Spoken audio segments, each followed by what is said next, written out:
Okay. We are back.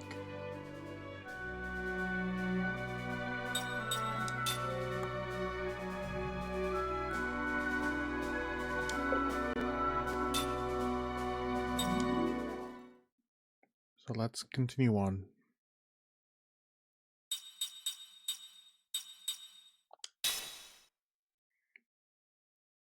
We in it to win it, right?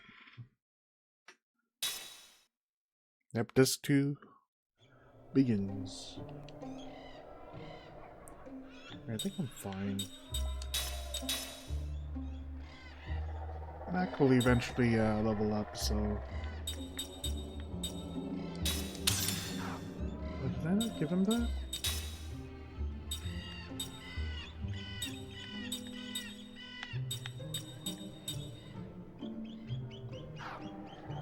Okay, and there are... one max thing, right?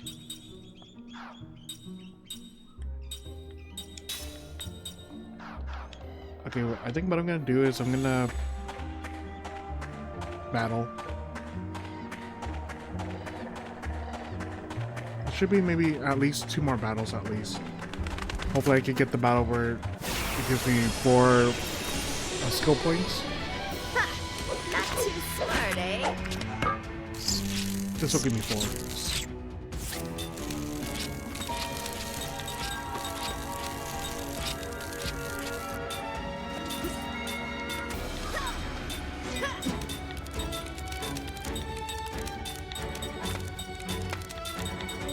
Yeah, this should give me 4 skill points. So.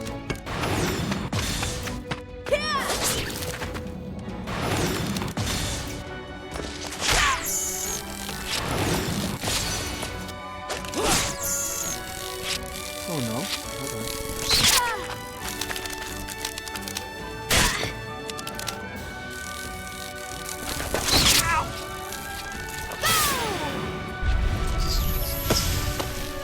I guess that's just...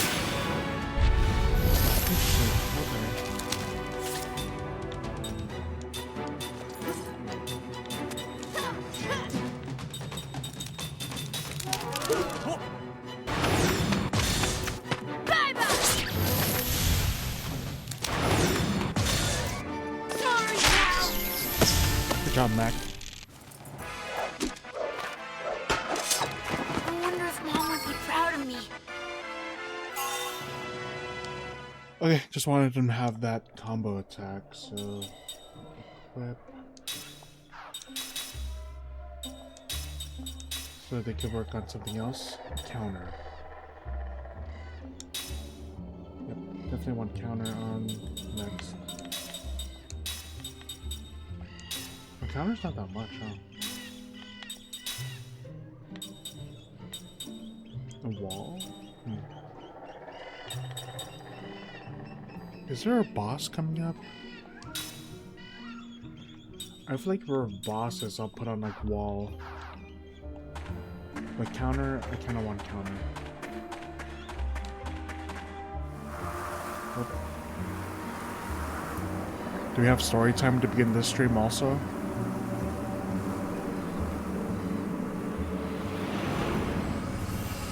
Time recalls a memory that was locked deep within his heart.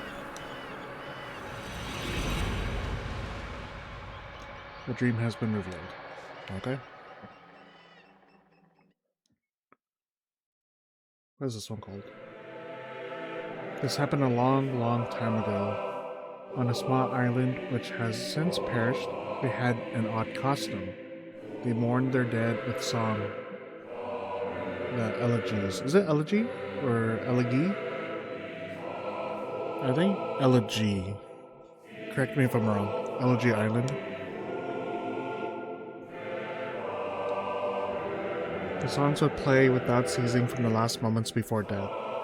Through the funeral to the burial, elegies would be sung for many purposes.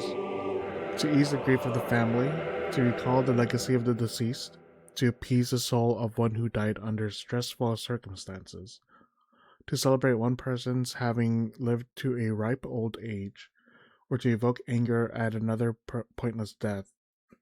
There were no fixed melodies or lyrics. Apparently, the songs were sung without lyrics at all.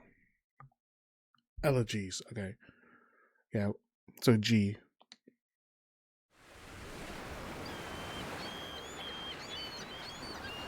No documents have survived, so all we can do is assemble oral histories, sighs the archaeologist as she views the island from the deck of the ship. The people of the island country had no writing system, which means they had no way to leave behind signs of evidence of their lives.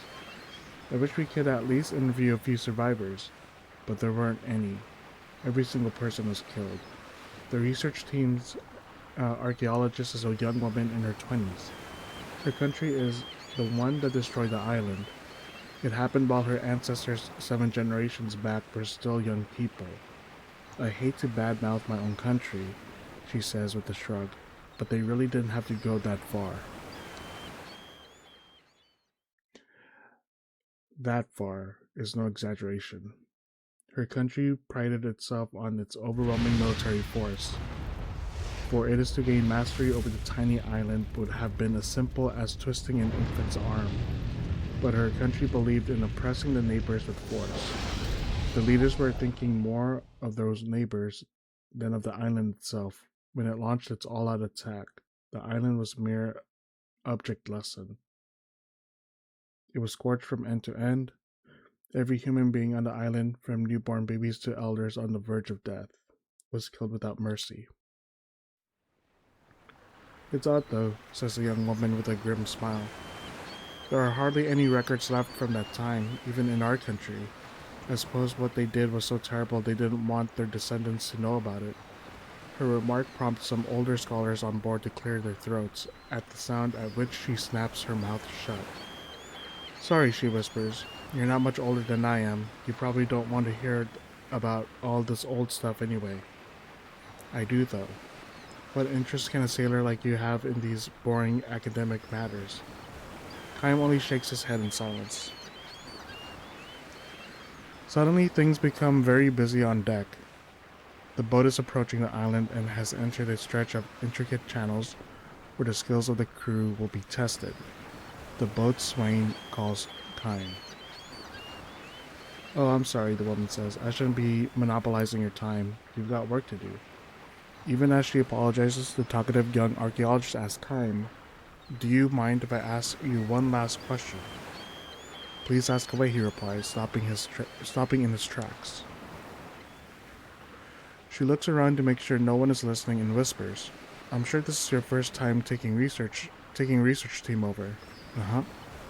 And your first time going to the island? Well, yes. So you probably don't know about some of the bad stories they tell about this place, that some scholars who go there fall under a curse. Like they get sick while doing their research on the island. Or they become mentally unstable after they get home. I've heard some even kill themselves. You mean a long time ago, right? Right. This is the first research trip in 50 years. Up to then, every time they set out a team, 1 or 2 members would suffer the curse. This is why they put a stop to them all these years. So I'm a little scared myself. She sends a mock shudder through her body. I just thought I'd ask you if you could teach me some magic spell for getting back safely. Chaim looks straight at her, not merely taking in her appearance, but searching for the person deep inside. You'll be fine, he says. You think so? I'm pretty sure you'll be okay. She looks at him questioningly. If you hear singing, though, he adds, hum along with it. What do you mean? She asks, her expression increasingly uneasy, but Chaim says nothing more. Get over here, now, mister, the boatswain shouts at Chaim, who heads for his station. He did tell the woman one white lie, though. This is not his first time coming to the island. He has been here many times before. His first trip happened a long, long time ago. As the archaeologist said, the island's elegies had not fixed melodies or lyrics. They were sung extemporaneously and never repeated. 100 deaths required 100 elegies, nor did mourners agree in advance on the nature of their elegy before they started singing. At first, each would sing his or her own song expressing his or her own feelings about the deceased. Eventually, the jumble of songs would come together into a single melody without any one singer taking the lead. In the culture of this island that had no writing, there was, of course, no musical notation. There was no instruments for accompaniment either. Each mourner is grieving for the loved one, would give voice to hopes for a peaceful last journey, and a song would emerge. Time's travels first brought him here when the island was at peace, which is to say, centuries ago. He happened to arrive just after the death of the village elder.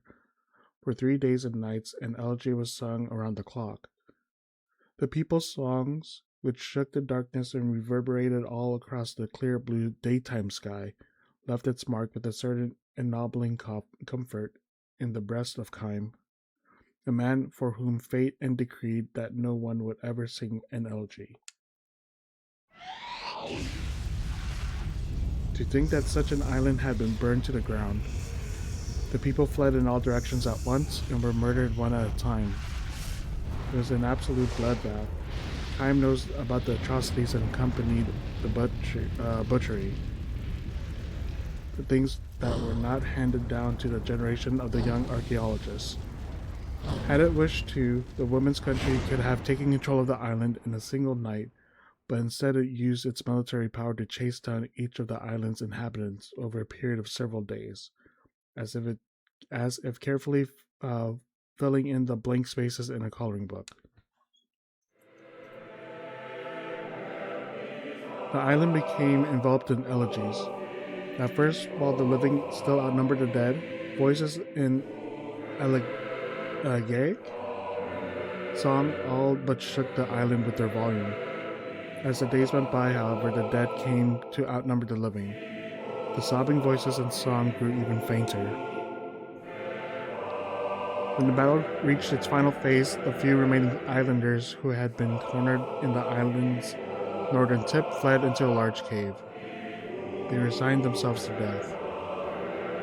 All that was left for them to do was pray that they might be allowed to die with some degree of peace. But even this small measure of hope they were unable to wring from their attackers. The army of the archaeologist country went for maximum brutality.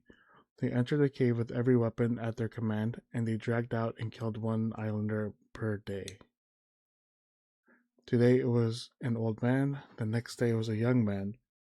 The day after they tortured to death a young mother with an infant at her breast, and the following day the infant they tore from the arms were put to death. The elegies resounded without interruption. The singing voices that escaped from the cave invaded the ears of the soldiers who were carrying on the massacre.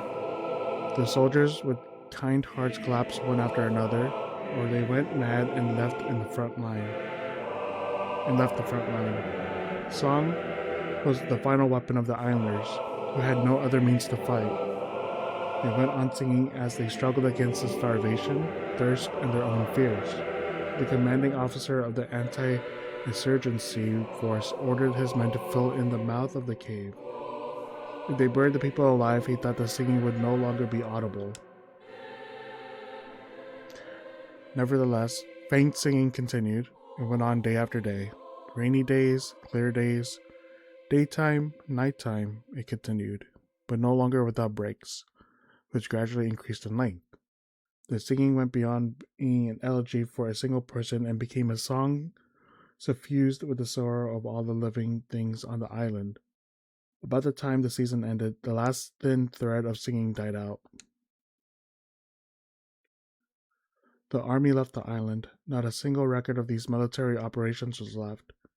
Never again did anyone come to live on the island. Did they arrive at the island? The first research team in 50 years is plagued by difficulties. One scholar after another collapses. Almost every day someone is sent out of the vessel anchored offshore sick. All of the scholars moan with pain, blocking their ears. The situation is exactly what it was before the island was sealed off from research. Kaim knows exactly what is happening. The ocean breeze sweeping across the island sounds like a song. The branches swaying in the forest sounds like a song. The birds in the trees sound like a song. The babbling of a brook sounds like a song. The treading of boots on piled up fallen leaves sounds like a song. The crashing and receding of waves on the shore sounds like a song. The elegy of the island that people sang with every last bit of life they could dredge up from inside themselves now is being sung by the island itself. Please stop. I beg you, please stop. The scholars cry out in their delirium, covering their ears. I don't know what we did. It was our ancestors, not us. The scholars who moan this hear anger and sorrow in the constantly resounding elegy. What they say is true. It is not their fault. But they have been given no knowledge of what happened on the island so long ago. Sometimes not knowing can be profound sin. They should prick up their ears and listen all the more. That is what Kaim has always done. The elegy being sung by the island is not merely hurling hatred and anger at them. The island is not trying to torture members of the younger generation like them, who are without sin. Rather than blocking their ears, they should listen. If they do, the message will reach them. For the island is telling them, you must know the truth.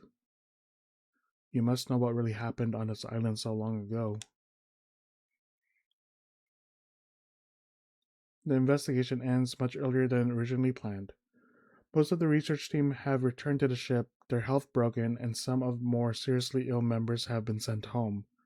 It is no longer possible to continue the work. The young archaeologist who spoke to Kaim on the way in is one of the few who have persevered to the end. Thanks to you, she says to Kaim. As soon as she climbed from the launched into the ship, she saw Kaim standing on deck and hurried over to him. She looked haggard, but her fatigue is clearly less physical than mental. Still, her eyes harbor a strong-willed gleam. Did you hear the singing? He asked. I did, she says with a nod, looking back at the receding island. It was so sad. Just as he thought, she was able to open herself to the sadness. Did you sing along with it? Yes, I did that too, partly because of what you said to me. But I also found myself humming the same tune quite naturally. Kaim nods and smiles at her. This is the first time he has encountered anyone with the heart to hear the island's elegy. This time when I get home, she says, I want to do some more serious research on the war. It's something I have to do. I almost feel I don't have any choice in the matter. I'm glad to hear that, he says. I might turn up some facts that my country finds inconvenient, but I feel it is absolutely necessary to learn the truth, to know what actually happened. The blue sky kind of reminds me of Chrono Cross a little bit. The ship emerges into the open sea. A single white bird flies out of the island as if seeing the ship off on its journey. Tracing a great arc against the blue sky, it releases one high ringing cry. No longer an elegy. This is a song of joy and forgiveness, signaling the dawn of a new age. Okay, give me a minute. I'll be right back.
Okay, I'm back.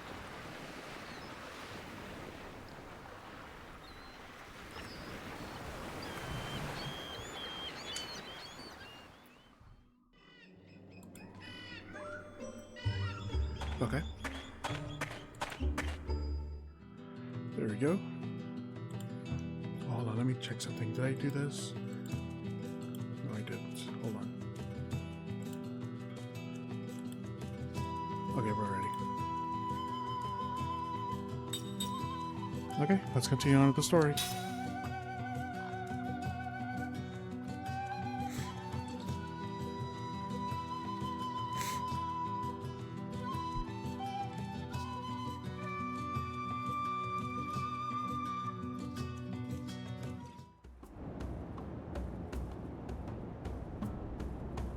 You have the music box, so you could do that first. Hello. Hit the cubes in the correct pattern to create a melody and earn a fabulous prize. Want to give it a shot? I'm sure. Give it a shot. That's the spirit. Which song would you like to try? Number 2. Dad. Okay. Alright, ready to play the song you chose? Yep. Just Dad. Extra D. So, in that case, let's get into formation and begin the performance.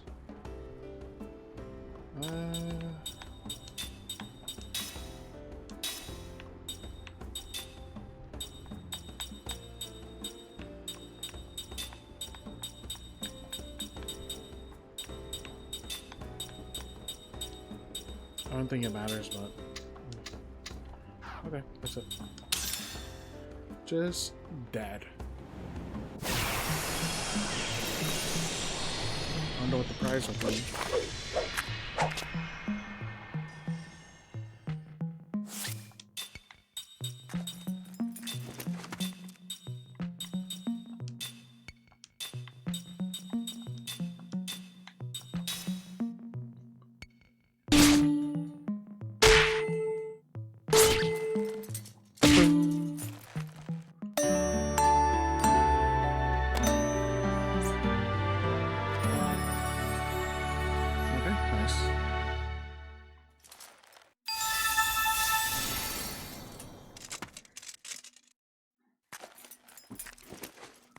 What did I get?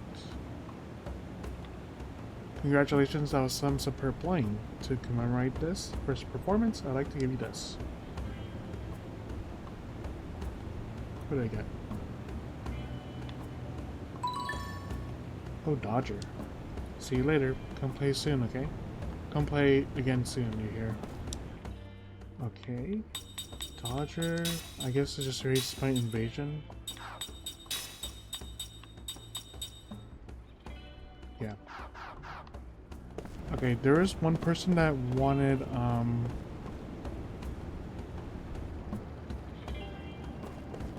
Can I go this way? You're making... Oh my god, there's another story. Okay, I guess I have to read another story. You're making me out to be a fool. I'll have you know that I'm with the General Kikanis. I'm not criticizing you, son. I just rather you keep to one side of the street rather than standing pointlessly in the middle, blocking the way. There's a fight going on, so you might want to go some other way. The soldier is an annoying one, but the old guy ain't no saint either. This could take a while. Oh.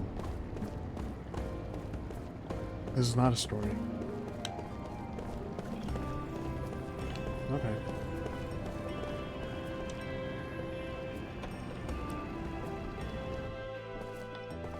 Hold on, where's... Okay, this one doesn't have any... But let me just double check here.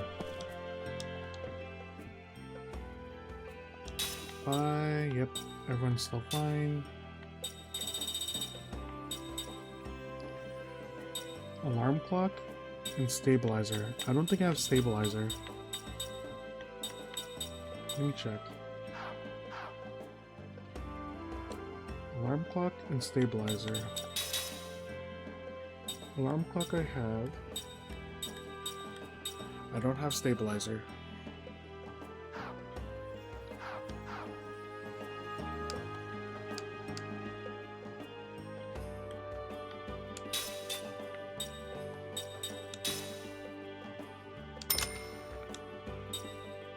Stabilizer. Okay, alarm clock I do have. And I have everything else. Okay.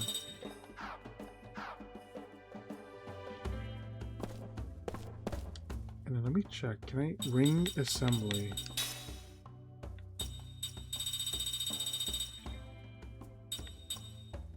Bruiser ring.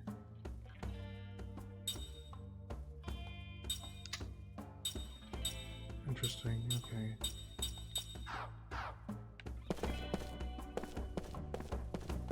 Okay, I thought that was like gonna be like another story, but I guess not. But I think it was on this road where someone wanted the crystal fragments. Can I go in here? I can. Okay, nothing over here though. Can't go down there.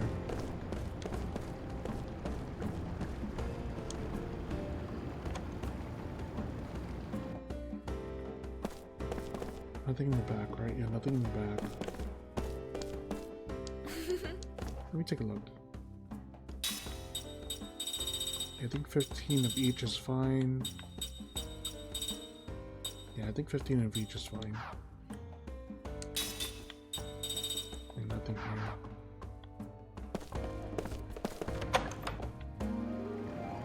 Should I go this way? I don't think I have to go this way, right? Yeah, let's go this way first, because I know there's a save point over here. And I think I'd rather go this way than another way. Oh, I think it's not making me go there, because I think there's a cutscene that shows up.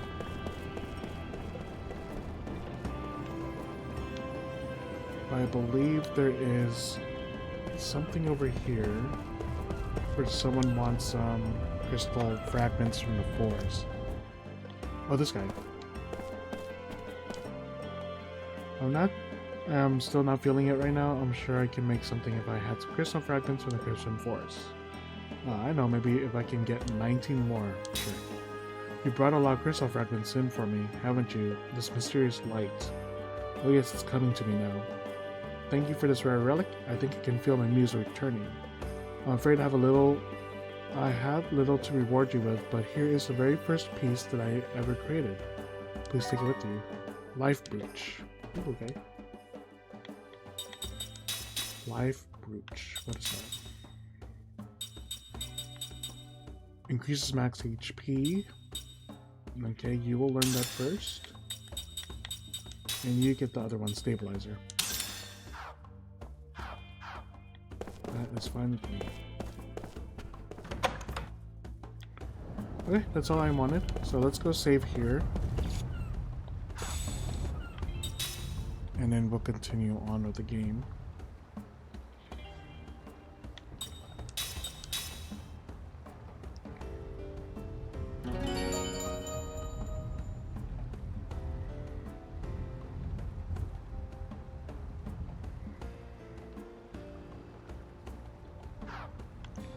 I think I have to go back to the castle. But is there something I can equip Mac with?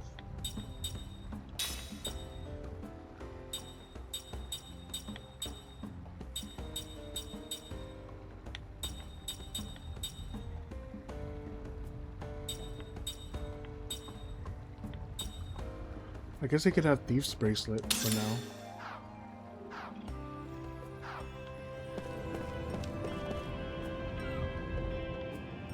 Okay, I think I'm supposed to go towards the castle to get the next cutscene. So I'm gonna go do that.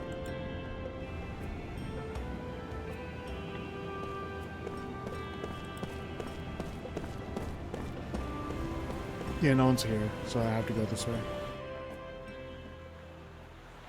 Beloved citizens of Ura, I am Tolton, son of the late King Zypher. Please heed my words. At this moment, our nation is in Oh, if it isn't that little scamp from Ura. It's the council. I wonder what's going on. What would be so important that they'd have to broadcast it around the world? That on the Wall Highlands into such a tragedy. I am overwhelmed with shame at the number of people who died in that battle. Furthermore, I must inform the people that His Excellency, the Venerable Chairman Roxian, who has led the council since our nation became a republic, has passed away due to a sudden illness. His Excellency felt a terrible sense of responsibility. Do you for the understand council any of of the this? deaths at the war. There were a lot of words I heard in my history class. That to save Ura, the monarchy must be restored immediately. Therefore, in accordance with His Excellency's dying wish, I hereby declare that henceforth the Republic shall be abolished, and the Council shall be dissolved. Huh, Golden Boy sure taking a lot of initiative there. It's Gongora's plotting. The boss? I The don't get it. boss? They're trying to stop something, right? I, as the first in line to the throne, shall, with honor, bear the crown as 45th King of Ura. Also, Oh, since I am 45. new Oh, to thanks the for clearing it up. I thought you were 44. incumbent on the ruler of this nation, I shall appoint His Excellency Gongora, a sorcerer of vast experience, as my royal advisor and second in command. Well, it shall be a great honor to accept your Majesty's appointment. He sure knows how to ham it up. What? Did he just say royal advisor? He's kidding, right? It's nothing but government by regent. My beloved citizens, allow me to illustrate one of the reasons that I reached this difficult decision. Huh? It's me! Look it! Uh-oh. They must be planning to invade Ura. Is that my voice? What is this? How should I know? Light boa. As you can see, it has been refitted with weapons. Do you understand what this means? Numara, like Kent before it, is baring its aggressive fangs at our country. Uh-oh. In this time of crisis, our country no longer has a standing Why are army you to looking protect at us. us? Our army was swept up in the devastation at the Wall Island. It is in times like these Times like that I'm a outta king here. can lead Ura to victory. Like I'm my out. late father This is looking is bad. indispensable. Jansen, what the hell is this? Explain yourself. I'm telling you, I don't know anything. You've been used. Me? By Gongora? You gotta be kidding me. I was just in it for the money. There, see? He let it slip. Yeah, okay. So now you know. But all he asked me to do is keep an eye on you guys. You gotta believe me. Then what was that black pearl all about? Well, look, that was, well... Kime, that, this guy's bad was, news. We should get rid of him. Uh-oh. We need to deal with him before we look for Sarah. Gongora might even be listening in on this conversation. Hey, wait a minute, okay? You don't know the whole story. Let me It just... doesn't matter. Kime? Let him hear us. Let him see us. Let him shudder as we close in on him. Yeah, make him scared. You are creeping me out. Man, you know, he's a handful even after getting his memories back. Where did I put that pearl? Where did I put that pearl? Okay, well, we did save. Wonder if the rumors about the war are true. I better pray for nothing bad to happen. Okay, I don't think there's anything new we can get.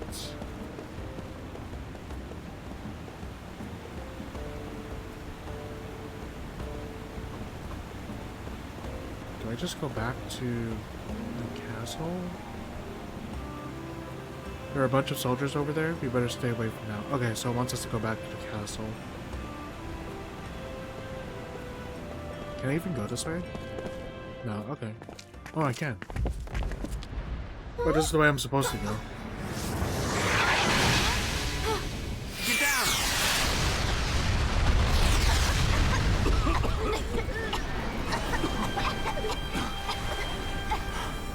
You alright? Yeah. Fire!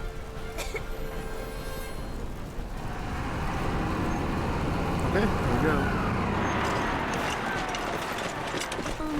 Liam? This is no ordinary attack, is it? What's an ordinary attack?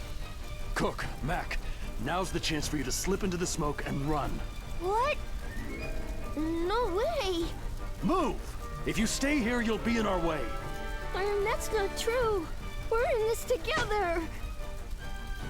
Let's go. Don't worry. We'll be fine. I say we surprise him by running away. You. Shut up. What? I say we surprise him by running away. Climb! See you later! Jensen's so funny. You know, I think they've noticed us. Kaim? If we put up a struggle here, we could end up triggering outright war between Ura and Numara. So that means we should do what? Don't move! If you resist, you'll regret it.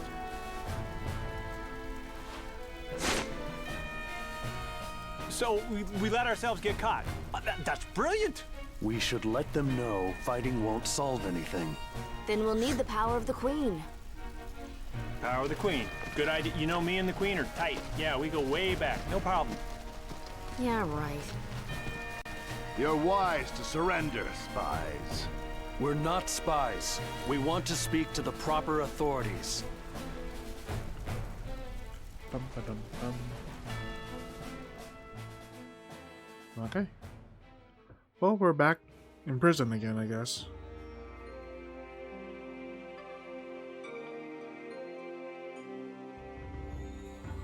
If you're not spies, then what is the meaning of this? What is the meaning of what? For ordinary travelers, you've certainly managed to get involved in some extraordinary events. I apologize for pretending to be something I'm not. I just want you to hear me out. Oh, I'll hear you out. You're going to tell me what Ura is plotting. Well, see, now there's no surprise. They were gonna throw your birthday party. Where's the Queen? Ooh, That's gotta hurt. the guy from Who do you Tekken slaps think you're hard. talking to? Idiot. Idiot. What's that look for?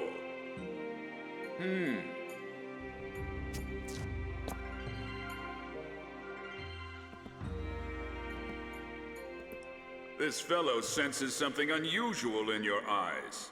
What? Well then, Right. let's expose those eyes for what they really are. Our country's sorcerers have some impressive powers themselves. Welcome in, Roma. It's been a while. Do it. Yes, sir. Oh, that's the... I just know him as the Tekken guy. I didn't know his, like, real name. Nice. Jansen! Wow, do you see what I'm seeing? Because that's... Are those mine? Those are mine. Ah. They're mine? These are without doubt crystals of magic energy. What this man sees is passed along to another sorcerer through these lenses of light. They're called spy eyes, and they allow a sorcerer to see everything the wearer sees. There could be contacts.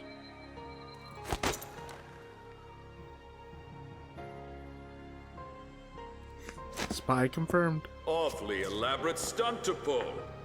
Even for a spy. Hey, you know, I am not that smart. I mean, I'm not saying I'm dumb. I didn't know. Excuse me, General, but this man is most likely telling the truth. What? The person in which spy eyes are implanted would not be aware of them. I could tell that much when I remove them. This is high-level magic, far beyond the capabilities of someone such as myself. Even with your power, you could not do it? As you say, sir. Ah, can't believe he was just using me. Of all the times to figure that out. I am gonna make that greedy, senile, flea-infested bastard pay. Huh, you won't have time for that, spies. Spies. Are we fighting? Kill them. Oh, we are. Well, all right then. There's just no getting through to them. All right then. We don't have much of a choice.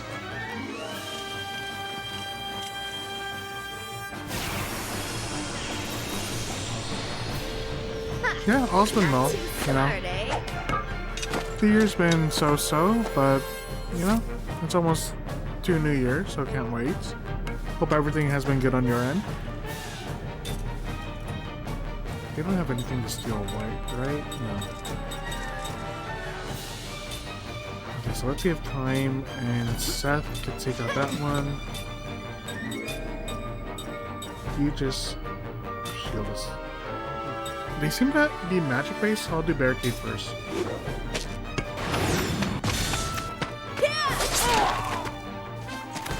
Yeah, it takes 2.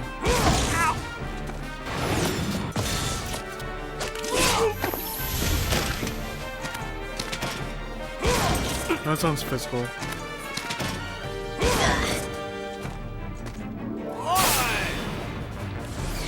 Let me get my buffs in. And then Janza could join. All is good, been busy at work. Nice, okay. Happy for 25. Yeah. Same. Hopefully 2026 will be better for everyone. But yeah, hopefully it's a good busy. Sure.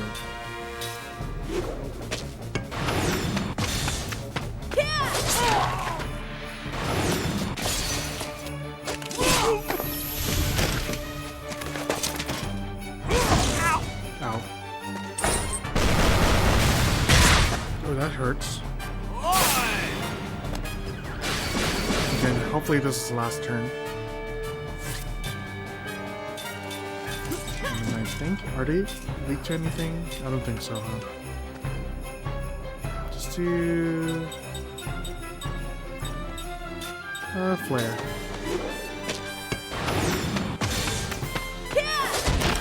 Oh, jeez.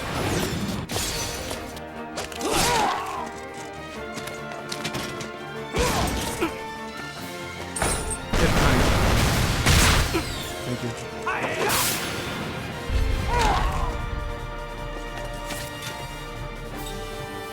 Okay, I think time we could take out this one, you take out this one. And that should do it. Hopefully it is. If not, Flare will finish off whoever's still alive.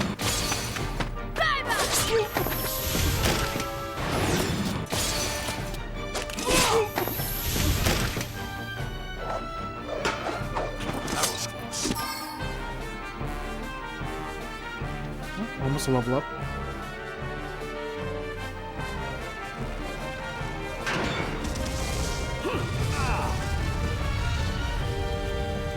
Nope. You're only up against 3 people.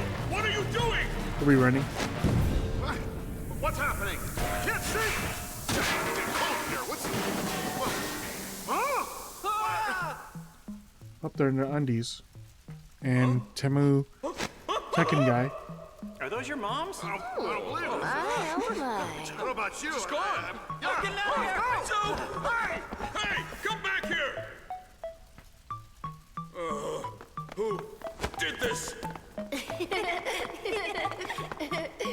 Sorry to keep you waiting. Mac? Hey, where'd you guys come from? It was fun coming up here. We ended up sneaking around like thieves. Yeah. You did great. Let's Kids go. be kids. All right. Alright, those are your moms, right? How do you say the Tekken guy's name? Is a Heihachi? Don't let them escape! Release the god beasts! Puppy though.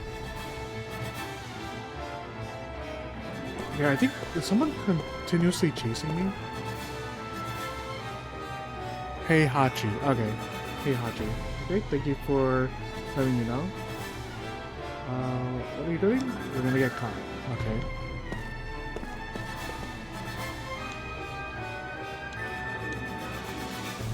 Okay, so... I don't know if someone continuously chases... Oh yeah, I think someone continuously chases me. What is this? Junk parts?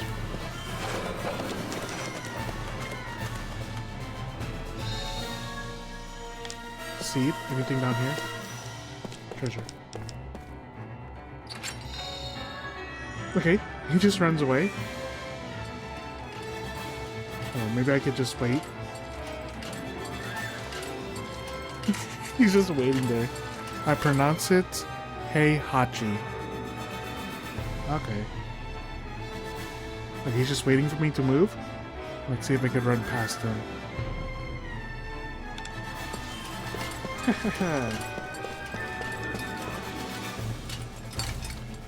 just an elevator? Elevator there? Okay.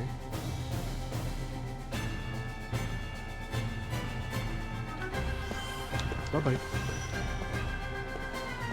I don't think this is the way I'm supposed to go. Hopefully not. Okay. 100.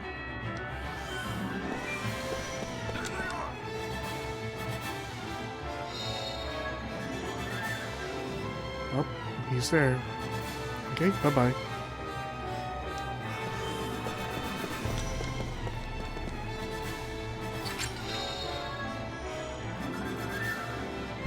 Power drink.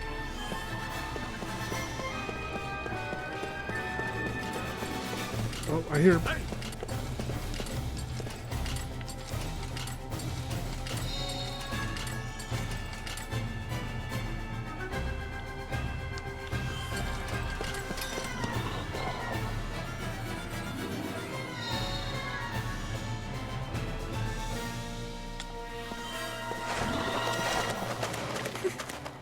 Nice.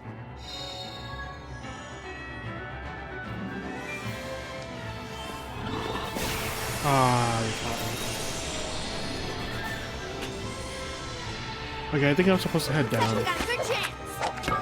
Oh, I gotta fix my formation. Okay. I think Mac we could use just to steal. So hold on. Oh, Mac is in the back row. I think that's what I'm gonna do. I'm gonna use Mac to steal. Let's just all focus on this one enemy first. Because healing herb, I think is the. I think mana's gonna be a better steal. Guard.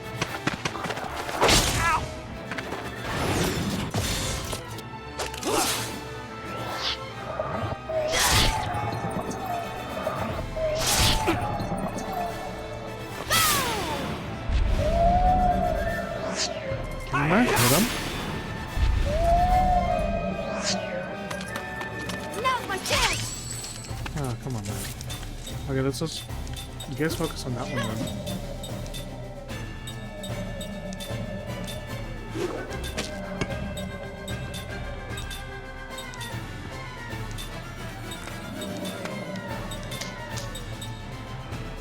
Oh, I forgot you have combo. Wall? Oh, wall. Hey, you're in the front row.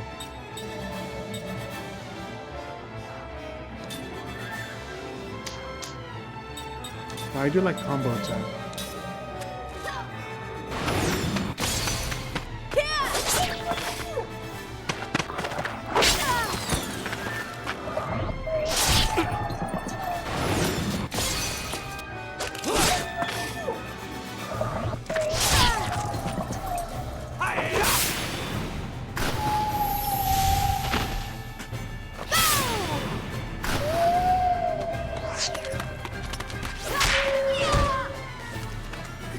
His guard is really high.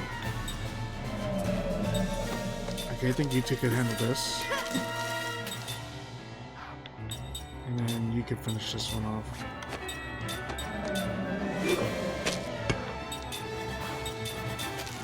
And you guys just attack just in case.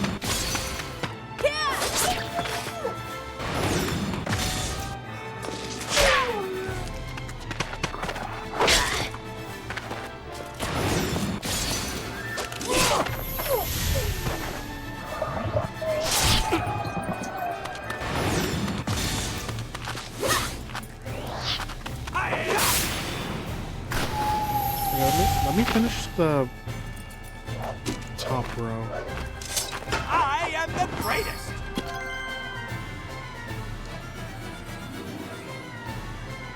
Let me go back down.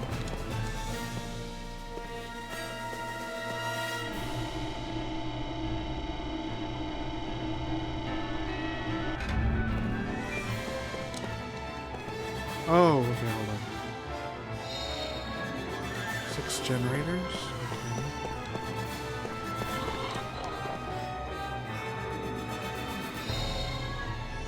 Seed. What's in here? What are you doing? We're gonna get caught.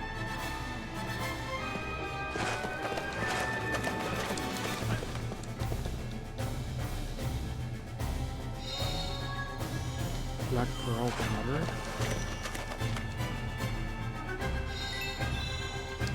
Cheese.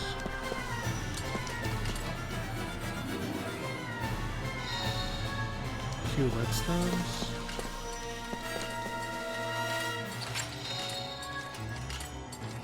Adept earrings. Oh. This guy's slow.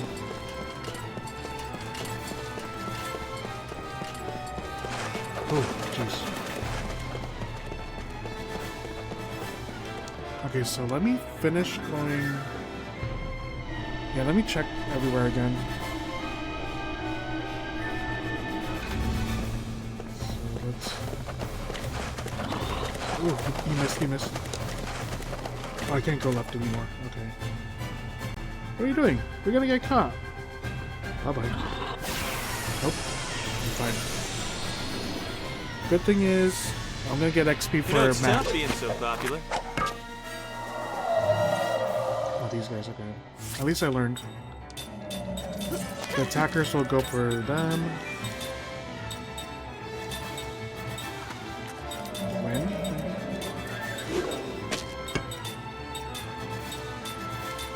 And Mac could go combo this guy.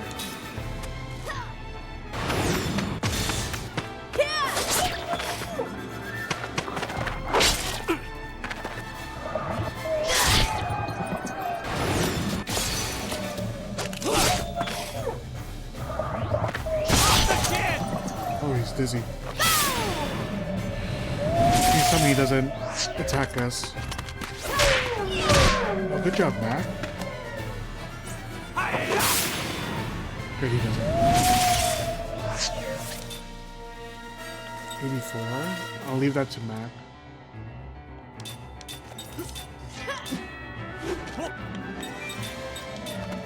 I think this just means like he just attacks whoever. Gotcha, okay.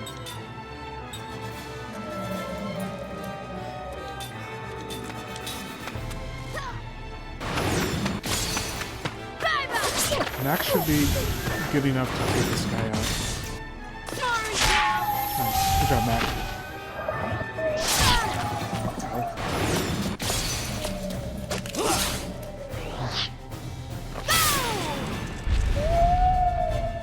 I gotta heal Mac. Make sure he doesn't go away. But this should be easy dubs.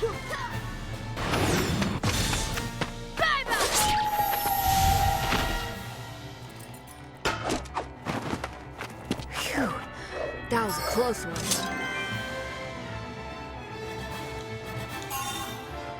Heim and Jansen heard absorb transfer. Okay. So let's heal up everyone. We'll use your spells. Go again. We're gonna go one more time. Okay, that should be good. And then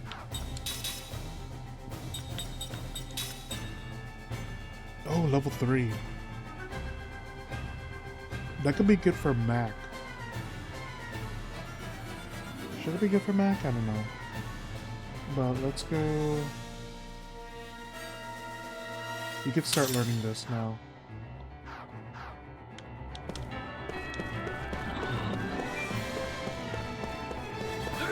Oh, jeez, I just ran into him. I just ran into him. Let's take him down.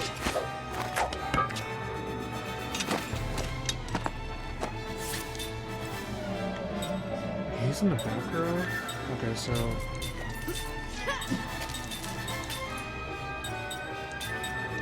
Does ground even work on this one?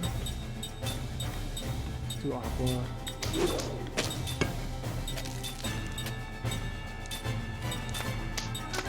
Combo.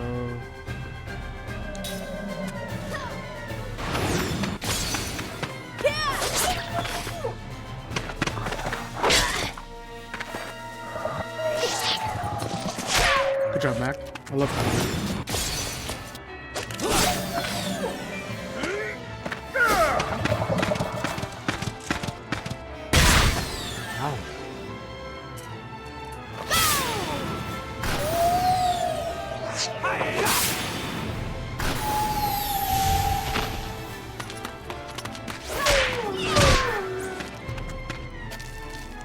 Okay, Max should be able to handle this.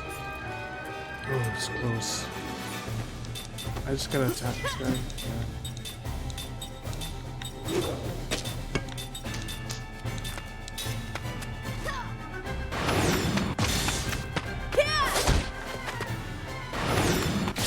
Come on.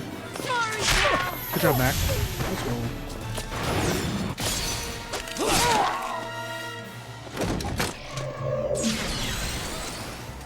Okay, that does nothing. Thanks for wasting your turn.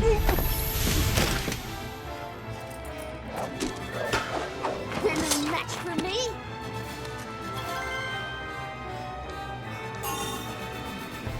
Mac learned level 3 spirits.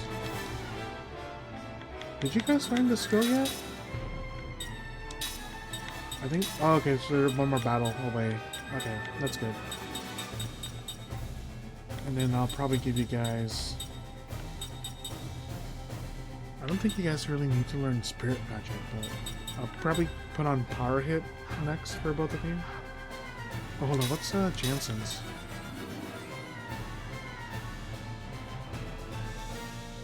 In the back row. Interesting. Can I go in here? What are you doing? We're gonna get caught.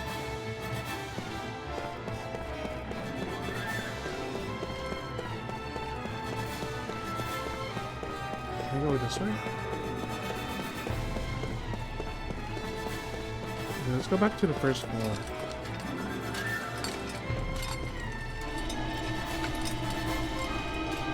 Is he waiting at the elevator? Kind of.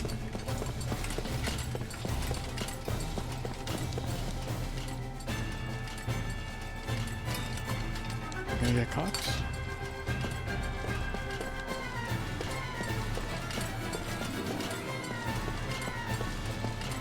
I feel like I should just fight them.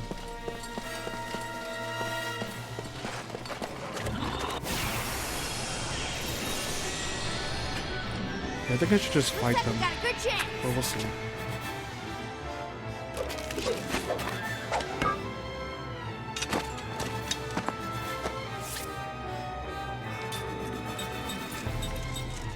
Let's all just focus on one, I guess.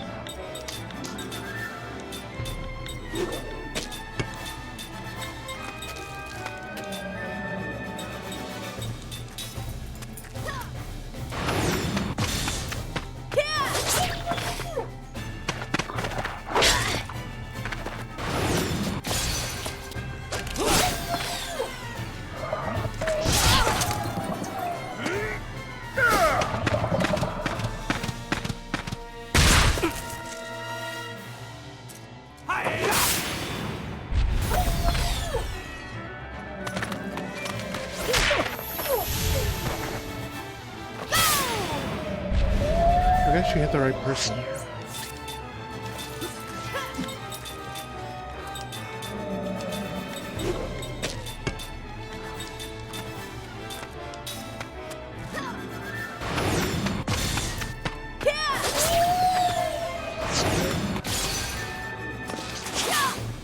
Come on, Mac.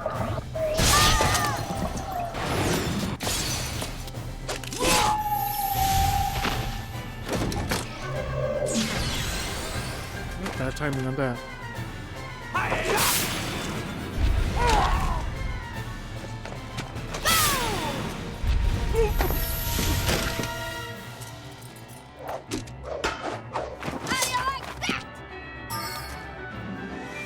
Okay.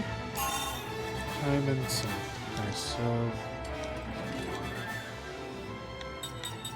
Equip. You're still working on that, you're still working on that. Okay, 4 more for that. Look for skills.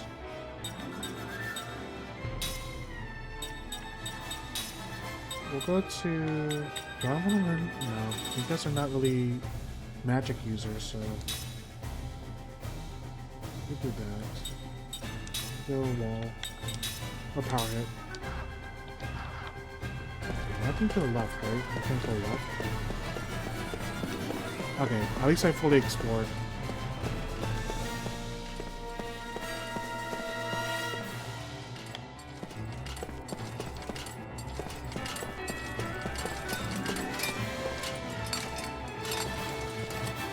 Should I fight these guys? I think I should fight these guys. Okay, I'm gonna fight those two. It's just a simple battle. Because I don't think they keep coming out like over and over again, so... I think I'm just gonna fight them. But if that's the case, I'm gonna do a 3-minute ad. Hopefully I can take those two out before the ad break ends, so... I'll be right back in 3 minutes, just battling those people at the bottom. Once I get into the battle, I will start the 3-minute ad.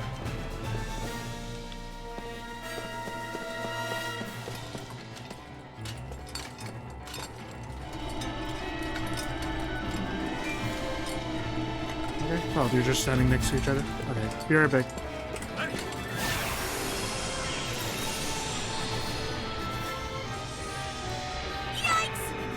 Yikes!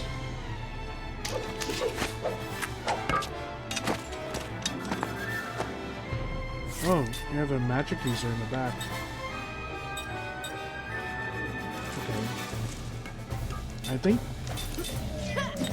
everyone in the front row should be able to take out this guy. Mac, just in case. Too powerful him. Why not?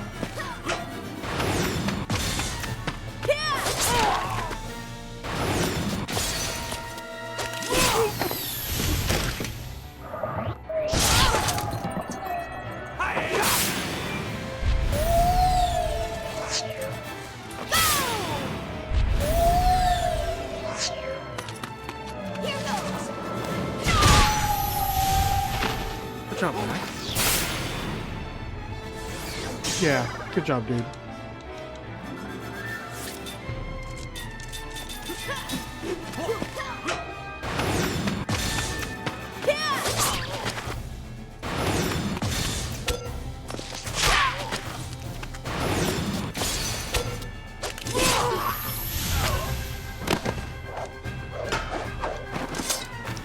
What a waste of time.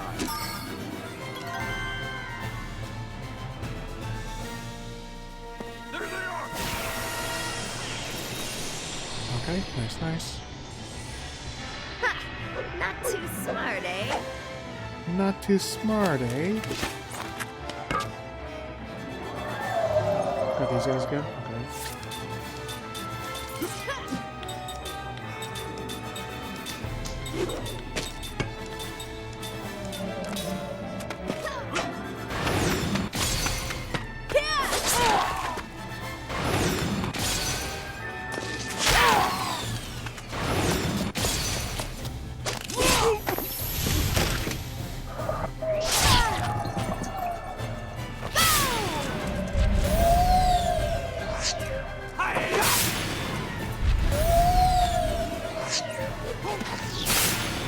Okay. Okay, now they do physical attacks, that's fine. That just means that I have to use spells with the other people.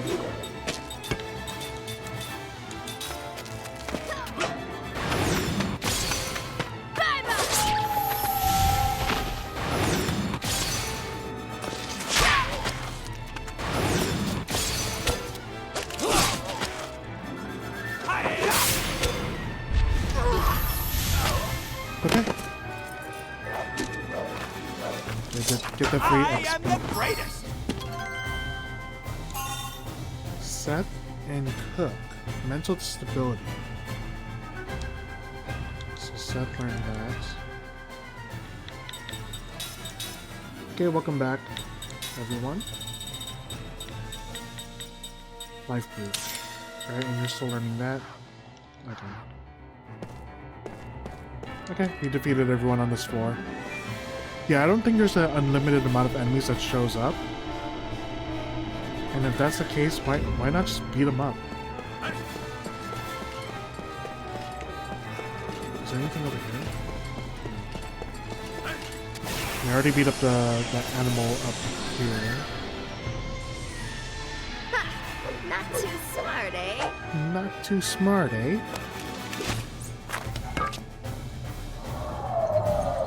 Okay. It's the same routine. But I'm gonna send out... Oh no, this is different. I think if I do this... Max should be good enough to take them out.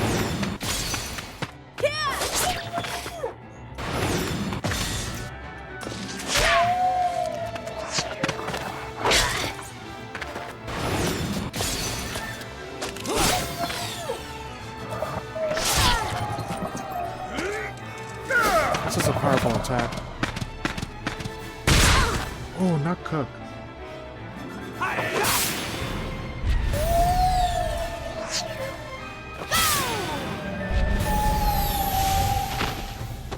I think Cook could survive.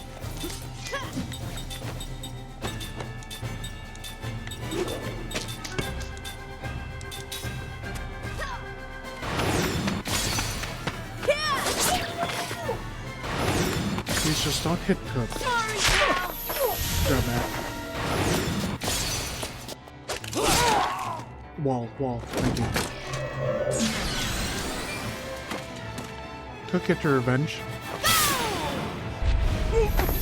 Thank you, Cook. We're okay. Okay, Mac is catching up. Mac is catching up, and...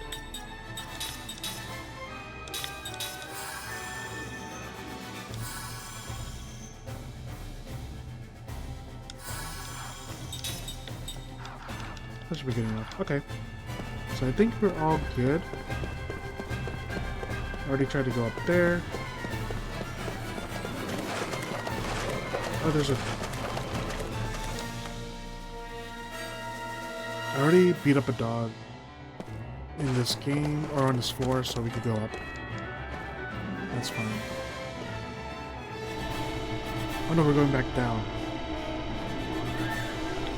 Hello, doggo. Don't mind me.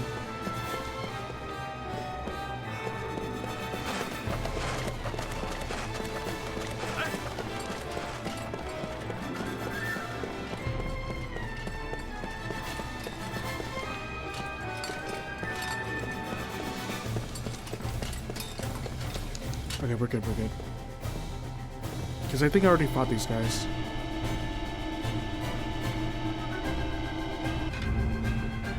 Oh, hold on. I forgot to do something. Oops. Sorry about that. There we go. I think we're good. Okay, I am ready.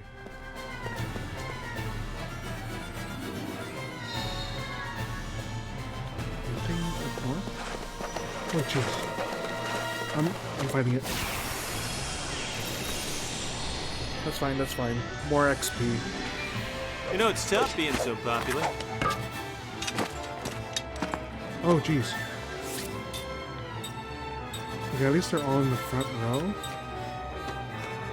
If that's the case, you two could take out that one. I think you focus on this one, and I think you could take out this one with the help of a magic attack. Bad thing is these guys can guard. So unless I hit my perfects, I think if you hit a perfect, it's guaranteed a hit. Anything but perfect, I don't think it does. Ow. Shouldn't hurt that bad. Oh jeez, it still hurts.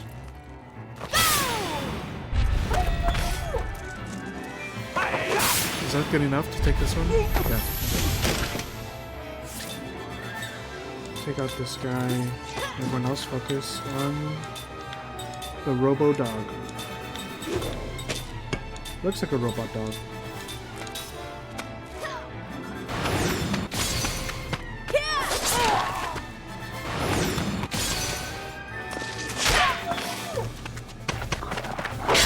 They don't like Seth at all.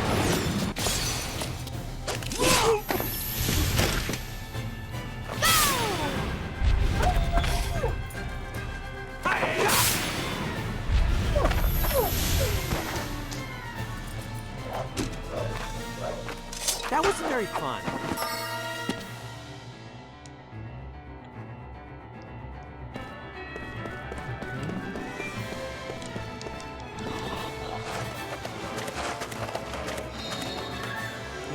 Can you move, please? Nope, you trapped me in the corner. You better say your prayers.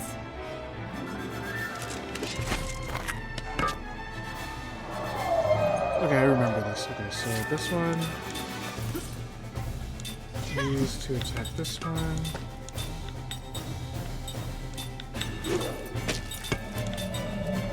This plus max attack should be good enough to take out that one. This won't go away though.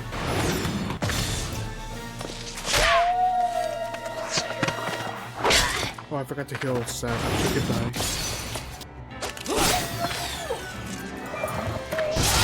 Okay, hit anyone but Seth. You're gonna be Seth, huh? Oh no, that's good.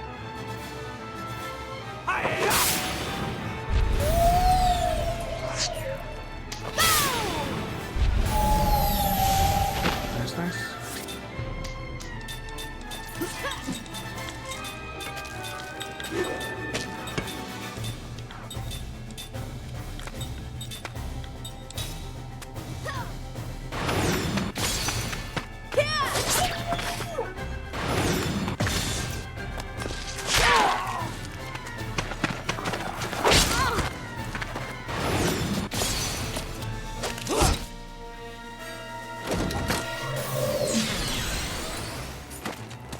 The wall's actually pretty good.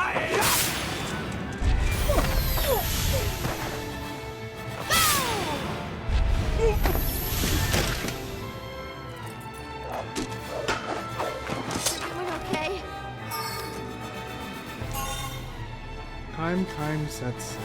Okay. That means they can learn a new skill.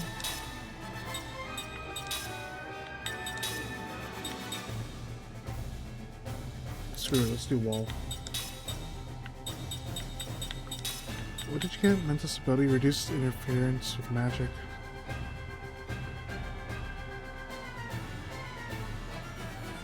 Yeah, that's I think for like a mage, so let's just do wall. But so give you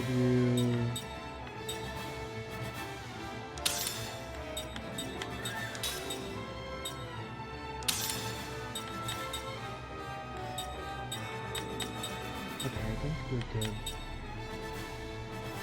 Is there anything else you need to learn? Nope. How about you? I think we're good. But I have to heal up.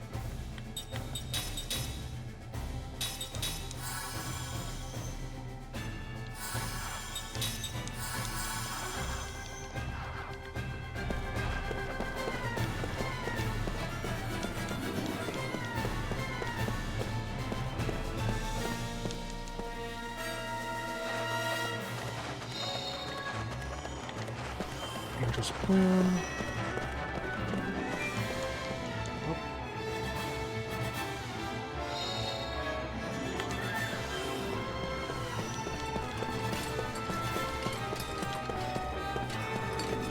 There's a save point here, right?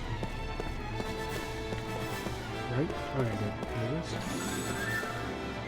Let's save.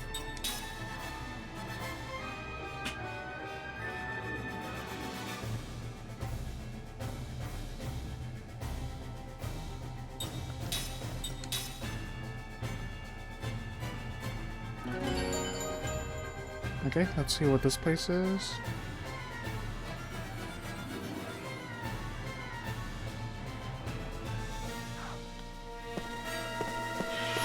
Oh, free heal. Okay. Yeah, I think we're good. Everyone that sits.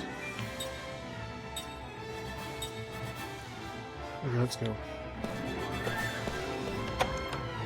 Is it boss time? I don't remember.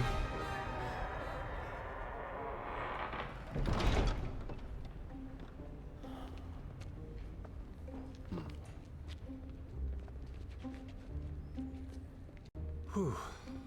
Yeah, this is much better. Time to relax. You all right? Yeah, somehow. Mac! You okay? I'm so tired, Cook.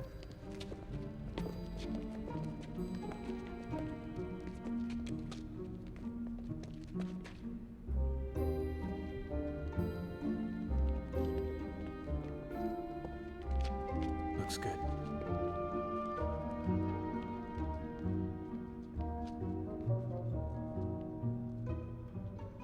Okay, the queen is just sleeping with no, like, Ming! Aunt Ming! Aunt Ming? Ming! Jensen? Please, don't get up. Why have you come? Oh, you're all... You don't remember me? I'm Seth. Seth Balmore. This is Kai Marganar. We're comrades. Remember? Comrades? What do you mean by that? Oh, she forgot. Here, let me help you. She doesn't know who we are. Great.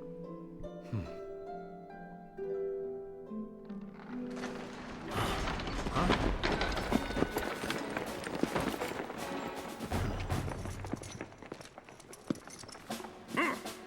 End of the line for you. Your Majesty, I'm terribly sorry for the trouble. It will be over. Just a moment. It's okay. This'll be over Tim in a was second. high-key. Hey, Squeaky, don't care about the Queen's continued good health, huh? Aunt Ming! You! Get out of the way! You do anything funny and the Queen gets it. Figurehead or not, she's still the Queen, Tiny. If anything happens to her, you'll be held responsible. You know better than to try anything, right? I mean, you're not stupid. You're a real thug. You know that, Jansen? There's an exit in the back. Huh? Behind us. Jansen, keep it up. And fall back. Right. Have you played this game, Roma? Or no? I don't know if you're familiar with this game or not. Don't move. Don't move. Don't move. Don't you dare move. He's in a fighting stance. Come on, kids. You get it? Don't move from that spot. You swine!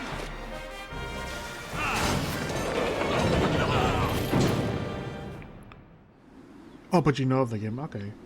Oh, good. Oops. We can't really go back there, can we? Let's just move on already. Okay. I did not mean to try to go back. I know where we are. Or I've seen this place. I thought I could climb up it before. Yeah, we're back here.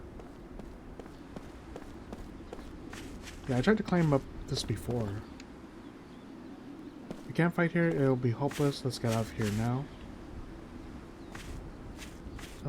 Yeah, I already looked through all that. Can I go back in here? Oh, it's locked. What are you doing? We're gonna get caught. Okay, fine.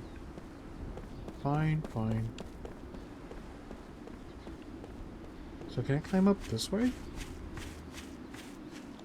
Nope, can't climb up that way still. So there's no... Oh, there's NPCs running around.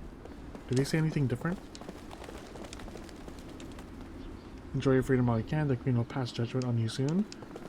The Queen is with us, so sorry. What are you doing here? You can't forget about getting into this palace? Or was it? You can forget about getting into this palace, okay. Anyone else here? Nope. Okay, time to go. I like how we're just jogging. We're not on the chase. No one's chasing us. Hey, stop goofing around. They're gonna catch up to us. Okay, yeah, I'm just gonna not run. They say the enemy's hidden among us. Among us? If you don't deal with them, they might kill us all. Ah, that's like... Oh, I guess that's where the idea of Among Us came from.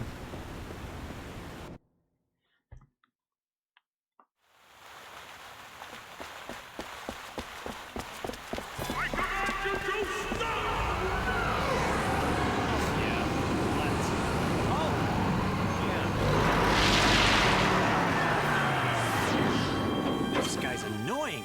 General This Kukunis. guy's annoying. You won't get away this time, because you're all under arrest on suspicion of spying and for abducting Her Majesty the Queen. You will come along quietly. Okay. Looks like we got a good chance. Okay, how should we do this? See, these guys have abilities, right? So I'm gonna waste their first turns. Oh, hold on, let me just check. Oh, there's 3 different units? Yeah, I don't think I could... Okay, nothing important to steal.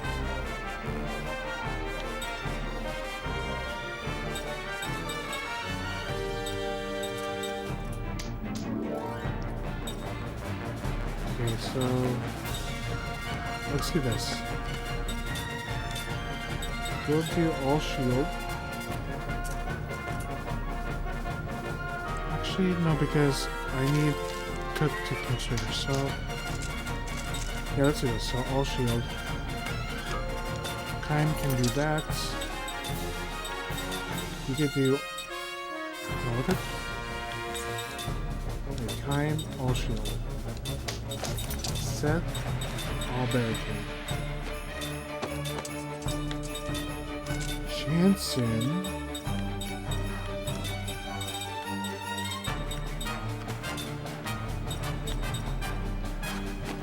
Do ground.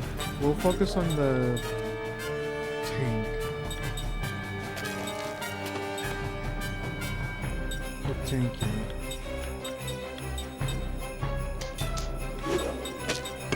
You concentrate. And spirit magic. Okay, spirit one. Oh yeah, buff up Kind though.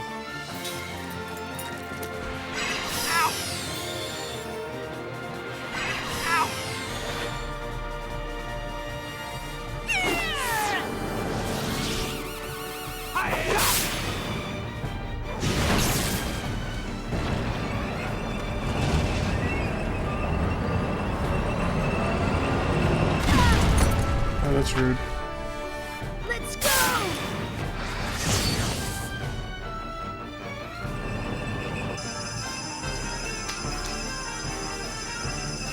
Oh, Seth? Oh, that's everyone.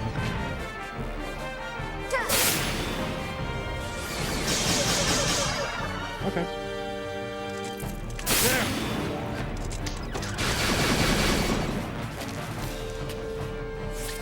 Okay, you could join in the fight now.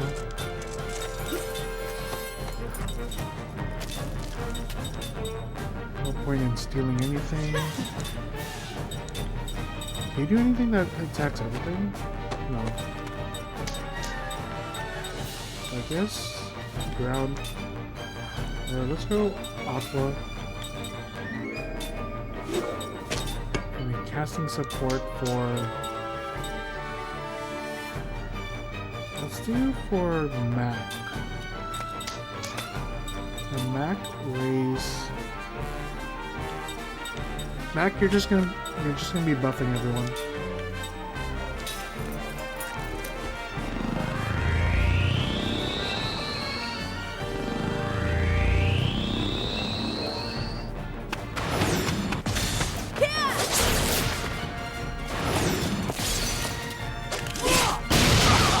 A mere handicap.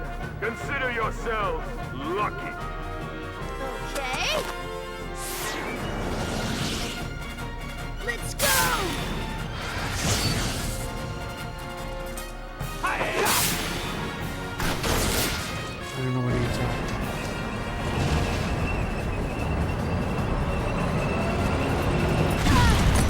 They do not like Mac at all. That hits everyone. Okay, that's weak. Okay, that's fine.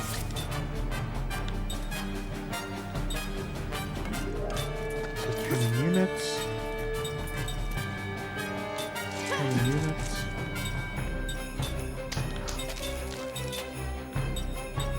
Aqua, 10 units.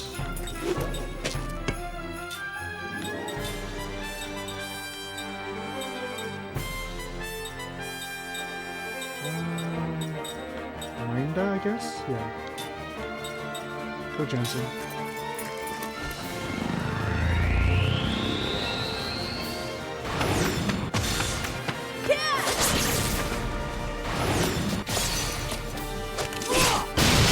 It's no use! Don't even think you can stop us with your feeble effort! Let's go!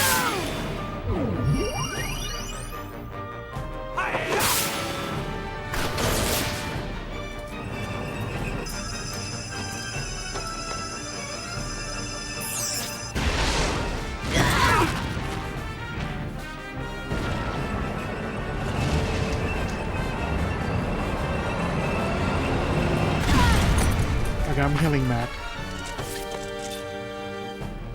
Which one took damage first? Oh, they both have damage. Okay. I think this one's more powerful, so we'll go Magic Heavy Tank.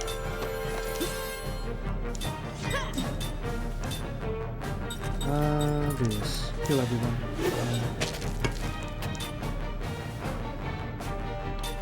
Can Cook not move? Well, time for you to get in some of the damage now.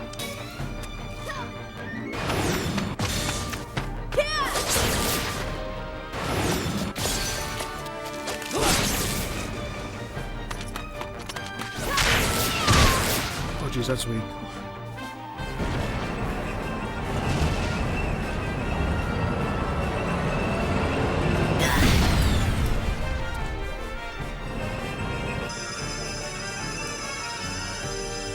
This should not kill. Just in time for the heal.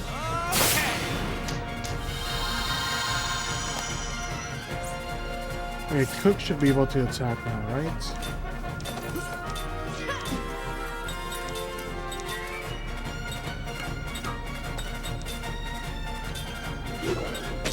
Okay, Cook, you heal Mac. Jeez, that was... The combo hit just really sucked. Speed up. Oh, actually... Razor Scissors power.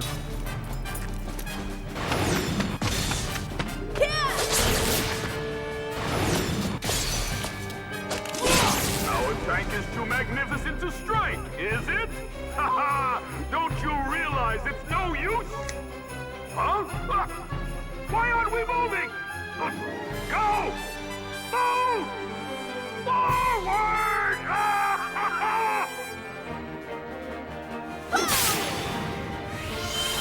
Okay, we got this battle under control. We got it under control.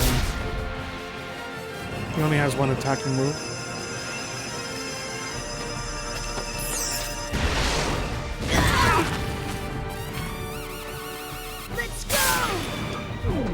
Okay, this should be the last turn, hopefully.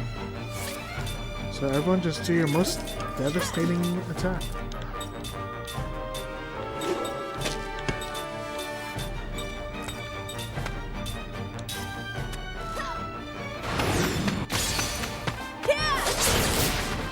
Time should finish it. If not, these guys will finish it off. I'll be surprised if it survives. That Nice. was luck! Pure luck! Oh, this is unacceptable! I absolutely refuse to accept this! Ah! Is everyone okay? Nice. Mac learned Taunt. Taunt could be good. But it's like, taunt is good if you know who to taunt, like which enemies to do so.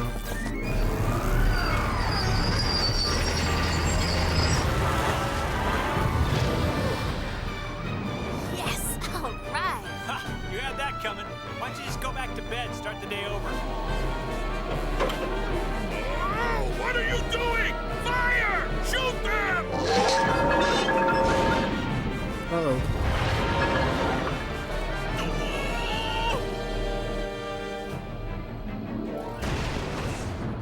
Okay, something happened. What happened? How could I miss? Now's our chance. Come on, Nick. Hurry, come on, let's run. Hurry, hurry, hurry.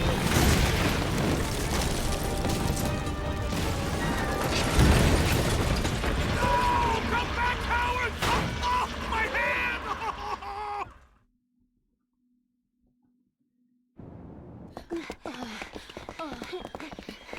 Wait.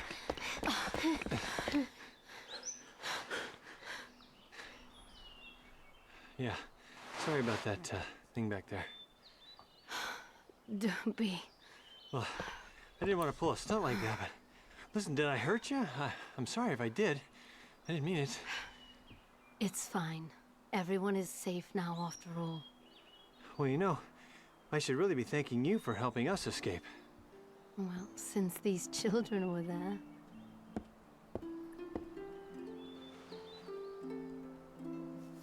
You're acting kind of weird.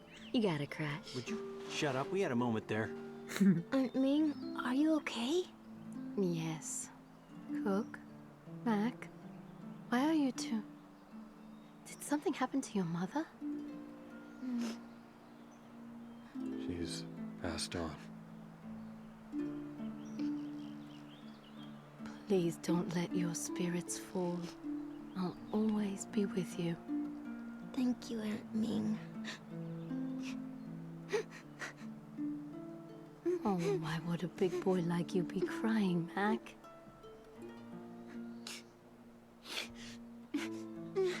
He's going to change from here on out.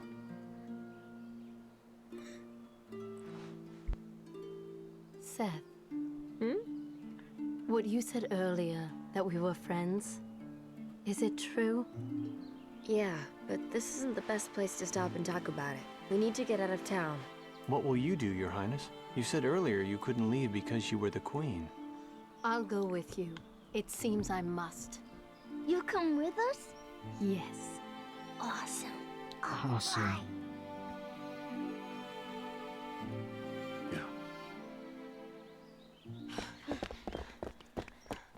Awesome. Yep. You know, I always thought like the clothes that Ming is wearing, like on her sleeves, I thought she was like all tatted Hold up. on. We're being pursued by both Numara and Gongora. We should probably find a ride. I thought her like her attire, the one with like all the flowers and blue, I thought it was all tatted up, but no, it's a shirt. She's not tatted up. Hold on. Oh yeah, just Ride. talking. Where? How? Let's go to the harbor. I've got an idea. Okay.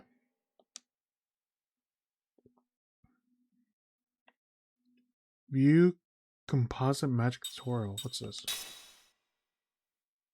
Some magic spells can be combined together to form what is known as composite magic.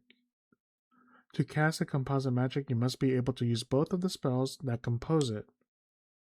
Use the spellbook under menu to check the spells required for composite magic.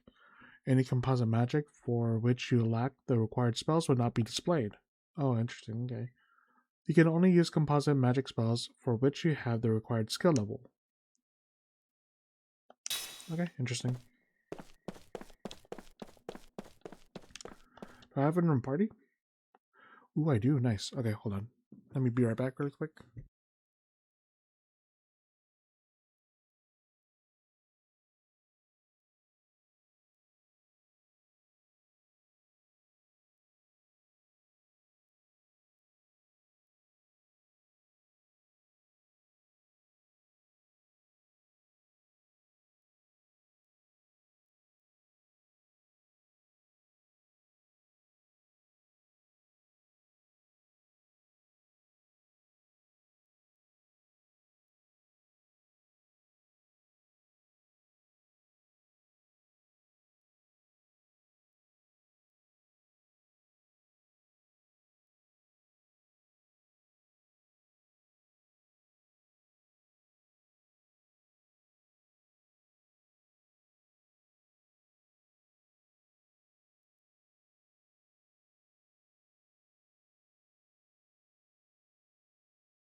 Okay, I'm back.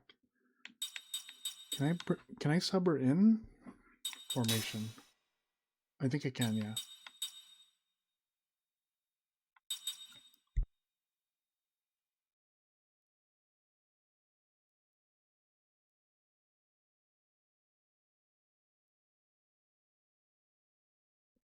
So how do I want to do this? I think I want Ming in the party. Because I wanted to start learning stuff. And leveling up.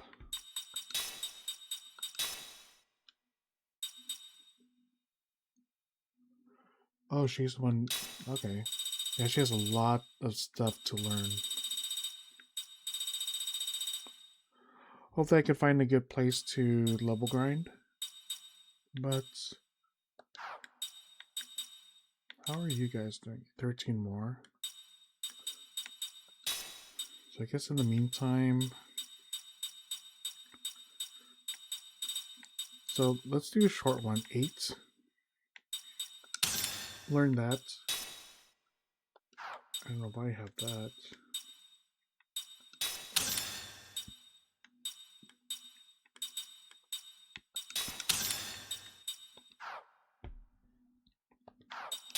Okay, skills. Ming is going to start learning from Cook. Like for example, concentrate. First thing she's going to learn. She already has level 3 in white black magic, anti-seal, and level 1 composite magic. Okay. I think we're good for now. Ming could cover Cook's abilities for now. Okay, I think we're good.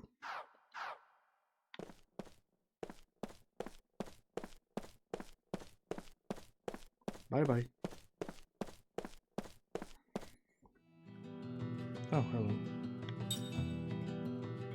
Port of Numora.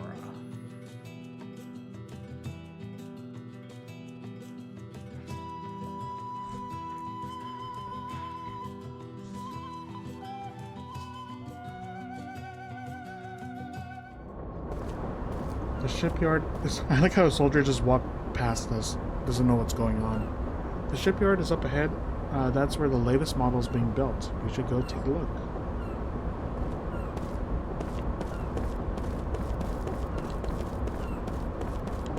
Before we go there, can I go back to town? The shipyard's gonna be somewhere in this part. Let's go find it. Okay, I can't. I guess I could talk to everyone, and I don't think anyone's here. Okay, so I can't go there. Okay. Let's talk to everyone though.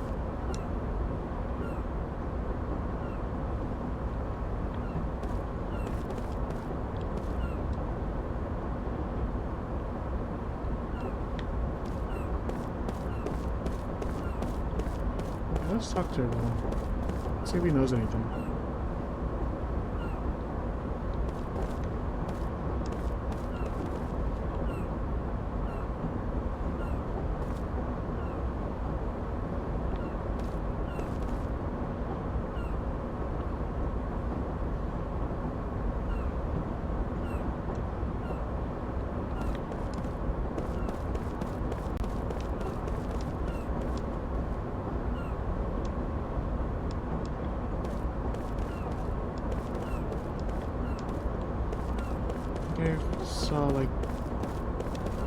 I saw a few more people.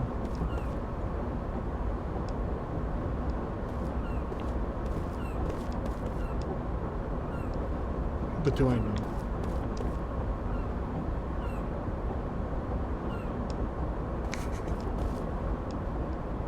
I like how he called us. He knows that we're spies, but doesn't do anything.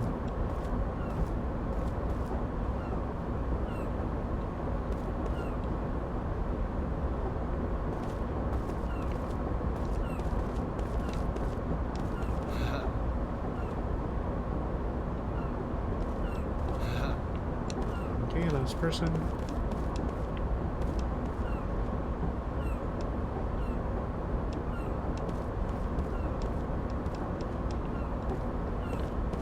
and then we save. Because a lot has happened since my last save. So we're gonna save.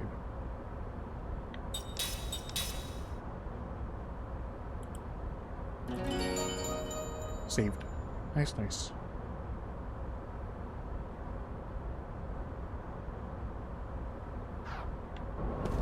Okay, nice, nice. I'm busy. If you have no business here, get lost. But if you have, just go through. Okay, thanks for letting a spy go through. Thanks, should have left. They yelled at me to follow their orders, but they haven't told me what to do yet. Okay. That is fine. So I think... do I have to go right? I don't know.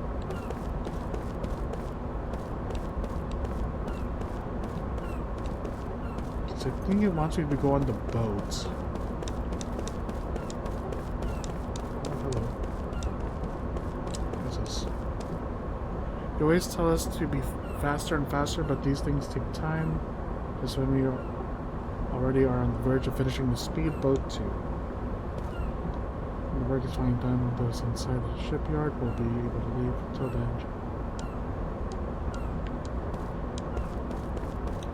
I bet this guy's flirting.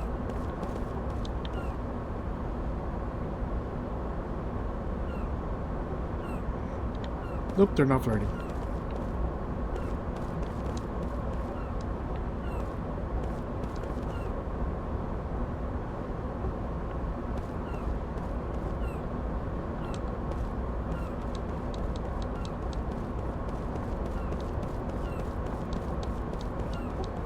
I don't know if I'm supposed to go to the right or left. Let's see. I just made a save point, so hopefully nothing here. I don't think I could go in here though. Oh, I can. We're in luck. They're just starting the final adjustments, which means they'll be fitting the engine next. Okay, so this is where I'm supposed to go. Bye bye.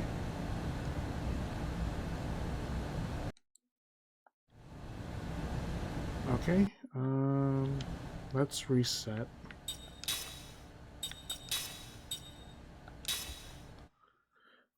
Good thing I saved. So go everywhere except that place. Because it seems like we're not going to be able to come back to this place for a while. We are branded as spies.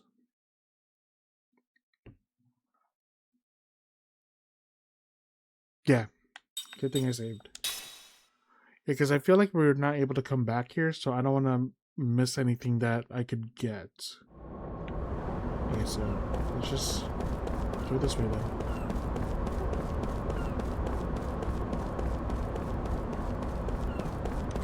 Hello.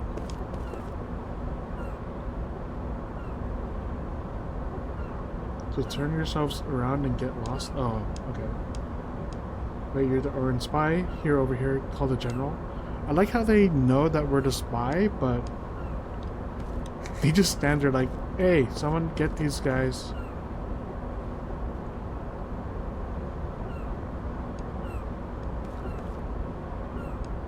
Yep. Hey, we need reinforcements. See these guys? Bad camera angle.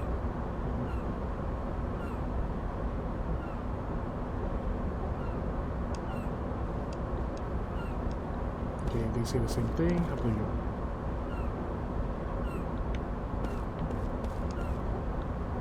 Okay, you say the same thing.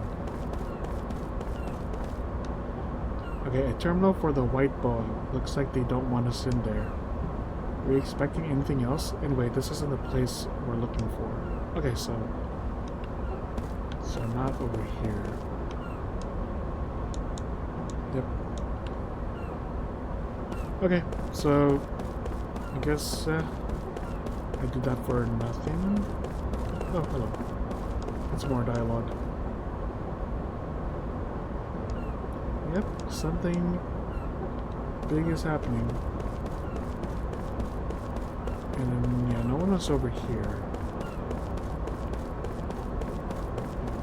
I'll talk to this guy real quick.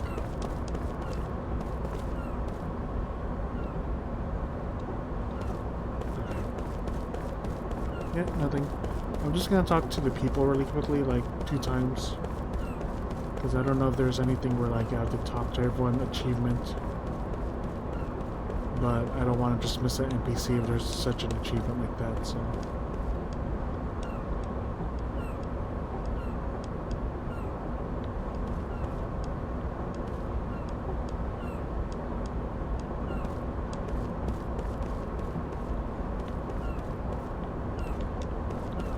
I talk to this person twice and then we're good. Or 3 times. Okay, we're good. I can't push these boxes, right? Yeah, I don't get any... Okay, back to where we were. And like they're just starting the final adjustments, which means they'll be fitting the engine next. How do you know that? What? Wow, this is a serious engine. Hey, what's up? Hey, how's it going? Eh? Hey, that engine. Where'd you get it? Oh, this. Let's see, when was that? A while back, an unbelievably huge fish washed up on shore. This was in its belly. We checked it out and realized it could deliver incredible output, so we fixed it and installed it in the boat. Did the repairs work? Like a charm.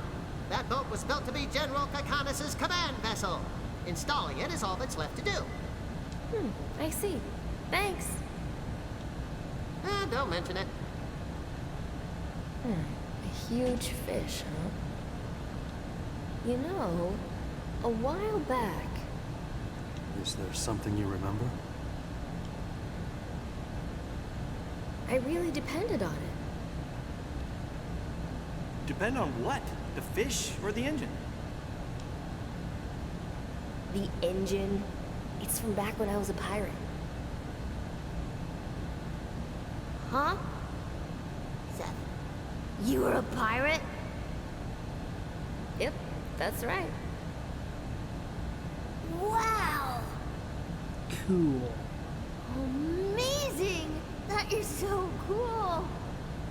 Huh? Oh yeah, I've always loved women who are pirates and swordswomen and stuff. I read books about them for like ever. It is so exciting to meet a real woman pirate. I mean, to make a long story short,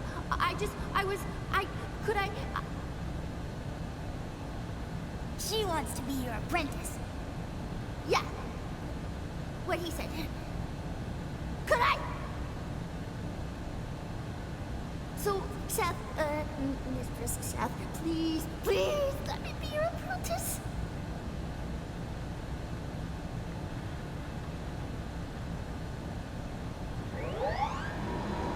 Okay.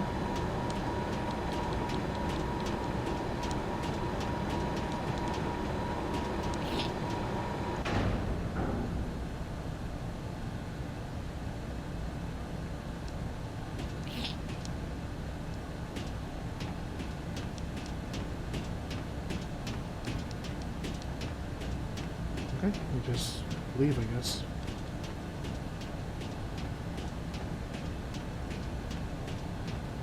They're just gonna let us steal the boat, but I don't think they're aware of anything. Come on, don't fail me now. Okay, how about you two?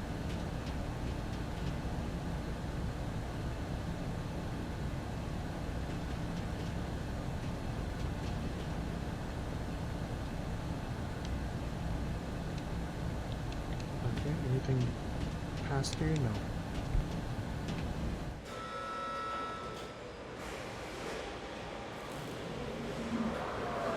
So I think we get a boat now in this game. We can travel the ocean.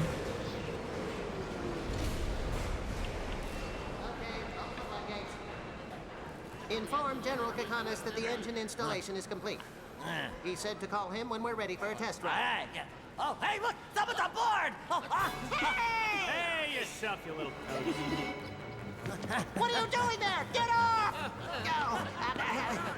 Get word to General Kakanis! Hurry! Yes, sir.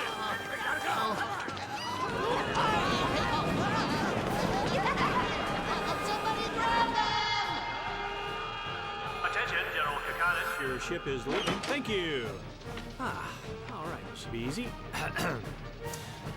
Oh, wow. A lot of buttons there. Gonna need a manual. I think I'm... Out of the way, amateur.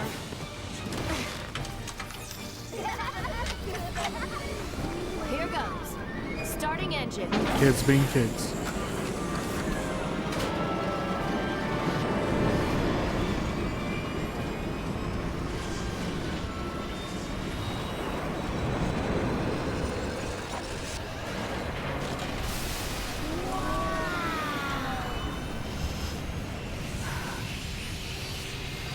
Cast off.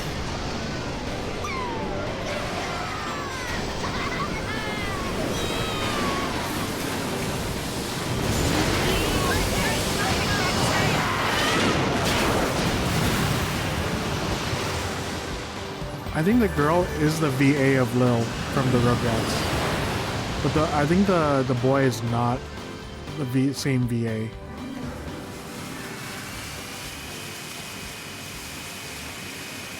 Can I move? View the Snap Rose control tutorial, sure. Yeah, I believe so. I think just Cook, but I don't think Mac is. With a snap nose at hand, you are able to traverse the wide open ocean. Move the left stick in any direction to set the snap nose in motion. Move the right stick in any direction to set the camera view. Some areas, such as the shallows, ice fields, and hypercurrents, are not navigable even to the snap nose. Press RB to move to the snap nose bridge. To return to sea navigation, approach the cockpit controls and confirm what you want to embark. When you approach the shores, a land will appear on the bottom right. Press A to exit snap nose. To make the world map menu appear, press the right stick and move to the closest landing location. To reboard the snap nose, choose the landing point on the world map menu, then press the A button. I think I got it. Let's check the interior. Why not? Because usually, like on some. Oh. Are you feeling okay? Yes, I'm fine. I'm the only one that's without you. Okay then, where do we start? Have your memories come back? Nope, it comes in fragments. Same as you. Bits and pieces. Please tell me what you meant by saying we were comrades. Do you have dreams? Yes, Do you have dreams? I do. Well, what about them? Have you ever wondered if those dreams might be fragments of your past? That there might be something turning round and round in your heart, different from the way you are now? Have you ever had a rush of feelings? Wow, you're like saying more than one word since you've been getting your memory back.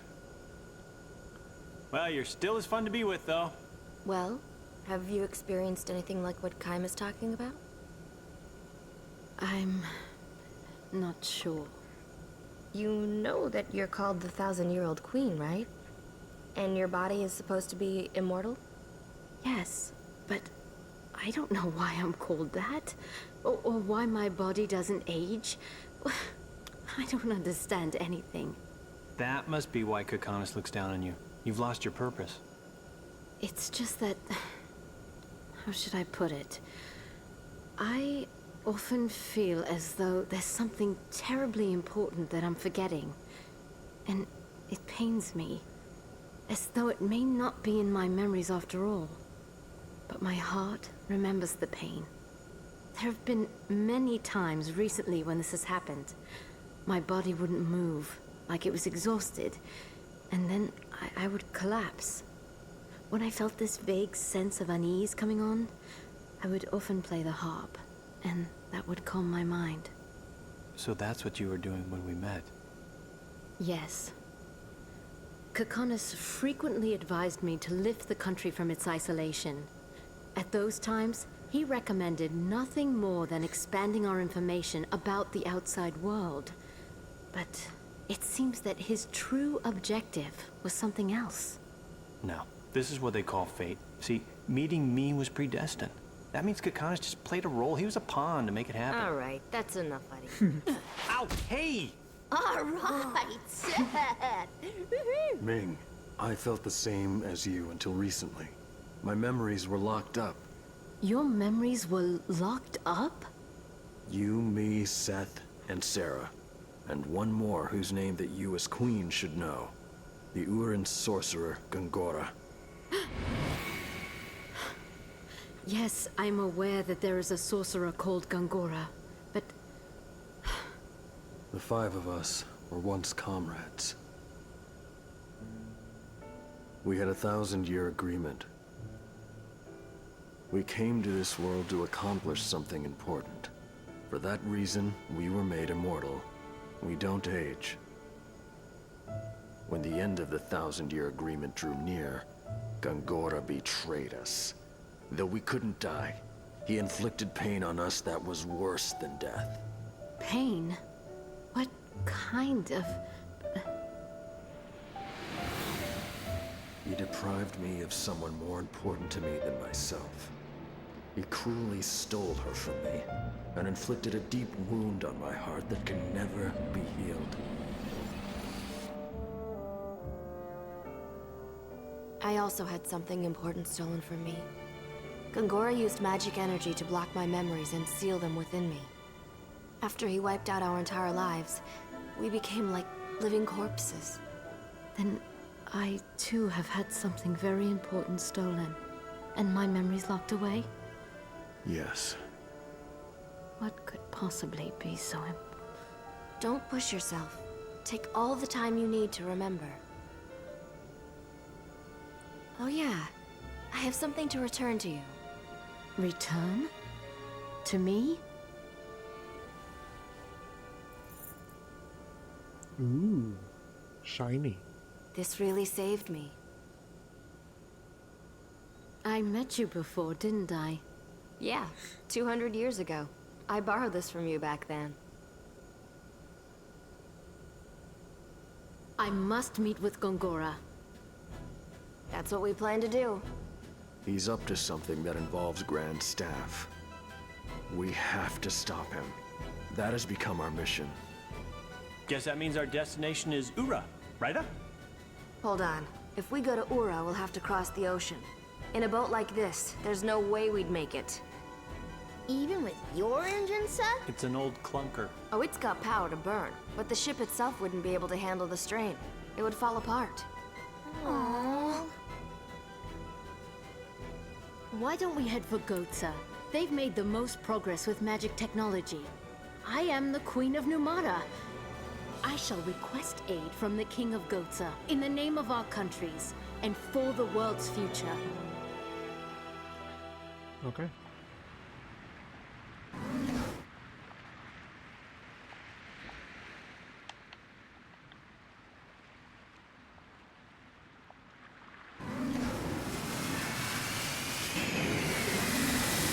Is it like I can't go farther than this, I guess?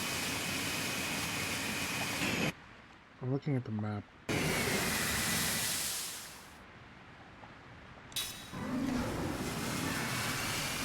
I just googled it and it definitely is the VA from Roget from Cook. Yeah, that's what I remember hearing about. And I'm assuming Mac is not. Because she definitely sounds like Lil for sure. Okay, we get a little cutscene if we try to do that. Oh, we do get a cutscene.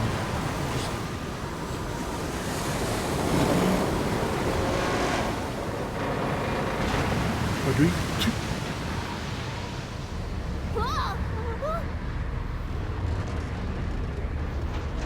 We're not gonna make it! Turn back! The waves are gonna smash us to pieces! Okay, so yeah, we can't go back.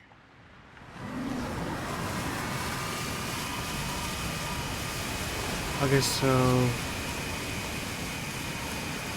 I could see on the map where we could go.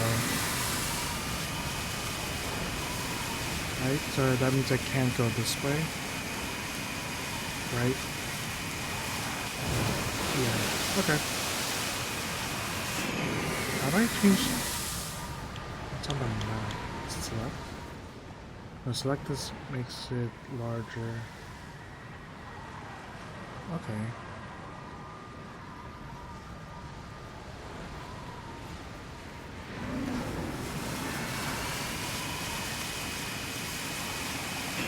Alright, so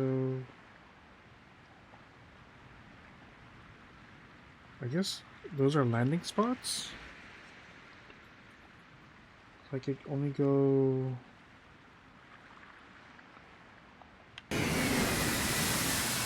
right and left. So we could go back to Namara, but there's nothing there that I need. Hold on. Can I explore the ship or no? I can. Okay.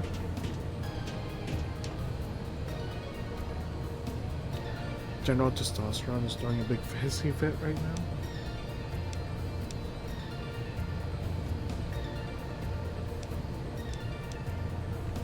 Okay, what did he say?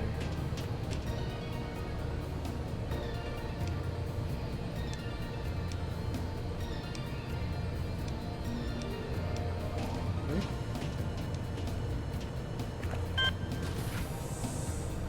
Let's explore the ship. Oh, it's yeah, it is a small ship. This kind of reminds me of Final Fantasy X a little bit. The ship's exterior. I can't do anything. Okay. What do you guys have to say? Okay, so no treasure.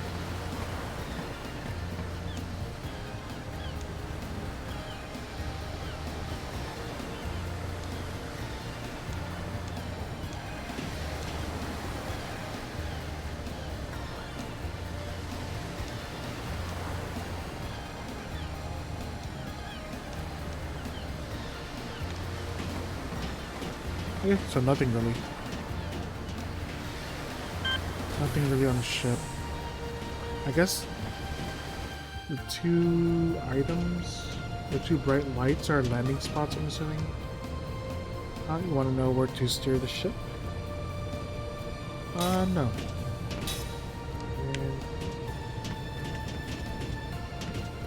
And yes. Okay, so we're done. So we could go back to Nomura, but there's no reason to.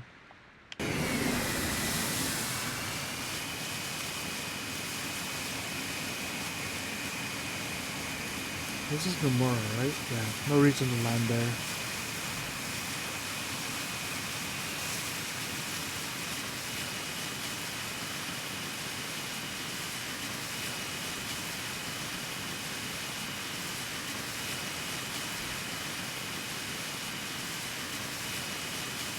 How do I get over here?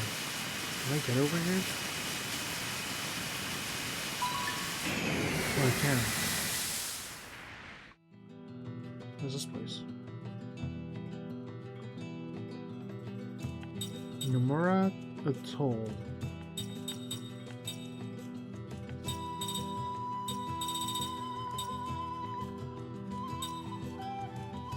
Okay, Nomura Atoll. Interesting. Okay, if I go back on the ship and I can't oh, okay. Just save spot here. We already kind of saved, so oh, hello. What's this? Bronze Spirit Band. What's this?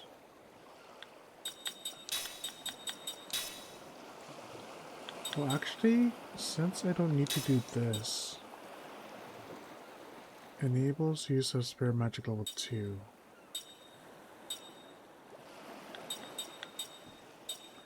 I don't think I need to learn that. I think I'd rather work on...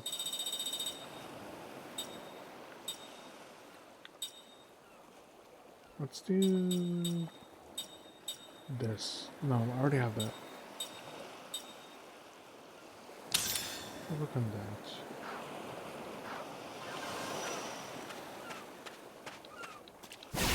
Oh, there is enemies here.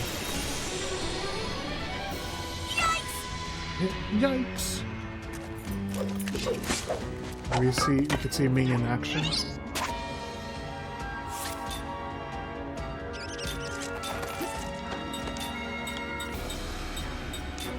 They don't have anything good, right?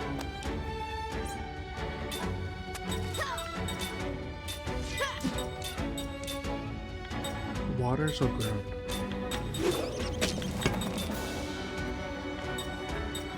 All ground? Okay.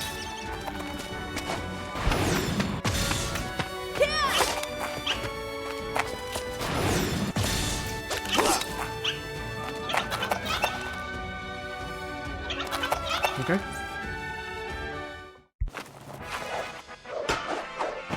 Only the strong survive. Nice way to waste my time. Is there anything else? I don't think I could kick these, right? No. Anything over here? Can I kick this rock? Let's take him down.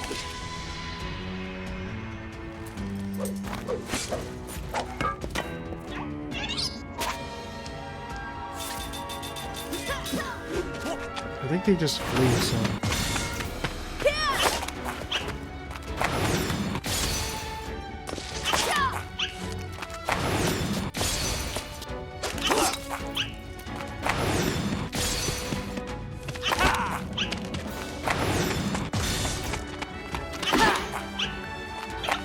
Yeah, they just flees, so... It appears I've still got a lot to learn.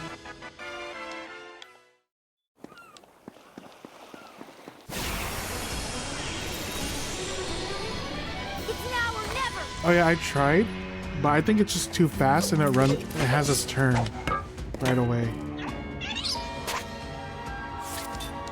Because these are my attackers, they don't know any black magic, plus they're slow magic casters.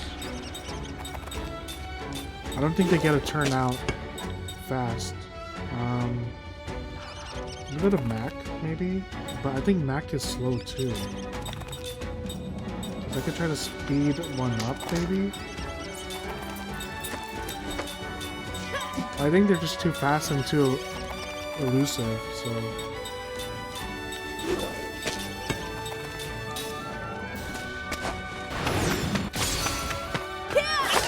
Yeah. Oh, it's still... Although that one attacked. When that one attacked, we could hit it.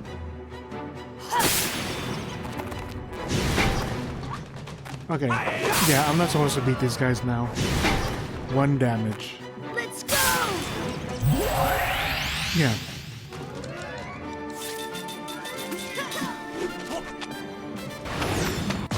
I wonder how much damage I can do if I just land 1. 2. Yeah. I'm not supposed to beat these guys.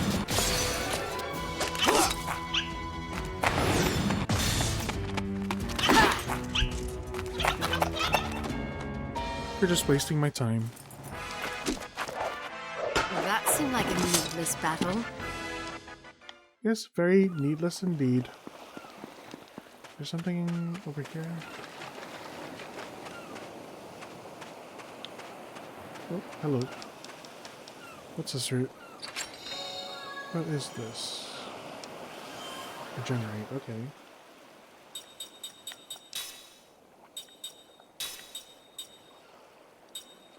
Gives one party member weak gradual. Oh, okay, that's actually not bad. I think if I remember, this game has like spells that do single damage, and then the better spell can hit everything at once. There's really no point, so we'll just flee every time.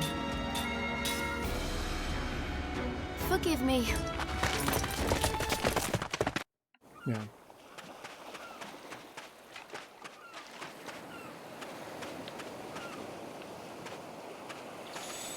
We could make a save here, why not? And I think this will be a good time to do an ad break. So I'll play the ad. And I'll let you guys listen to the sounds of the ocean. And I'll be back in 3 minutes. And then I think I'll just play for like 1 more hour, hopefully. I always say like I'm hoping to play for 1 more hour, but I play more, but we'll see. Okay, so I'll leave you guys with the sound of the ocean for now. I'll be back in 3 minutes.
Okay, I'm back on time.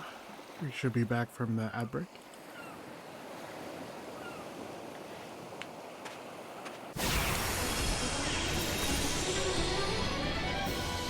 You want a piece of me?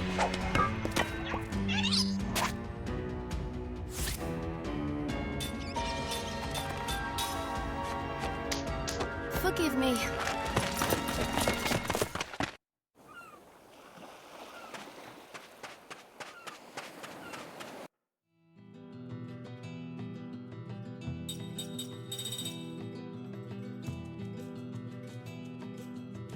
How do I go back on the ship?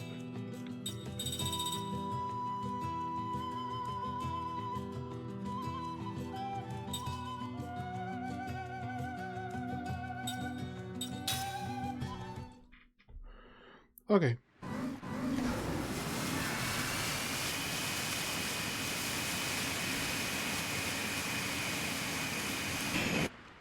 Right, so that's not shining anymore.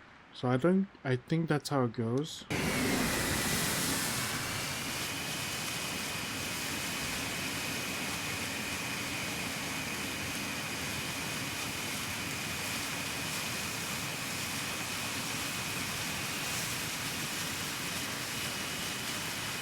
Yeah, I think there's... Oh, Scyther. Yep, Scyther showed up. I don't think there's anything over here.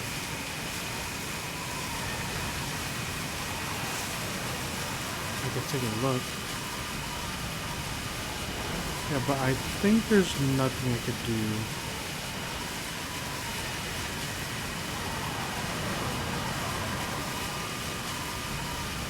Yeah, I don't see anything. Okay. Since I only have like, I plan, hopefully I stick to my word. I plan to stream for just one more hour before ending stream.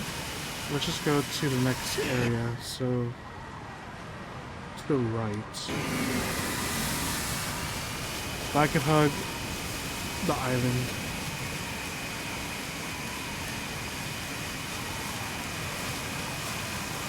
Until I reach there. So welcome back from the raid. Hopefully your raid was at least successful, so it wasn't in vain.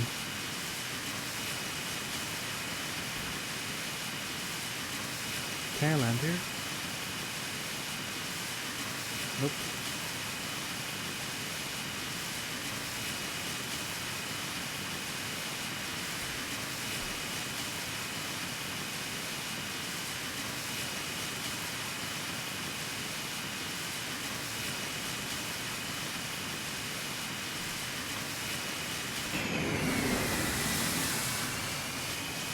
Yeah, I don't think there's anything to do.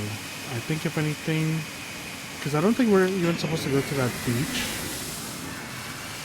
but it said that we could go, so I think it would give us the option to go other places if need to be, so I think we're just going to go straight to the possible next area. And our objective is to get to Gold Set.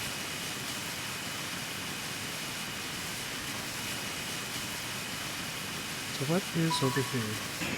Yeah, here we go.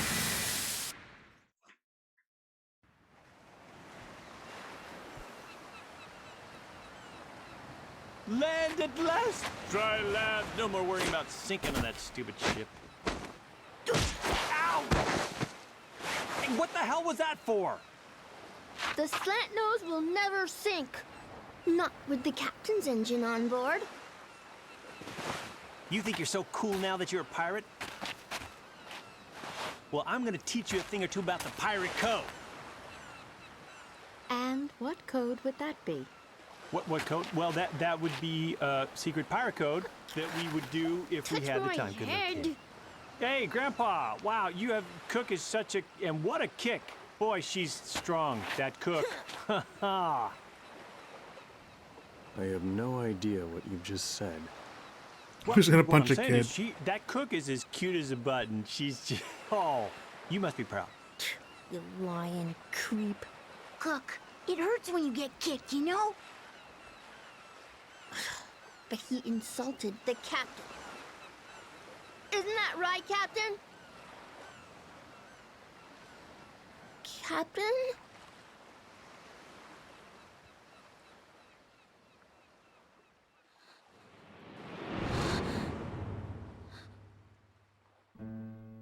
Sad.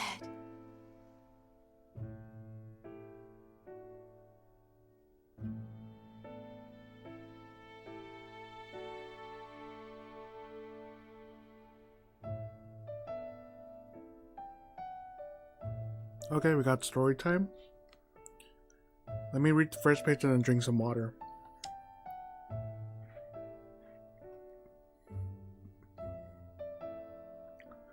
O wondrous beast Anira, proud descendant of the White-Winged clan, you alone were my irreplaceable companion. Would it anger you to hear me call us two of a kind? Were we not, in fact, a perfect combination? You and I, bound together by a single thread, that gossamer thread we know as loneliness. Anira, I owe my life to you. Not, of course, that you saved my life in the ordinary sense of the word. Mine is not a life that can be lost under any circumstances. It is an irrevocable burden. I will not die, I cannot die. And therefore my life was not for you to save. Oh, Anira, what you saved, I now see, was not my life but my heart. Wait, hold on.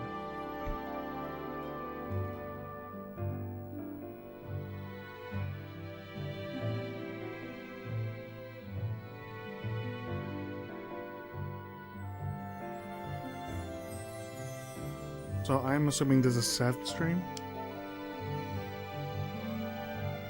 Back then, long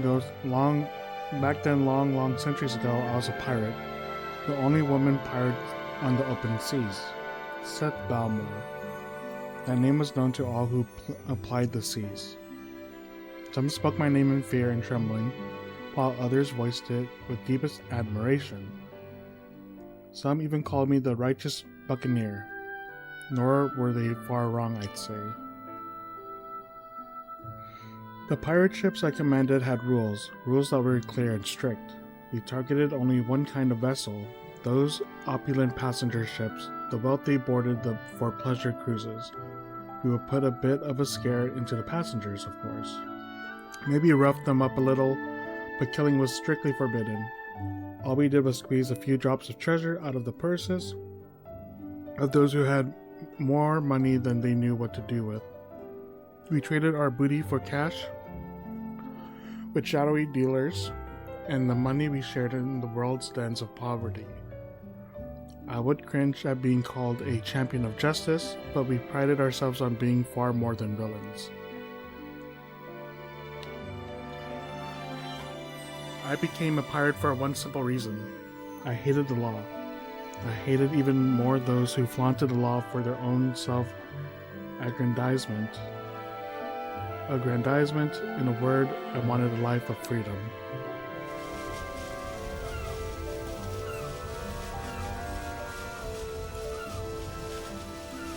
I don't know, the music seems kind of off, but it could be just me.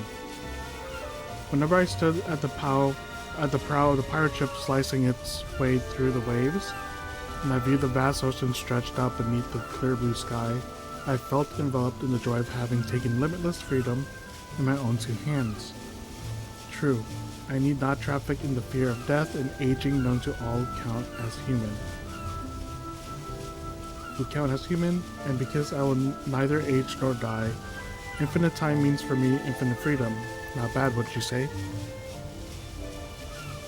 I would spy the ship that would be our day's quarry.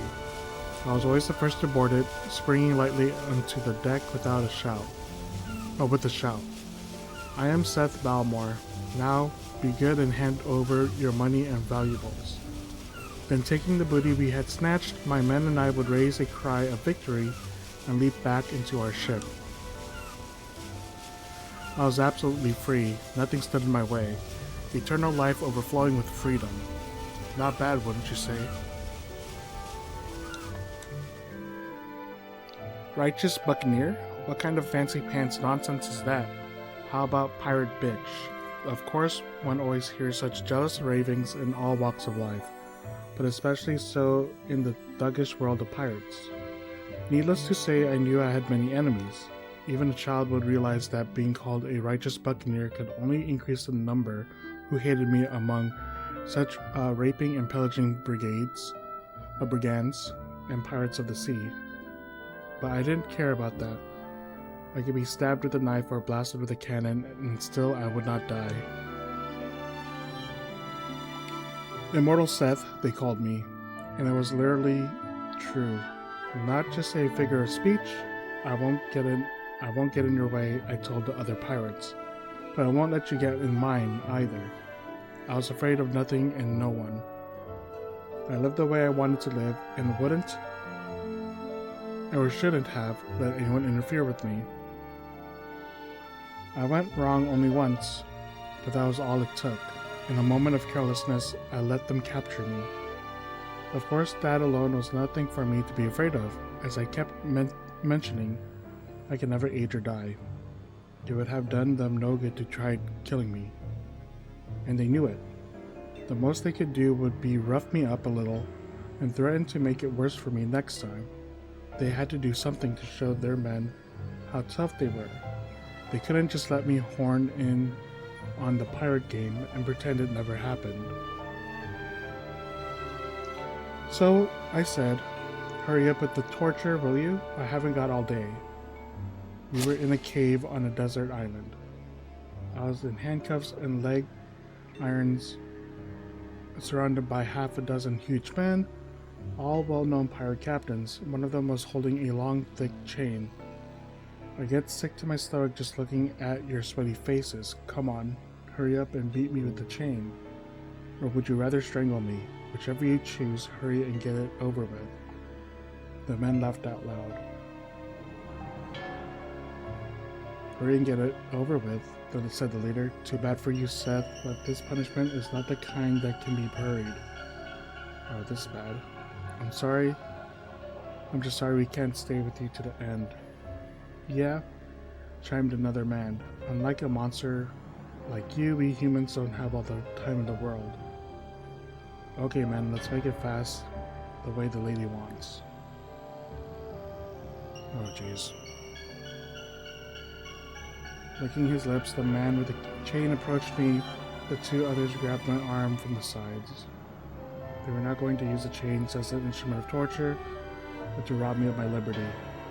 They chained me to a gigantic boulder in the cave. They were laughing so hard they could hardly contain themselves. Just what you need, Seth? It's the end of the road. It's the end of the road for you. We can't shoot you, we can't stab you to death, so we'll just lock you up. We'll never come back to this island again, and even a half-baked pirate like you knows the place is not it's not on any sea lanes. No fishing boats even, and right about now your men have gone off looking for the wrong island. We're the only ones who know we brought you here. Not even our crews know where we are. Nobody's coming to save you, that's for sure. You'll be in here forever. Can't move a muscle, and you can't even die all by yourself for the rest of eternity. With that, the men walked out of the cave, leaving me there with a single lantern. Cowards, I screamed, don't run off like that. Don't do this to me. Oh, okay, they just chained her up, I guess. But the only response was the hollow echo of my own voice in the cave.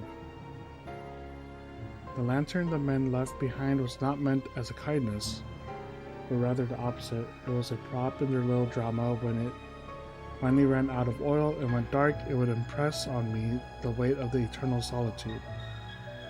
As long as the lamp kept glowing, I was filled with rage for the men. But when the oil was running low and the flame began to flicker, a deep anxiety assaulted me. Unable to move, I stared blankly at the flame. Eternity. This world has no such thing. Yeah, I thought so too. But I think from what I've read, it just seemed like they just chained her up and left her there, unable to escape.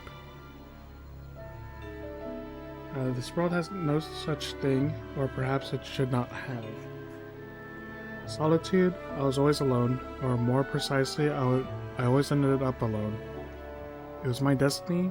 I could be surrounded by companions whose feelings matched my own perfectly. I could share the deepest love with another, but in the end I would always have to lose them. Do you know what it feels like to see countless others succumb to death?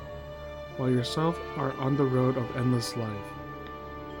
But in your case, Anira, you do have some idea.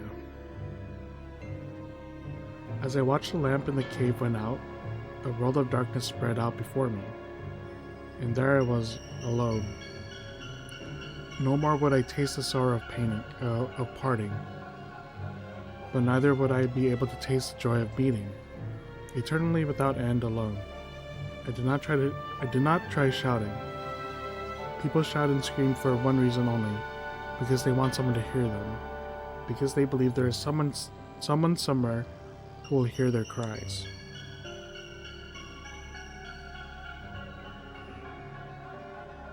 I did, however, shed tears, which is not to say I wept. There is no way that the immortal woman pirate Seth Balmore would ever break down and cry. A tiny tremor went through the darkness, that is all it was. And then I noticed, oh, tears are coming out of me.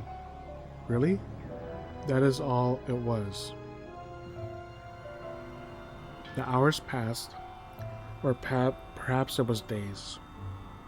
In the darkness I lost track of the flow of time. So okay, how did she get out of this? Because this is Seth's dream, so she got out of this and is not with us.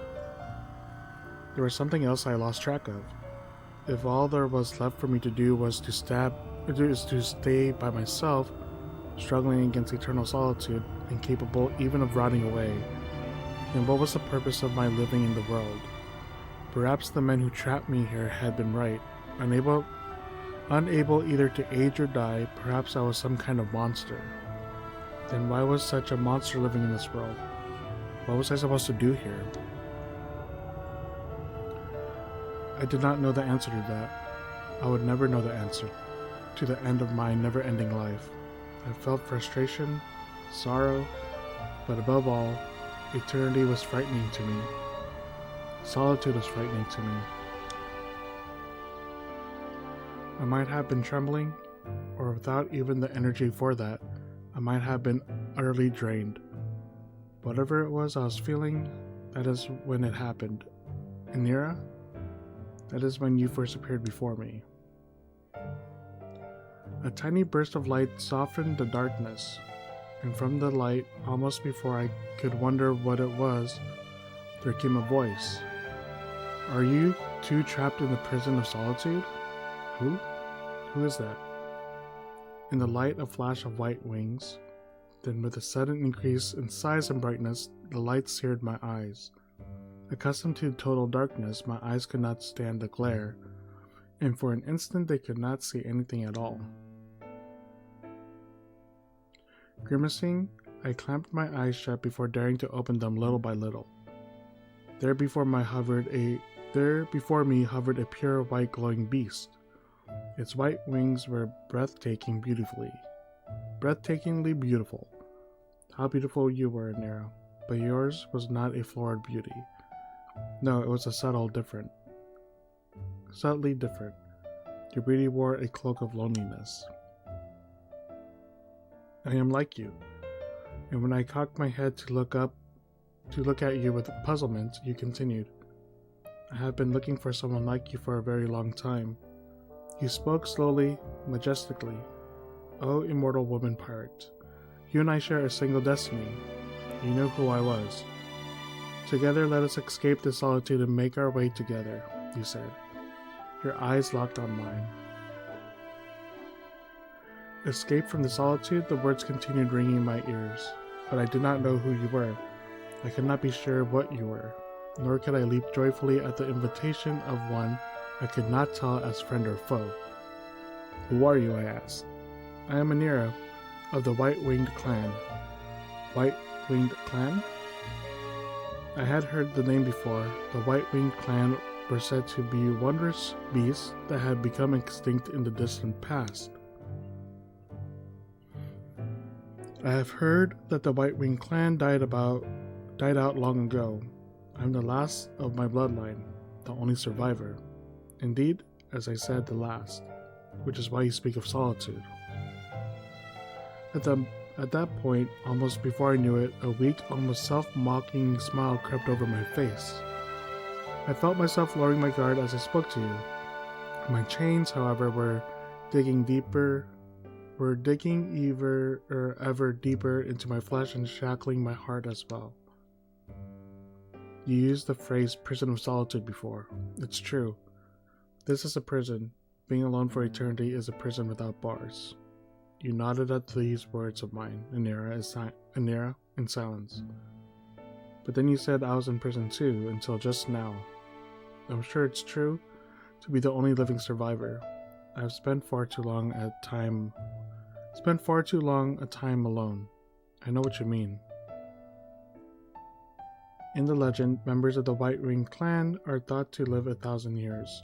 But even if you were to live for several centuries, as a sole survivor you could never meet a female member of the clan of the White Ring and hope to make children with her. The clan will never rise again. The sole survivor must live out the remainder of his days alone. In order to conquer this unbearable loneliness, you said, I would need someone to make her way with me. And you looked hard at me and said, "Oh, pirate woman, are you not of the same mind?" I nodded in agreement.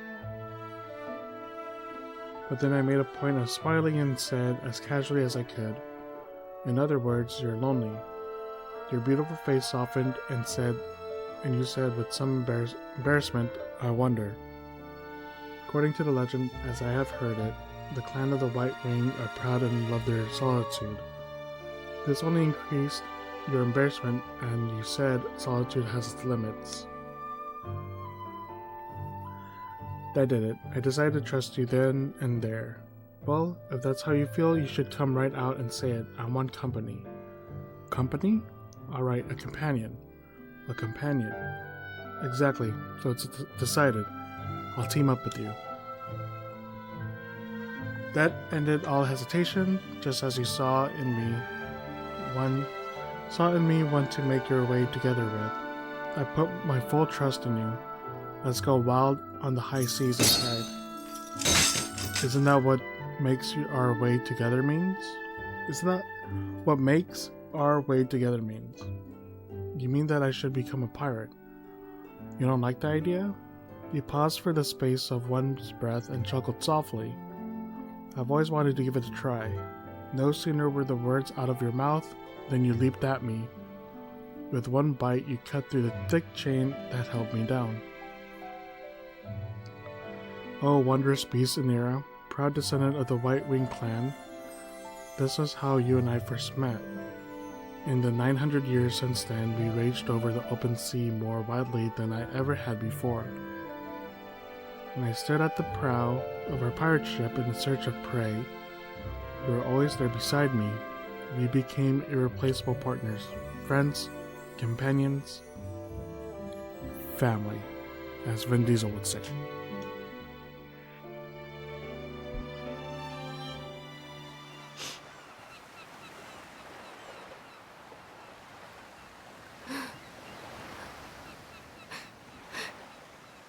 Seth? Cook? You're crying. I remembered some things from a long time ago. You mean when you were a pirate? And remembering made you cry? I've always been a pirate. I was crying because of something that happened that I regret.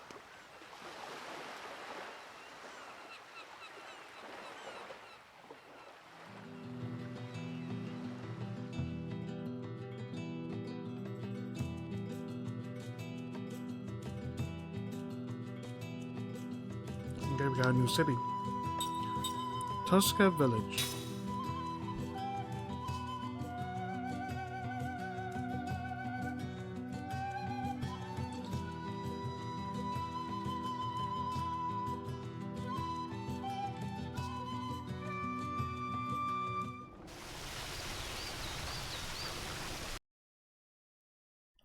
I'm gonna head off now, Papa. I got work. Oh yeah, no worries. But at least it's the last week. Enjoy and see you tomorrow if you're on. Oh yeah, I'll be on tomorrow. What do you mean it's your last week? Last week of work before you're on vacation? Hopefully that is Hopefully that's good. But yeah, it's good seeing you again, Roma. It's definitely been a while, and I'm glad to hear that everything's going good. And yeah. Oh yeah, good. Okay, so finally break time. Hopefully you have a long break. Okay, have a good night. Thanks for stopping by. I'll see you next time. Bye bye. And then hopefully your last day of work or last week goes by quickly so you get to that break fast.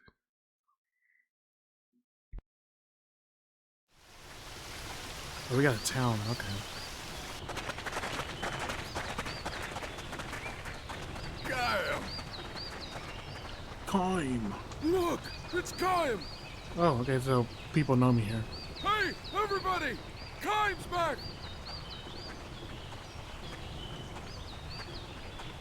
Huh? Hold on, what's this? Okay, no, that's fine. It's good to see you again, Gaim. But you haven't changed a bit. Nope, I never grow old.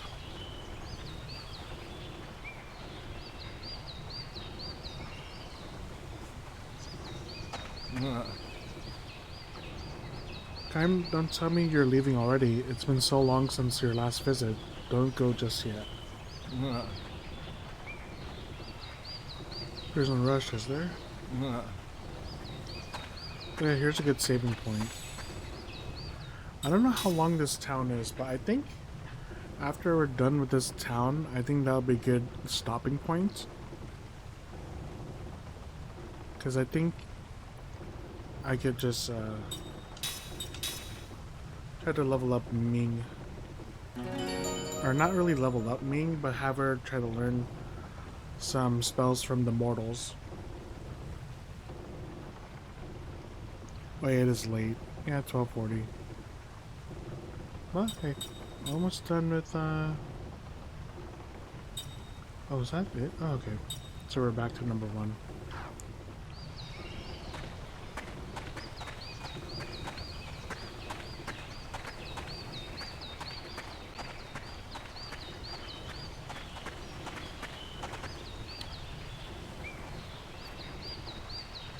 Nope.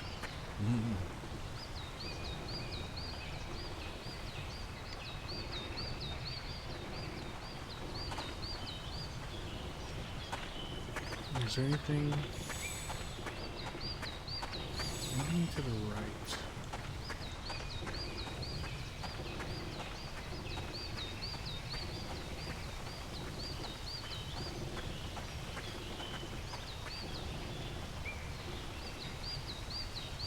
Okay, so Kaim saved this world a long time ago.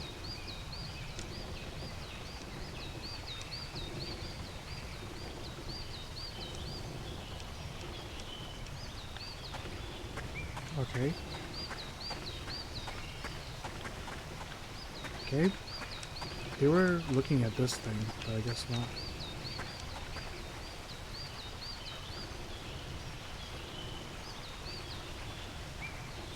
Oh, okay.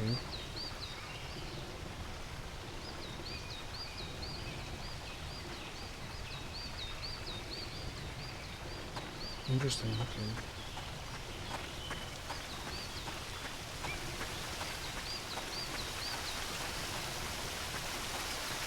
Okay, so I can jump across here. Before I go up any ladders, I see 3 statues here. I think I have to do something with the statues eventually. Look at this guy.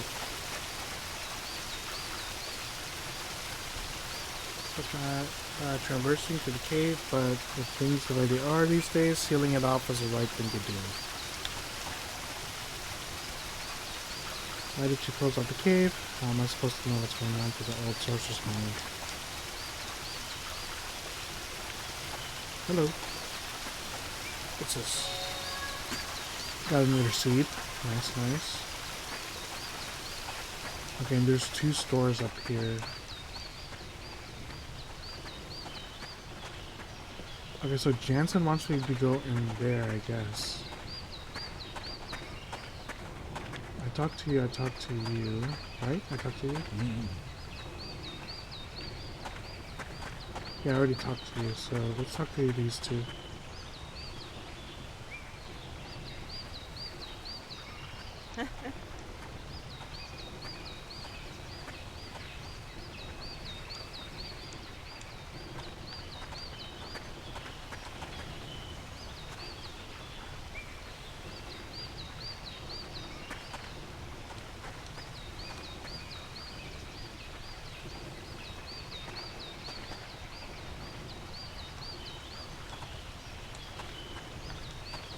Talk to you, right?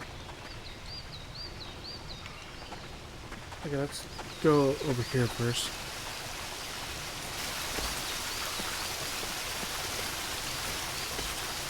Can I go in here?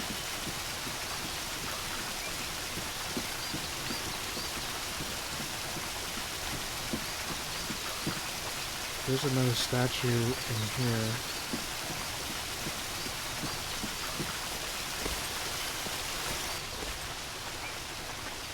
Let's go up here.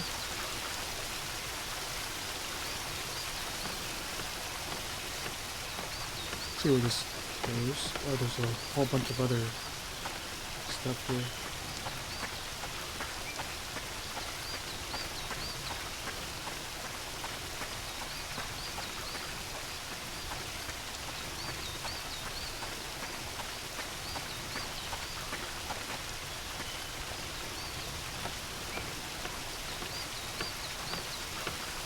But I can't like go faster up and down the ladder.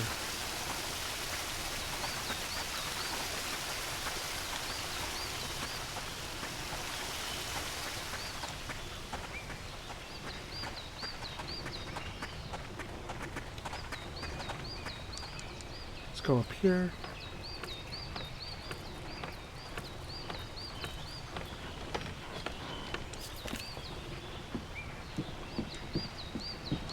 There's a lot of these statues here.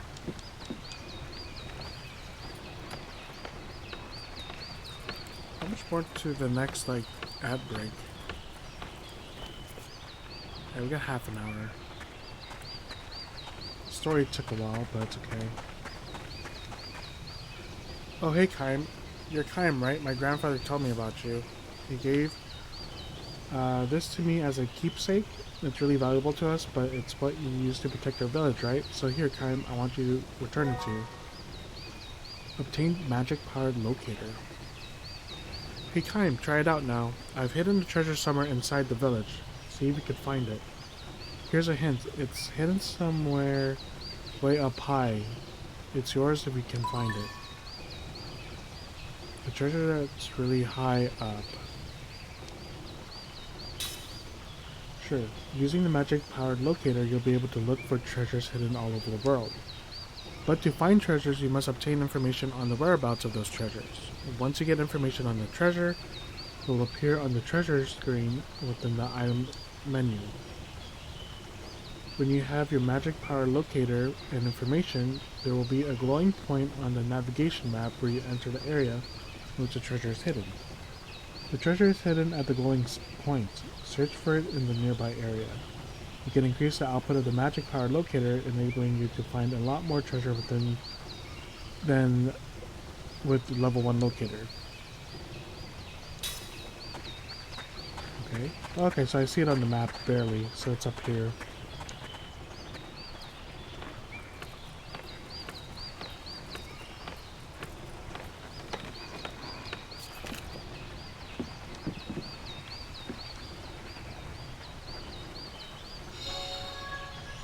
Dark Crystal Staff, Dark Crystal Ring. Ooh.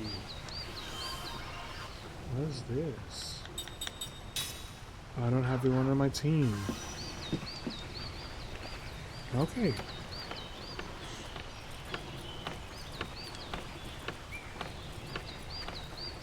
Okay, maybe let's talk to Jansen.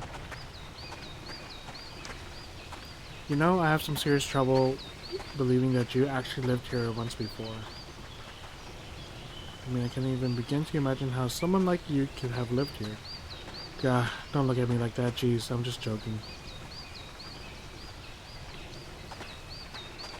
I guess we go in here? It's an inn time. Look, it's been a long voyage, and I'm sure you're tired, so why don't we call it a day here, okay? No. Not yet. Okay, so that's to advance the story then.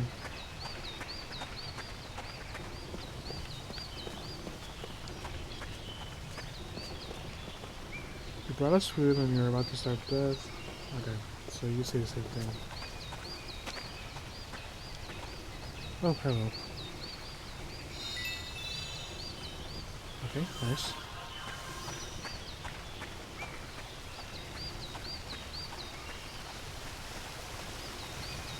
Let's talk to everyone outside.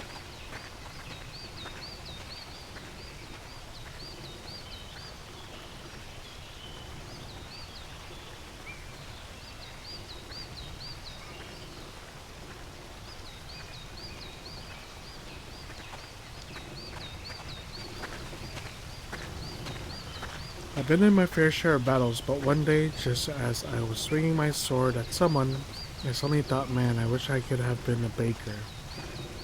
I have no idea how a thought like that came to me, but after that battle, I quit the army. I've made my living baking bread ever since. Okay, we got another story time. Well, might as well do it now, so I don't have to do it, I guess, next stream. A dream has been revealed.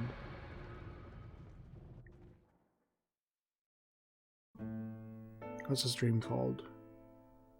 The hero was home from war.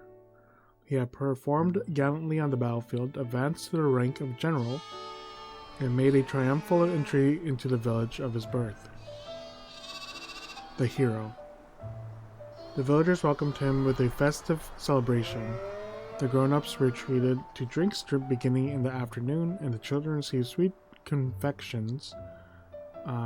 The cattle and sheep in the pastures that supported the villagers' livelihood, whether because they were excited by the unusual commotion or were welcoming the hero in their own way, sent especially shrill cries reverberating into the blue summer sky. General, you are the pride of our village. Obviously full of pride himself, the head of the village thrust out his chest as he delivered his congratulatory address in the welcoming ceremony. To think that the foremost hero in the army came from this tiny village is so incredibly exhilarating and gratifying. I'm sure our ancestors are overjoyed as well. The throng crammed into the village square burst forth with cheers and applause. According to the official figures released by the army the other day, General, you brought down at least 2,000 enemy soldiers with your own hand. A thunderous roar shook the square.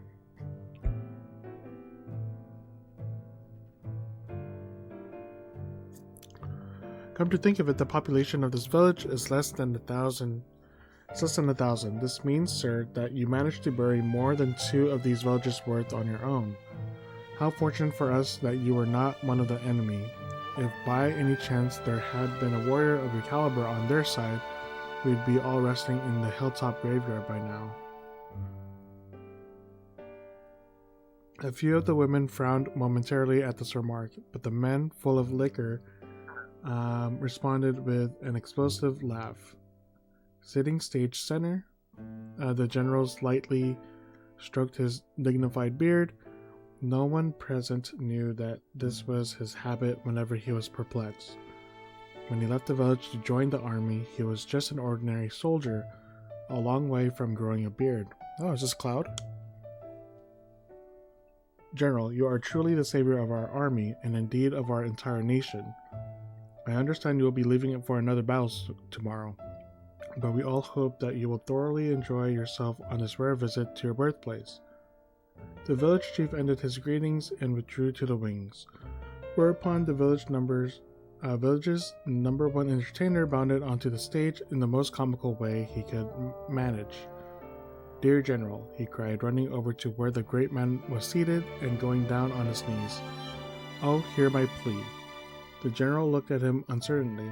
Is there any possibility that you would lend me your sword at your side, if only for a moment? Perplexed though he was by all this, The general, impelled by the audience's applause and cheers, handed the man his tasseled and jeweled-encrusted sword. The man bowed deeply as the sword entered his outstretched hands, and again he cried, "My gratitude knows no bounds." Pretending to stagger under the weight of the sword, he came to the front edge of the stage and held the weapon aloft. And now, ladies and gentlemen, I will reenact the event that raised our dear general's fame to the heights in a single bound, when he hacked 18 of the enemies into little teeny tiny bits. The audience cheered wildly, and the man, with exaggerated movements and commentary, swung the sword in a great arc. The audience knew exactly what he was doing. The general had only made a name for himself for his strategic prowess, but was also widely acclaimed as a warrior on the battlefield. He did not rely solely on his weapon, but, in the end, leveled his opponents with his sheer physical strength. This, too, was a matter of the utmost pride for the villagers. Here we go. 1 man down, 2 man down, flip the sword back, 3 man down, 4th man slash diagonally right through the shoulder, 5th man's head goes flying, oof, 3 at once, 6th, 7th, and 8th man, what a bother, I'll just skewer you like this. The man thrust his sword through 3 imaginary opponents, and the crowd went wild. The general, too, broke into a smile and applauded. When he was through clapping, though, he stroked his beard again.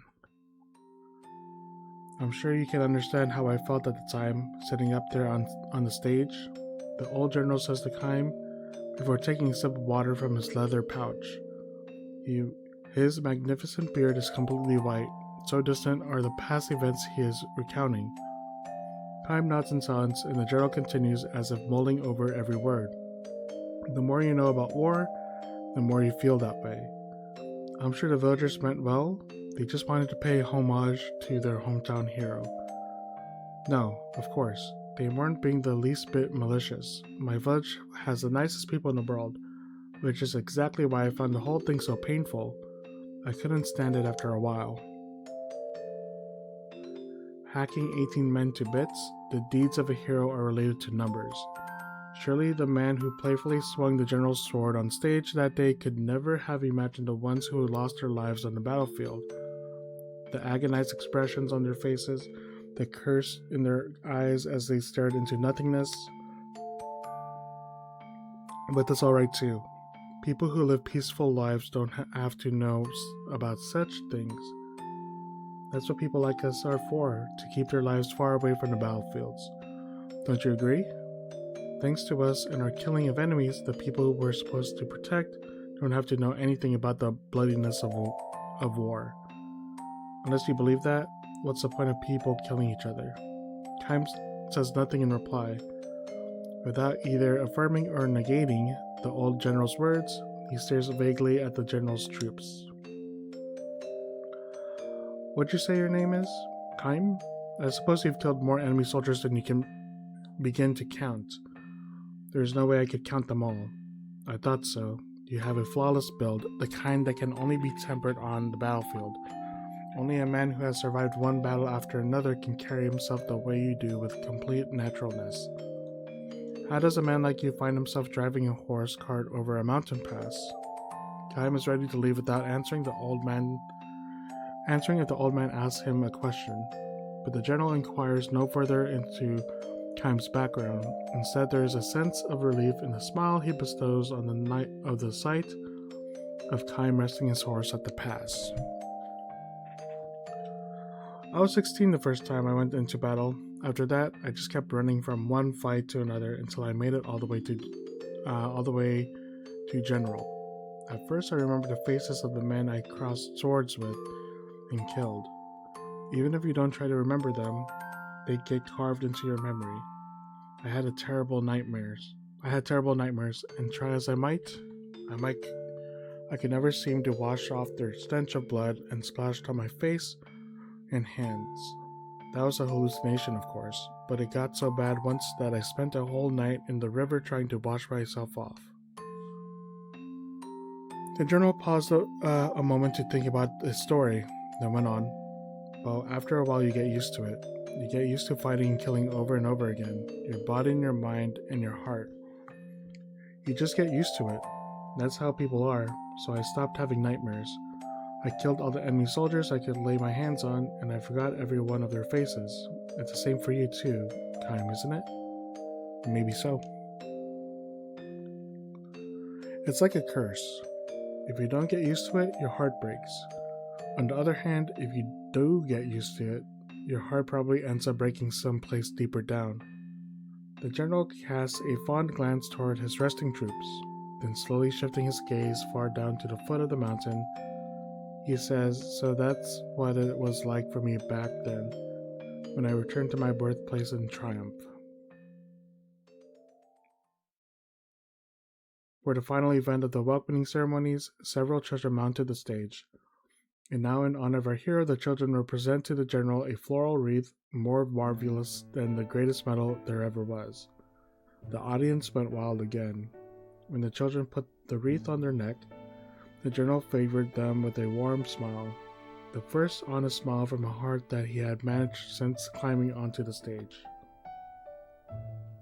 And finally, as a special treat for the general, who has been galloping from one battlefield to the next, far from his native place, the children's chosen representative will read his own original composition spelling out the joys of the peaceful life of the village. With a look of grim intensity, a small boy barely old enough to go to school unfolded his composition and, gripping it in two hands, began to read aloud from it, straining to make himself heard. First, I'm going to write about one of the nicest things that happened to me.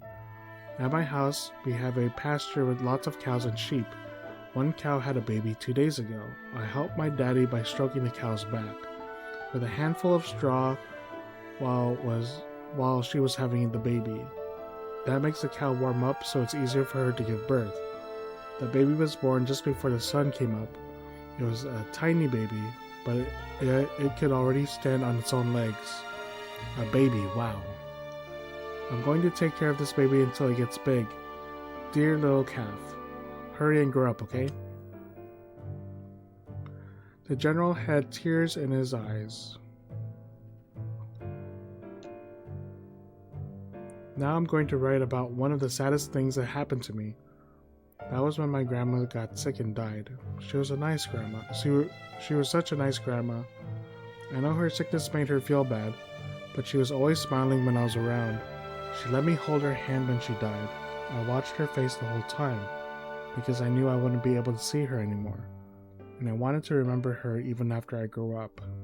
She just kept smiling and smiling for me right to the very end. That's why she is always smiling when I think of her. Are you looking down on me from the sky, Grandma? I will never forget you as long as I live.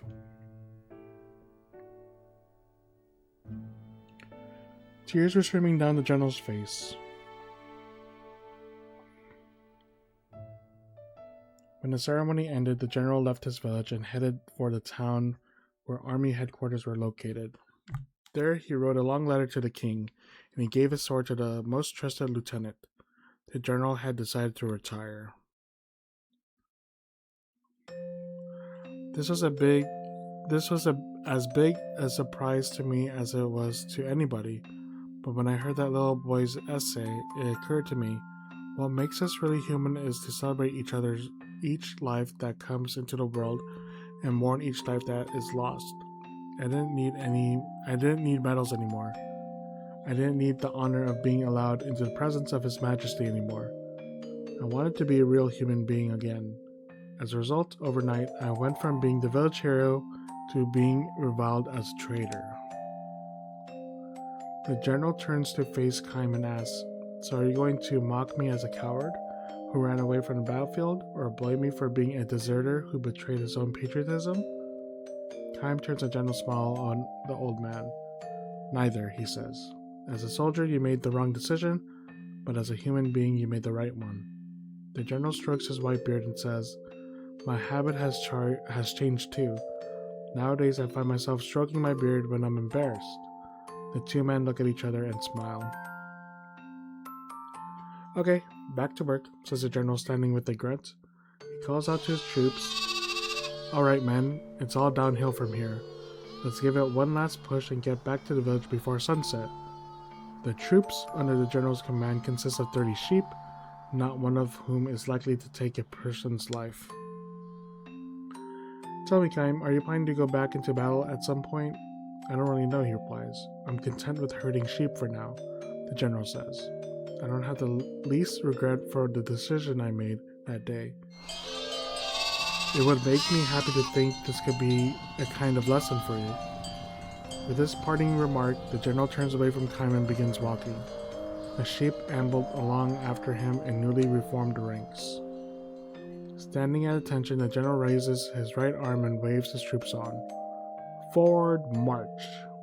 The command he had once delivered to tens of thousands of men in the battlefield now echoes pleasantly among the mountains of his native village. Okay.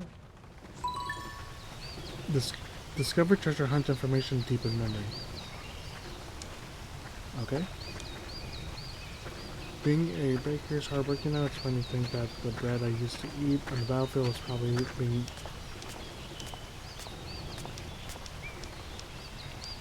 Okay. I read that already.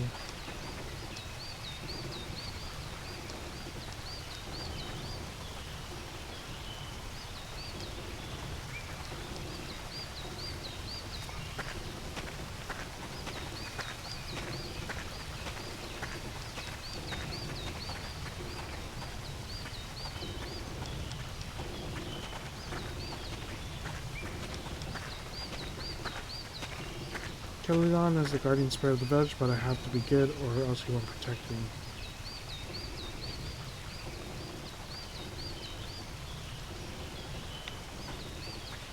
Okay, I see this pot. Healing tank. Ooh, okay.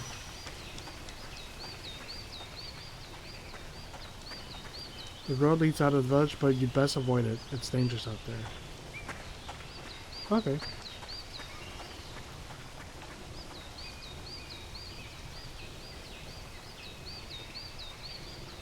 Darkness and curse.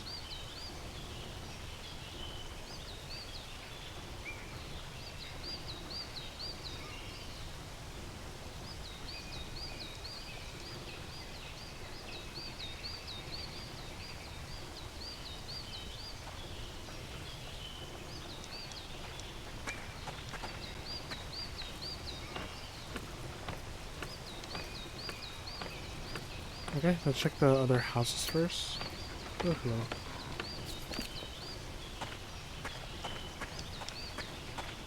What's in here? I'll take another 500 G's.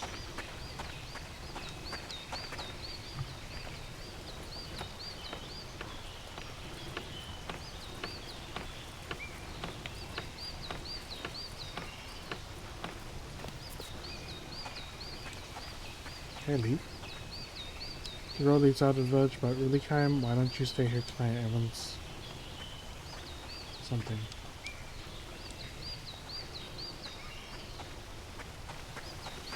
Yeah, let's check out these houses first. What is this house? Old Man Basso's house. Okay.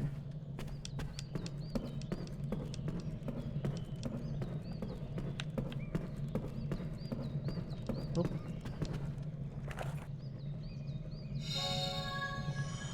4 Seeds of Terror. I'll take that. Okay. Basso. Welcome back, Kaim. Where have you been all this time?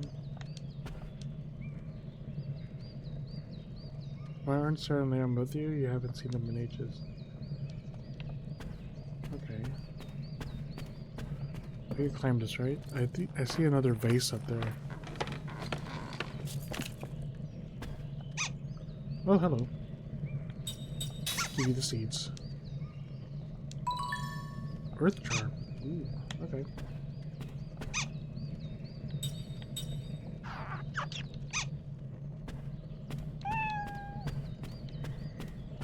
Okay. Nice, nice. Okay, what's over here?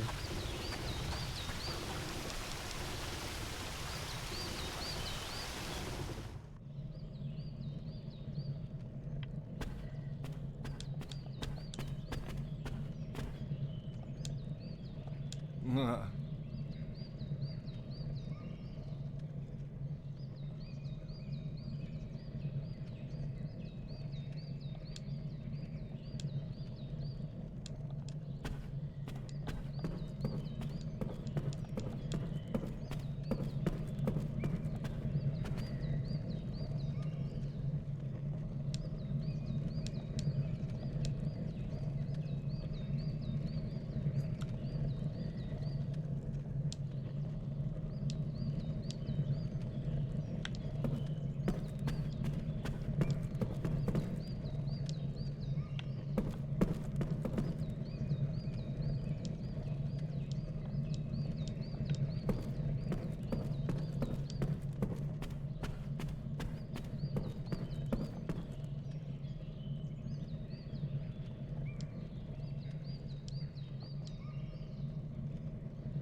Seed. I'll take that. Anything in here? Flare bomb. Okay.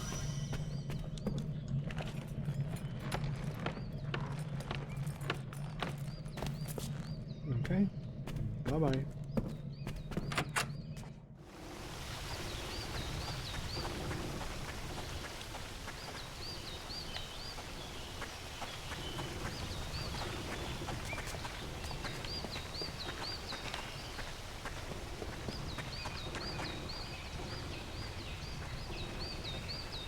Oh yeah, what is this? The truth is, I was to be drafted into the Gotsan army, but I slipped off my roof while I was fixing it, so they dismissed me as ineligible for battle. But I'm glad you're not going to war.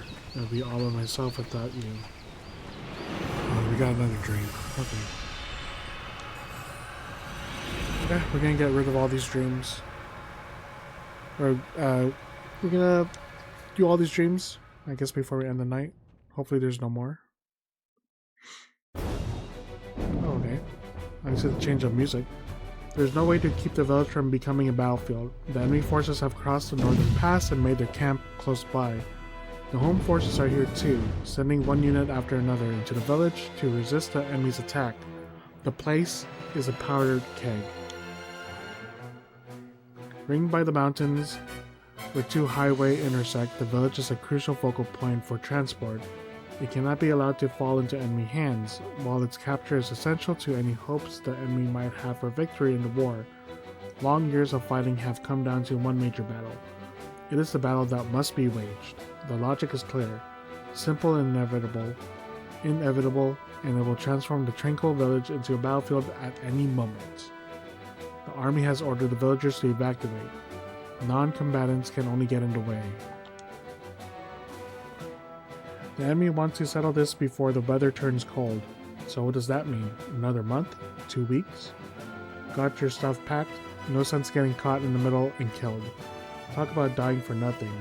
Better forget about taking any pots and pans with you. Pack as light as you can and get away as far as you can. Think of all the generations our ancestors guarded our houses and land. I hate to think it's going to turn into a wasteland after fighting starts. There's nothing we can do about it. It's just plain bad luck, that's all. We just have to hang in there till the war is over and come back. When we find out who won, the main thing is to get out now. Right, it's all we can do. We've got to stay alive, better not hope for anything more than that. Why the hell does this have to happen to us? The villagers leave a few at a time, beginning with the first ones to find temporary shelter. By the time the forest is slightly tinged with red, the village is practically deserted. The only ones left are old folk who live alone and have no one and no place to run to. The army has built a crude refugee camp for the evacuees, built across several mountains. To reach it, the aged poor stagger in with little more than clothes on their back. The only one left in the village is Grandma Kodo. Okay, that's a prequel to the story. The Bread of Grandma Kodo. As a mercenary, Kaim first met Old Kodo shortly after he joined the unit protecting the village. He was on an inspection round at the time when he spotted the old woman working in the fields. She turned out to be Grandma Kodo. A soldier with him yelled at her, "Hey, old lady, enough of that!" Another man shouted, "You'd better get out of here now if you want to stay alive.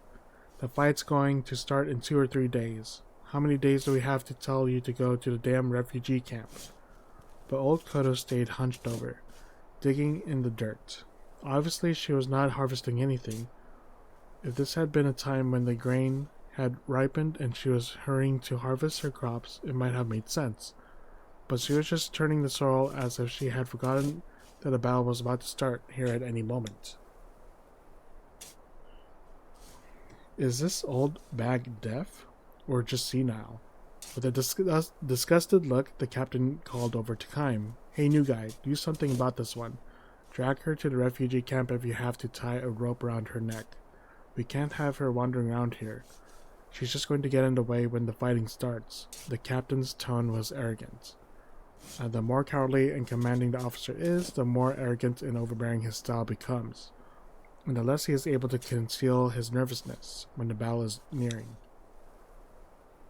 Kaim strode silently toward the old woman in the field. "Well, go on ahead," the captain called out behind him, but he did not turn around. Only a few days would be needed to decide the outcome of the battle for the village, which was a reflection of how violent it promised to be. For this reason, working the fields now was pointless. Even the most carefully cultivated patch of ground would be crushed under the soldiers' boots. A harvest next year was out of the question, nor was it even clear how many years it would take to restore the village to its former tranquility. When Kaim approached her in the field, the old woman kept working and said, "Don't try to stop me." She looked and sounded much tougher than she had seemed from a distance. She might have been one of those stubborn, cranky old folks that people kept their distance from when the village was at peace. "You're not going to evacuate?" Kaim asked. "What the hell for?" she spat out. "They've built a camp you can go to." Old Kodo gave a snort and said to Kaim, "You're a new one. I've never seen you before." "Yes. So you don't even know what the camp's like. You soldiers have nothing to worry about." "What do you mean?" Old Kodo said nothing but pointed toward the steep mountain, standing like a painted screen on the west side of the village. Kaim asked, "Is that where the camp is?" "Hell no, you have to cross that mountain and another one to get to it. Nobody my age can walk that far. What's the point of building a camp in a place like that? How many old folk do you think are going to make it over there? You might as well leave us out in the hills to die like in the old days." Kaim was at a loss for an answer. Continuing her digging, the old woman grumbled, "That's how the government does everything." She was clearly angry, but perhaps less angry than sad. "You're on an inspection tour, right? Well, don't let me stop you." "No, you see. You're not going to get me to go to any damn refugee camp. That's all there is to it. I'm not going anywhere. This is the village I was born in, and I lived here all my life.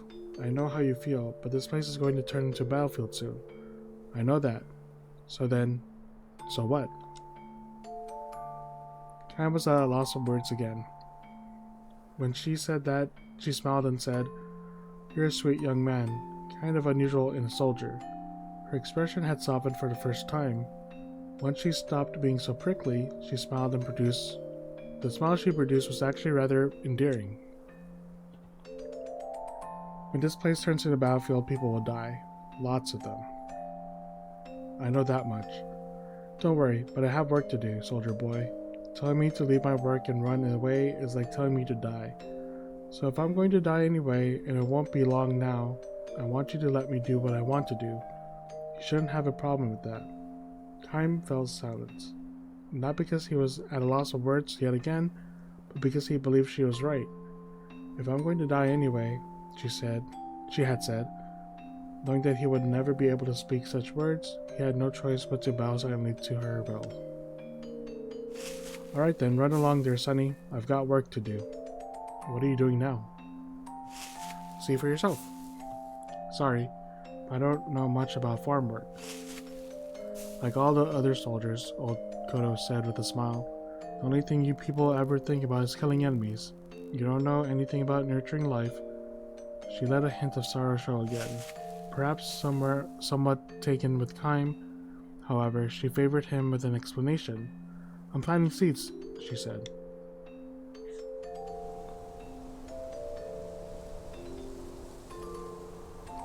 Grains of wheat. You sow them in the fall. They mature over winter, shoot up under the spring's sun, and turn the fields golden in summer.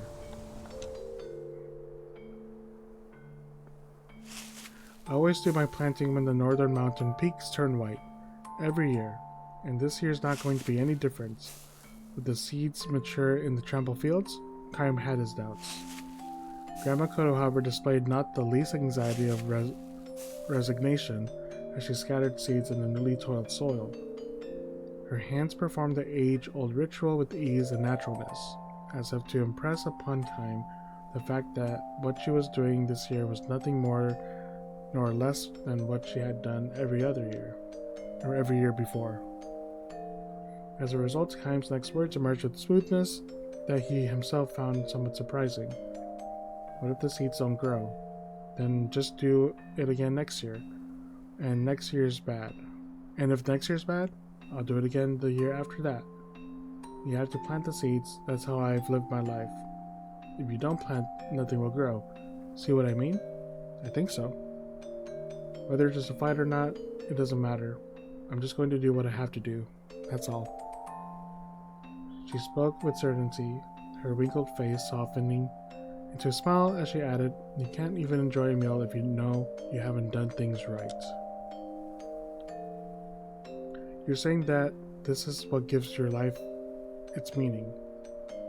This was the question to which Kaim had long searched for an answer.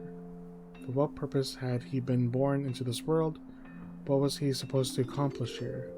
He had continued to roam through his life's endless journey without knowing the answer to these questions. Indeed, because he didn't know the answer. I don't know about deep stuff like that, Grandma Kodo said shyly. I just mill the wheat I've harvested and bake bread in the fall. The bread is really special. Nothing tastes as good as the first bread you make with the wheat you grew that year. That's what my grandson looks forward to every year. I can't just decide to take a year off now, can I? I see what you mean. No, you don't, she declared. You're nothing but a damn soldier. Her face had turned hard again. There was no more smiles from her that day. When Kaim returned to the barracks, a soldier who had stationed in the village for 6 months or more said to him, "The old bag hates our guts. That's because we've ruined the village. That's part of it, I suppose, but it's got deeper roots than that for her." Grandma Kodo had lost her entire family to war. First, her husband died in the war 40 years earlier, then her son and his wife in the war 20 years earlier, and now the one grandson they had left was taken to fight in the current war. "What's his unit?" Kaim asked the soldier. The man gave a helpless shrug and named a unit that had been sent to an area with the most intense fighting. Talk about bad luck.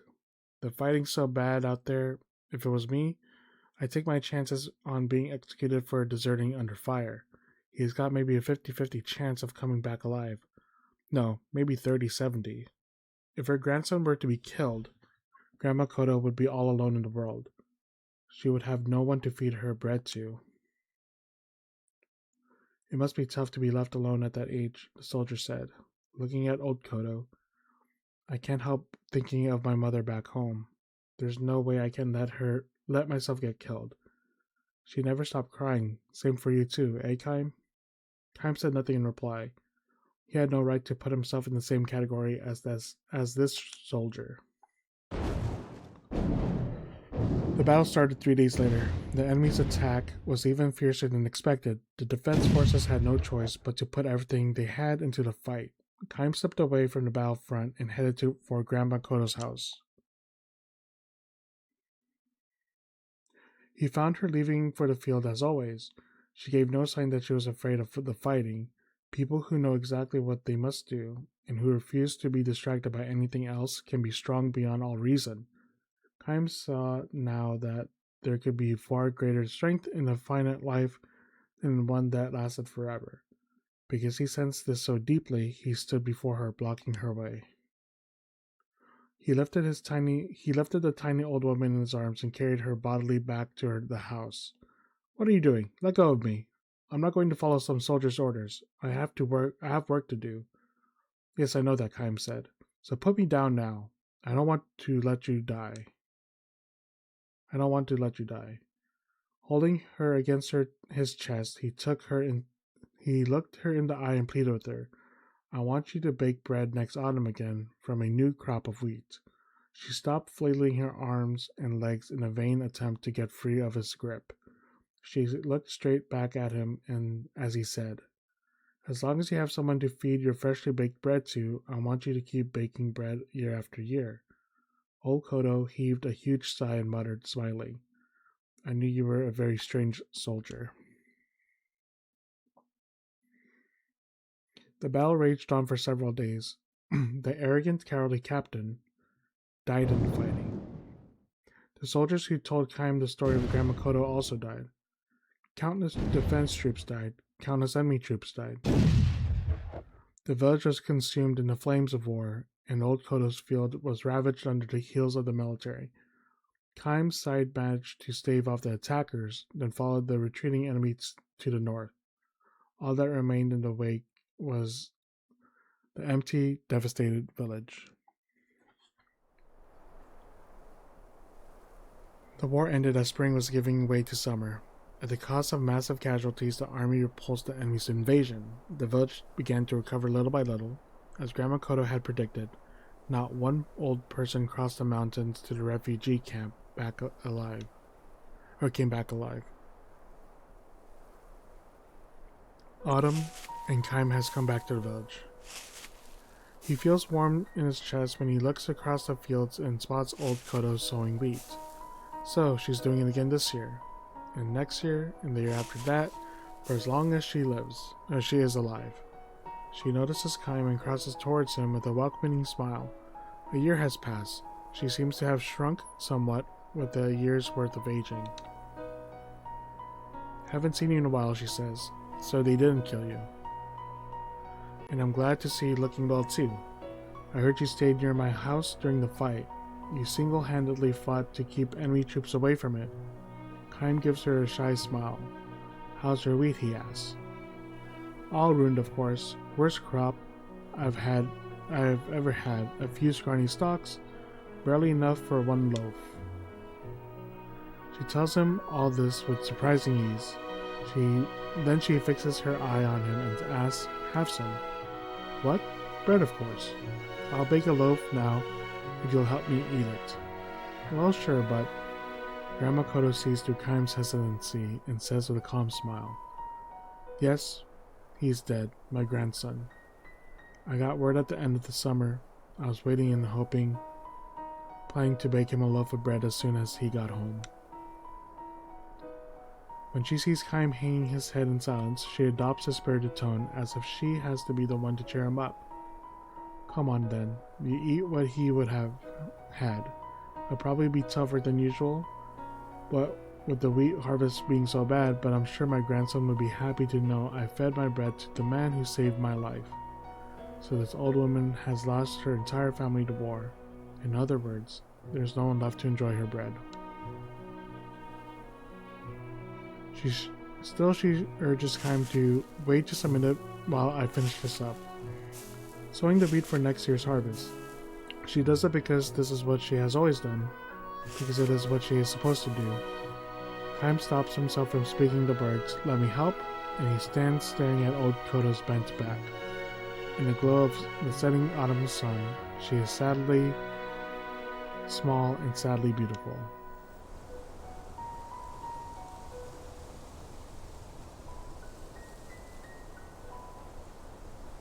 Kym eats the fresh baked bread. Old Kodo was right. Made from the wheat grown without its full measure of care, The bread is hard and dry, and poor in taste. Still, of all the bread Kaim has eaten and will go on to eat in his long, long life, this is by far the most delicious.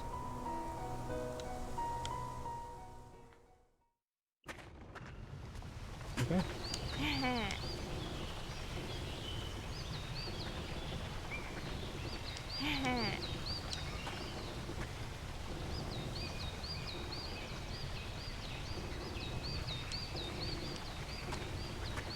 I can save. Hey, what's up, Batman? How's it going, dude?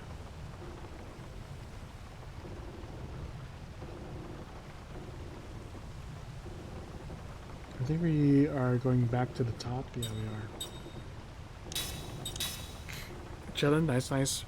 Waiting for the gym again.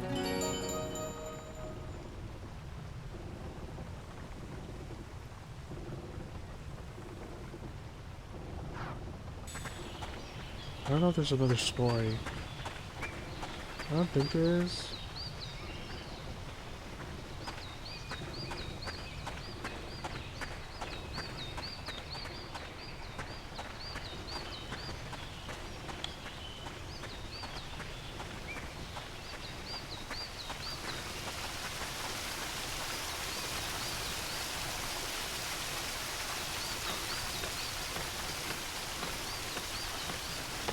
Okay, just relaxing, nice, nice. Something here, right? And I guess it's under.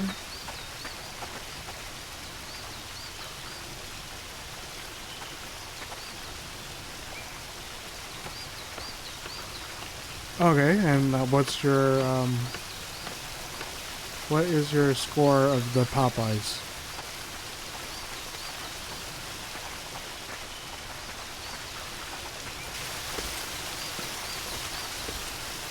Oh, it's over here.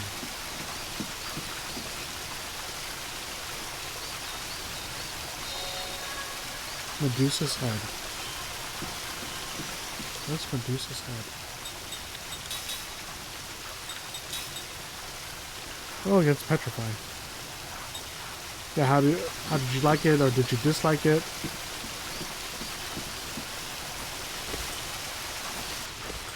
One, two, three, 4, 5, 6, 7, and 8.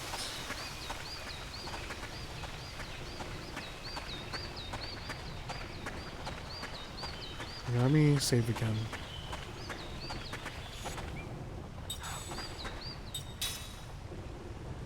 Am I close to a ad break? Okay, I'm gonna play another 3-minute ad.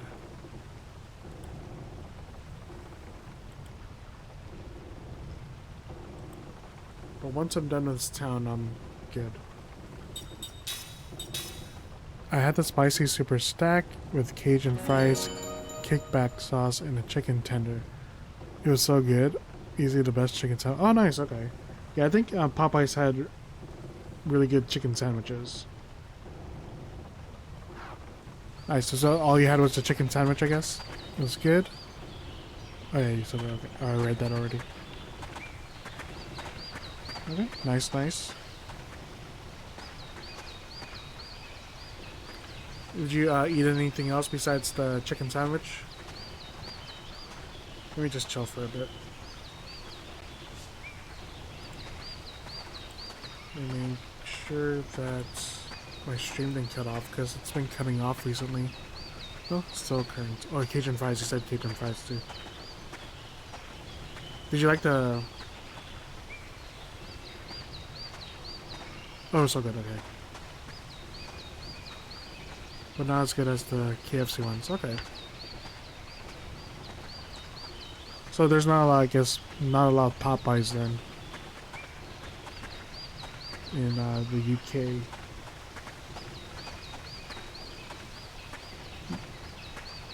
I mean, did you hear, like, before Popeyes opened near your place, did you, like, hear good stuff about, like, Popeyes? Like, people telling you, like, good stuff about it? Like, you should try it if there's one near you? Oh, God. Whoa.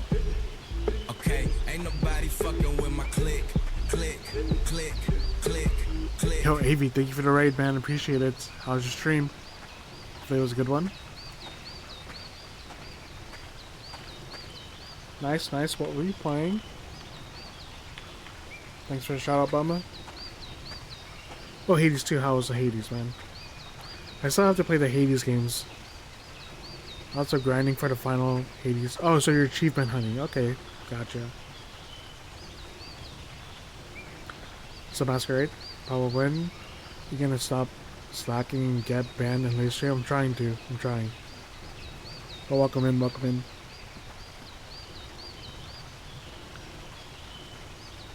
Yeah, I know Hades is like the game has good reviews.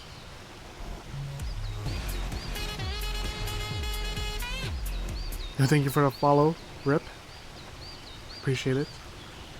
Yeah, Hades is fantastic. I 100% recommend it, yeah. So that'll probably be on the list of games I play next year. So I'm going to finish up this game. And whenever I finish this game up, I'll take a break until the new year. Oh yeah, nice. So you're achievement hunting for Hades 2. Nice, nice.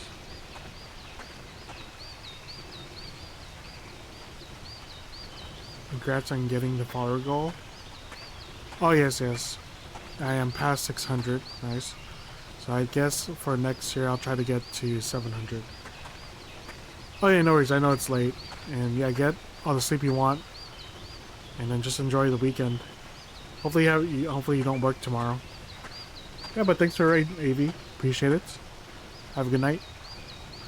Yeah, and I'm sure I'll see you. If I don't see you in this stream or in your chat, I'm sure I'll see you like in others' chats as well. Yeah, have a good night, AV. Get some good sleep. Enjoy your weekend. Yeah. Have a good night, man. Oh, perfect timing. I forgot that I was waiting for the ad break to finish. Okay, let's go in. Like I already saved. And then... Hold on, I think you said something before the raid came in. Yeah, remember the big rush for Popeyes was like 5 years ago? Oh, okay. Oh, yesterday was the first time you ever saw one. Okay, gotcha. Cause was it the movie Little Nicky, right? Oh, whoa. Oh, long was streaming. Ain't nobody fucking with my click, click, click, click, click. Thank you for the raid, long. I appreciate it.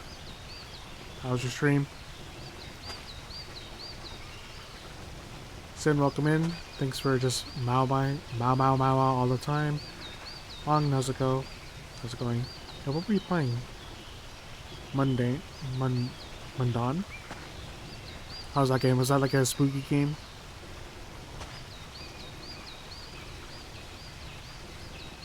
That's good. Just trying another indie, another indie spook game. Nice. Was it spooky? Did it meet your expectations, or was it just alright? Was good. Just trying to. Oh, I already did that.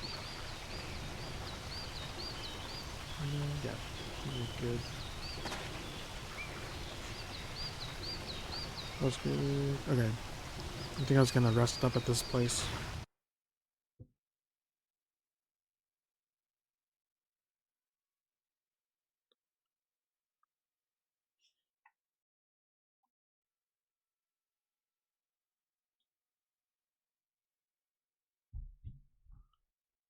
Okay, I don't think it's supposed to be like this quiet.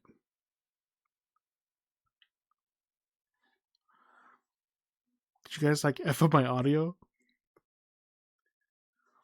Yeah, I didn't mute anything. And it's definitely the game. I'm gonna skip because I just saved it before, so. Yeah, there is game audio. Thanks, Long. You just ruined the game audio. Good thing I saved after. Okay, now did it freeze? Maybe it's like maybe it's like the game telling me to get off. Let's reset it.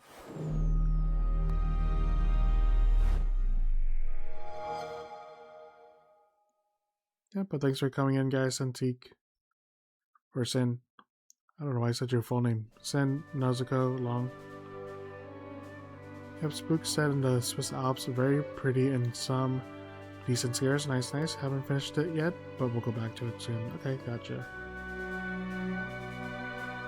Okay, I think there's like some sections where like I thought they were just whispering or mouthing like words to each other, but there's just no audio. Hopefully there's audio now. In conclusion, that chicken was soft, juicy, and marinated well.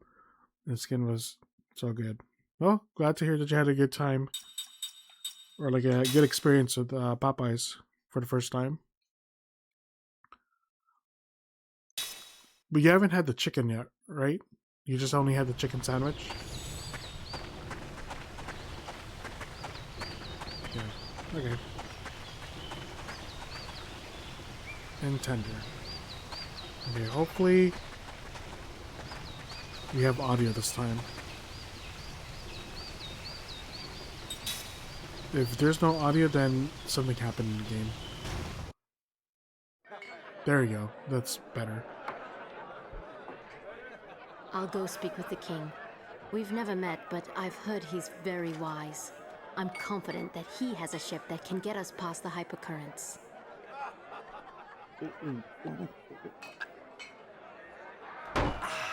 Wow, that hit the spot. You know, I'm finally starting to feel at home. No? Are you even listening to me? There's a time and place for that stuff, and this is neither. Tell me, is it really true you can't drink? Yes. I see you, Palma. I see you. That is so sad. But you're a queen. I mean, don't you have wine or champagne at parties or banquets, hangings, any festive thing like that? No. Well, look it. Nobody knows us here. Come on, just give it a try. I guarantee you'll like it. Really. It won't kill you, I promise. In fact, I bet if you take a couple drinks, you might get your memory back. Yeah, it relaxes the mind and other things. You think so? And other things. Absolutely. Hey, look at me. You're talking to Jansen here. Bottoms up. Bottoms up. Oh, Ming? What? You don't like the cheap stuff? No, it's just I've never tasted anything like it before. I agree. You don't have to force yourself to drink it. No, I want my memory back. If there's any chance this will help, I'll manage to drink it. It's hard to believe that she hasn't drank any alcohol with all the centuries she's been alive. Good. Cheers. Are you, okay? Ooh, I feel very lightheaded all of a sudden. It's affecting me like you said it would. Oh, your muscles Yeah, well... are so... Hey, oh! Oh, no. And I'm all in this spot.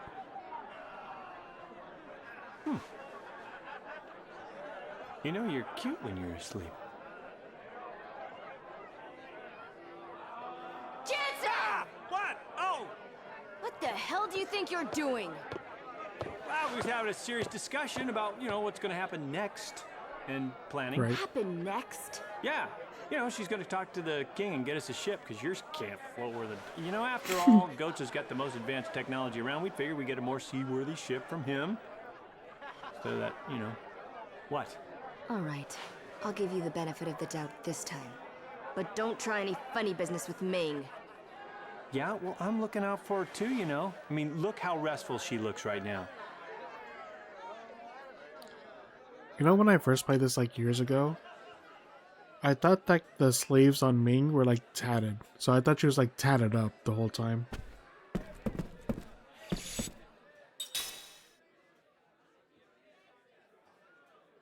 make another save. Why not? You thought I was saying? Oh yeah, I thought she was like tatted up. Like she had like, her sleeves were just all tatted up. Was it arm sleeves? Is there like a term for having like your sleeves all tatted up? I thought there was like a term, like a specific word for having like arm sleeves. Okay, so these open, right? Seed. Nice, nice. This one too.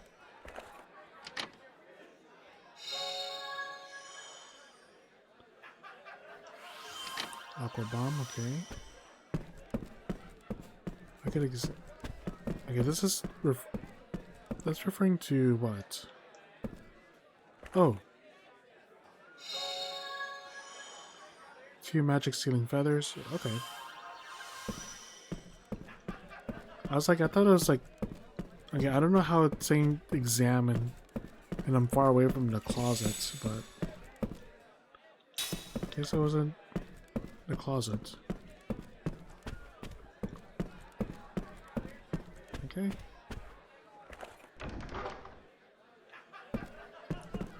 Oh, more people here.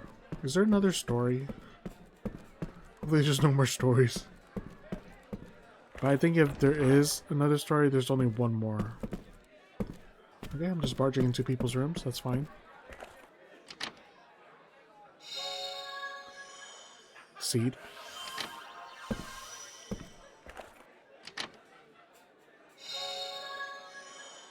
Cure all. And right here. Slot seed. Can I do anything in this poster? No.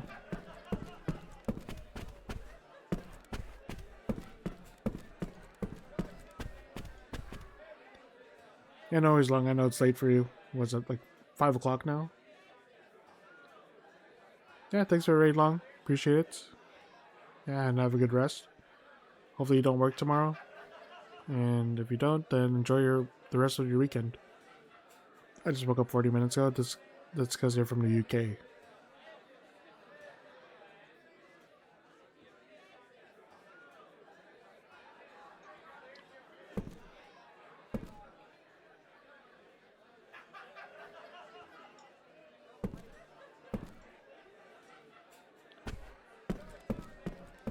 Fuck off.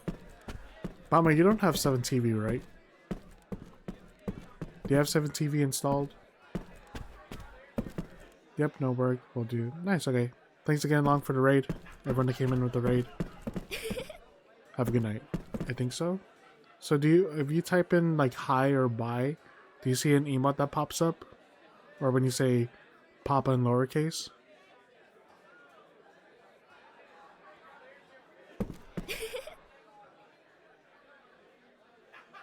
Oh, you do? Okay, so you do have it. So, if you wanna...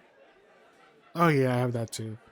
So if you really wanna say what you really mean, you can type GG's, capital GG's, and you'll see what pops up.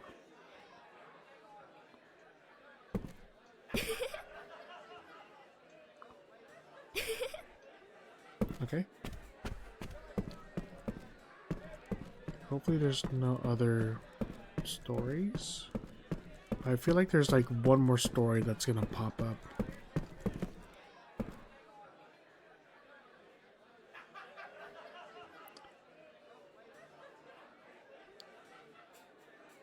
Nice, nice. Yep, that's what shows up.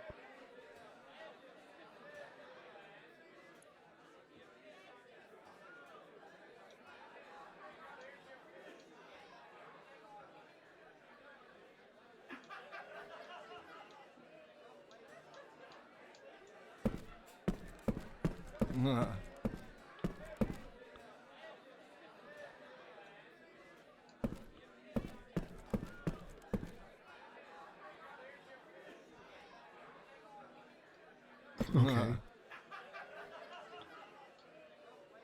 I have not plastered yet. My son pushed to be show nice to me, and my wife was to be is so pretty. Okay.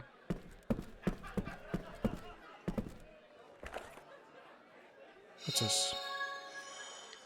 Mysterious perfumes. That's nice. Okay.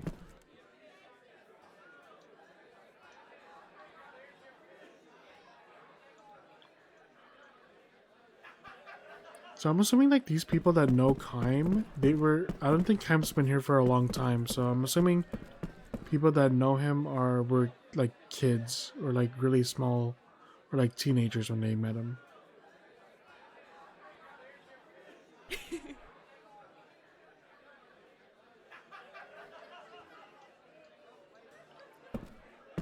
That is what I am assuming. Is there a cutscene? No. Anything else? Okay. Oh, hello.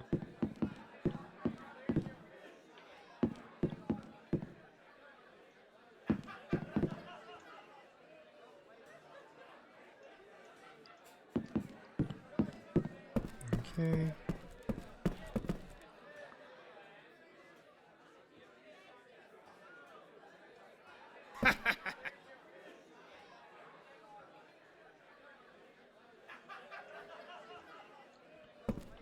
Okay, talk to this guy.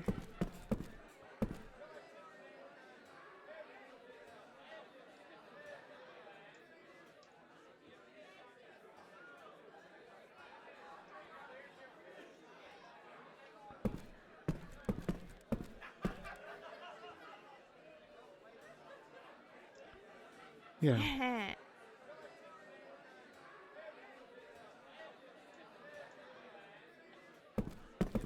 Nope. What's this? Hey, Kaim! I heard you were back.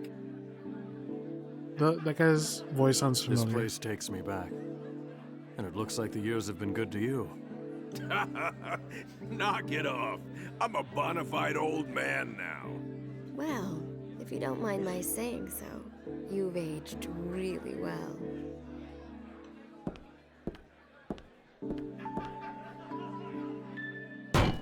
Thanks, honey. Drink up. This is on the house. Well, that is mighty nice. I don't mind if I do. Can I have that big, large mug over there? I was only 7 when you saved the village. Yeah. But I remember you as if it were yesterday. You were a hero to us kids back then. Yeah? So, we're trying to get to Gotza. Gotza. Ah, forget it. The only way is through the Black Cave. I heard it'd been closed off by some old sorceress. There's nothing to be afraid of. We'll just bust our way through. It's not that simple. Neither muscle nor magic have had any effect. Although adventurers with plenty of both have tried. My guess is that only that old sorceress can bust through the blockage. She's got some serious magic energy. Yep, she sure does. Why don't we wait until she goes to the bathroom? Then we can, sneak by her. Good idea, good idea. Oh, it gets better. You know that place where you and Sarah lived? Well, that old sorceress has moved in. My house? What? Hey, you don't even have a lease agreement? We kept the place up after you and Sarah went away, so it'd be ready if you ever came back. But I'm afraid she's made a mess of it. Sorry. Don't trouble yourself. It saves us the hassle of having to look for her. That's a good point. The only thing to do with squatters is run them out.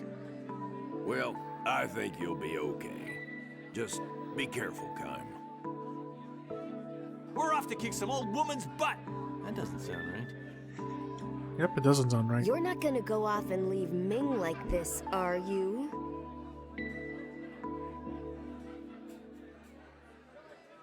We'll head out there tomorrow morning.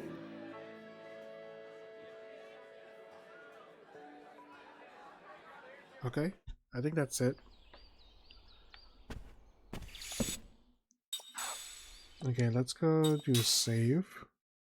Hopefully there's no other stories. I feel like there's one more story in this town, but I don't know if it's true or not. Let's overwrite this one.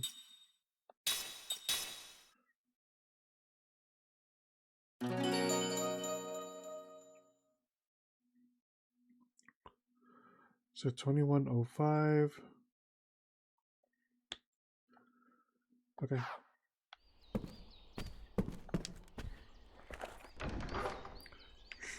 Is everyone in the party?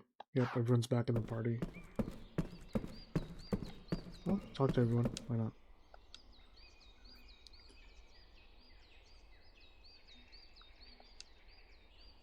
Sure. View the Kellalon minigame tutorial, sure. Pay your respects to the Kellalon statue spread throughout Tuska Village. Press the A button while standing in front of the Kellalon statue to pay your respect. In some areas, villagers may block your way to statues, but they will eventually go away, opening up the way for you. Try to visit as many statues as you can before time expires. The minigame ends after you visited every Kellalon statue or when the time runs out. To quit the minigame at any time, talk to the girl in the middle of the village. As a reward for your piety, you'll receive an item based on how many statues you visit. After you receive a certain item, you cannot go back and earn it again. No.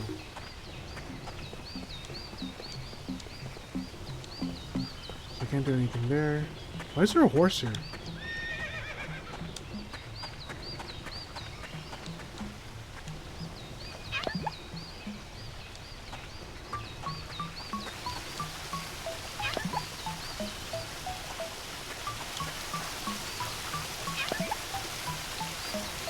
The lower horse lives here. There's 3 up here.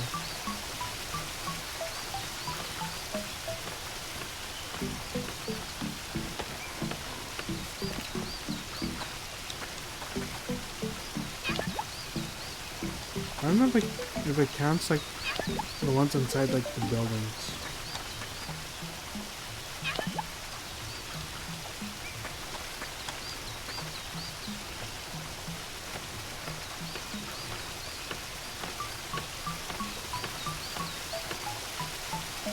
Did I get this one here? I did, okay. Yep, there, that one's still there. Let's go up here. Can you go in here? I think there's one up here.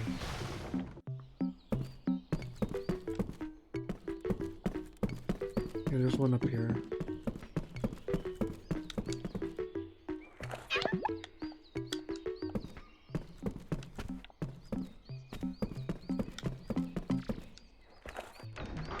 I don't think I saw anything here, right? Nope.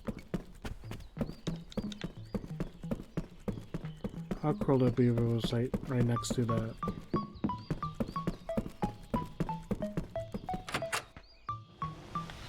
Okay, anyone move? This one moved.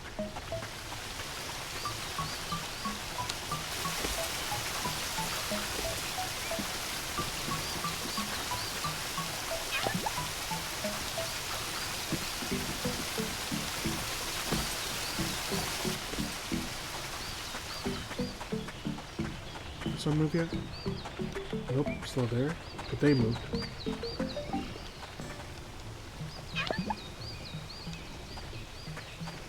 Go over there. Can't go over there yet. I know there's one in that house. Oh, this one's over here.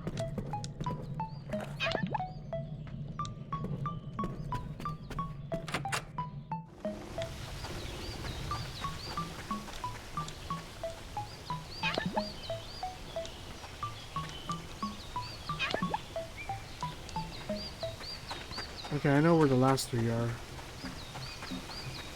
I just gotta wait for them to move. Maybe I have to talk to them? So one's over there, one's over here.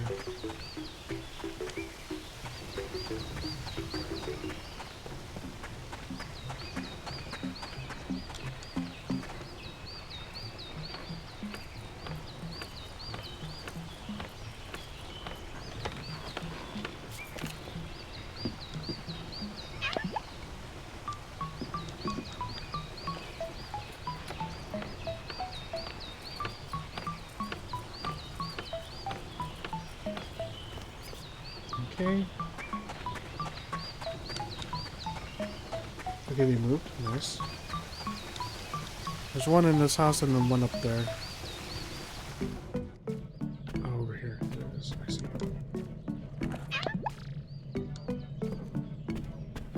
Okay, let's hopefully the last one loop.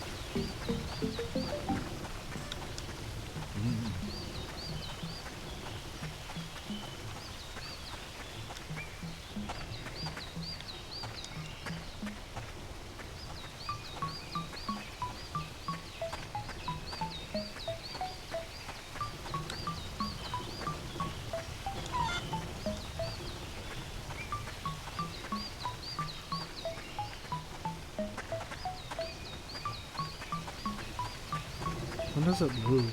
Yeah, they move.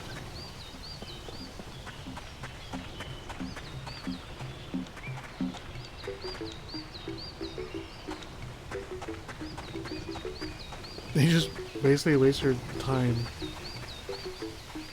Okay, are you gone?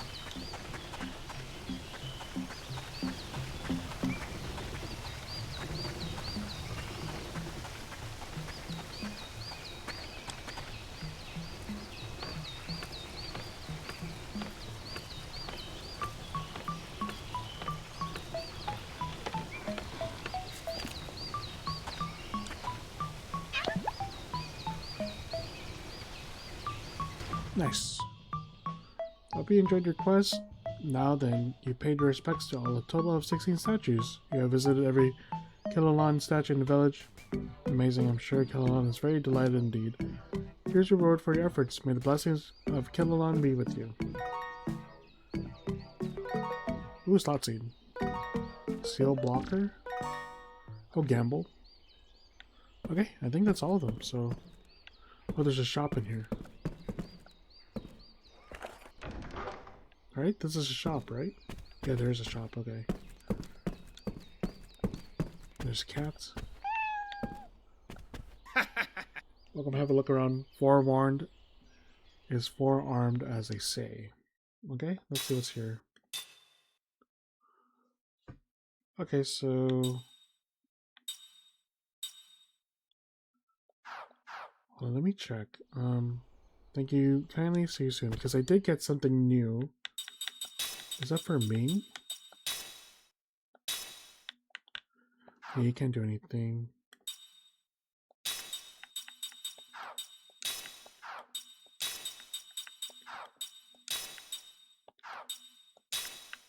Okay, so that's for you then.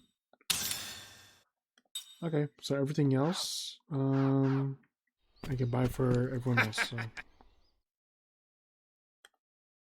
So buy. So buy one for Seth. You already have one. Quarter. Buy two of those and buy one of you. I guess just buy two of these, why not? Okay, so this one, Adept Earrings. That's actually really good. So I think someone's has that already. Eastern Spirit Band? Do I not? Let me check my equipment. Eastern Spirit Band. Stabilizer. Okay, so I don't have that. Oh, cook. Yeah, that's level 1. Stabilizers, yeah, so you already have Dizzy Steel. Adept Earrings already have. Okay.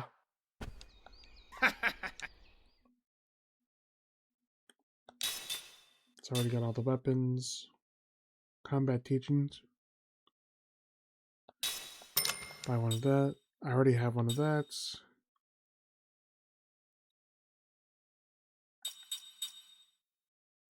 I already have one of that, I think.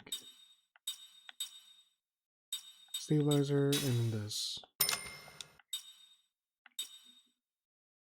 Earrings with a Kelon motif.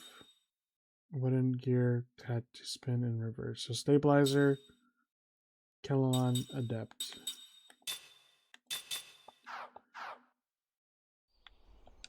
Stabilizer, Kellon, adept. Yeah, stabilizer, adept, Kellon. Okay, yeah, we got everything. So I got you a new weapon. I got you a new weapon. You a new weapon, and got you a new weapon. Okay, nice.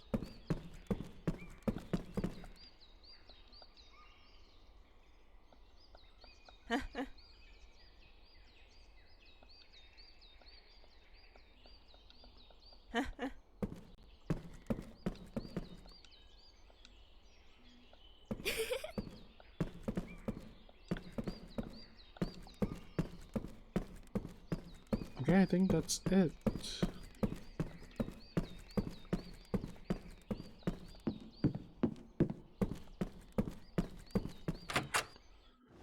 I did not mean to leave. Let me finish doing this.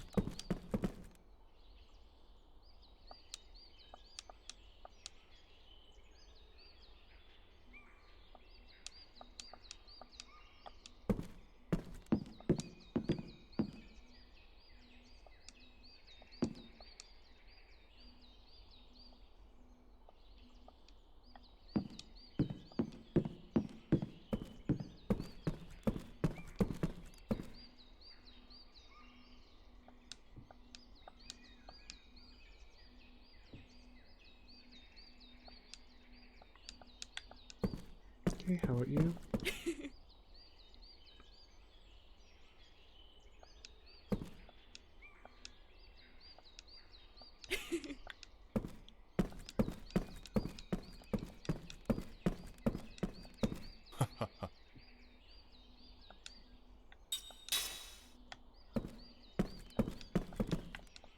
Okay.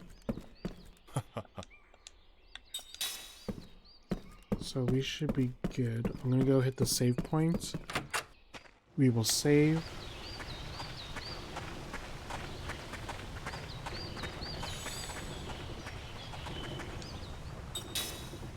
And then I'll double check if there's any other things to do. I don't think there's anything else. Let's see a new spot. Okay, nice. I'm just gonna explore the town one more time. Just make sure there's no other stories. I don't think there is.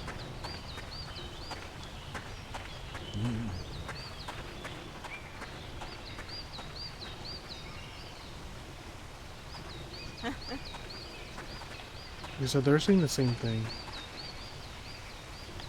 They're saying the same thing.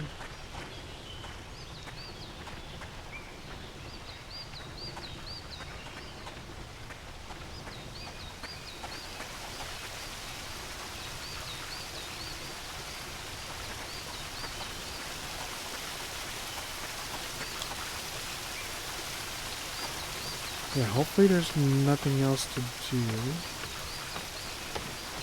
Yeah, nothing here.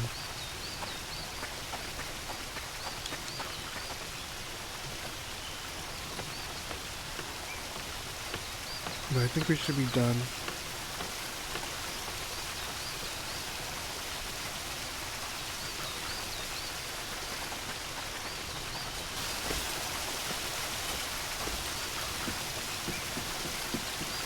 So there's like one more story. That'll be the last story for stream because we are, yeah, nothing else to do.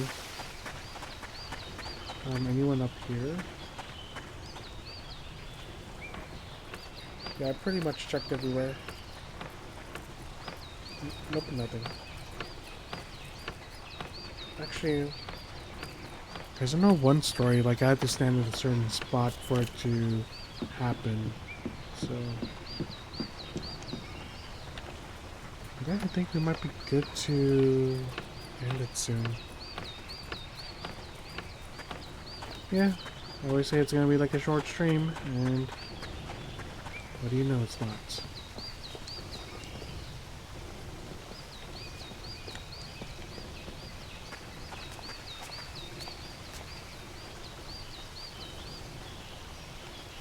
Yeah, they're saying the same thing, so...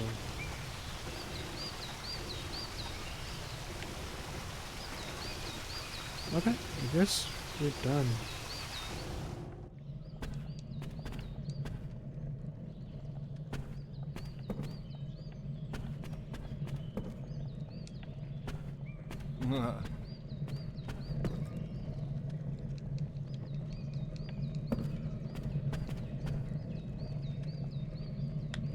Yep, okay. Did I get any seeds in the inn? I think... Oh yeah, I got some seeds. Let me turn the seeds in. Because I think there's like a bunny here. Right? Or is it in the other house? It's in the other house.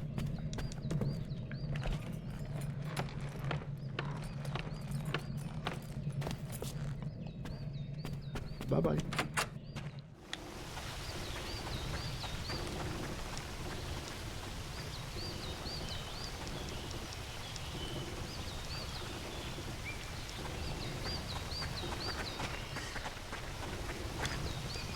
Okay, let me turn in the seeds. You see the same thing?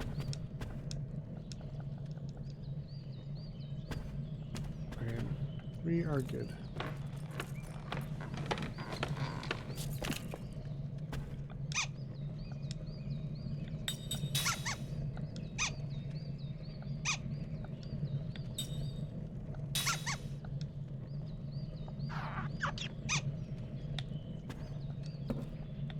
Okay, I think we're good to go. Okay, there could be a story here though. Nope, doesn't look like it.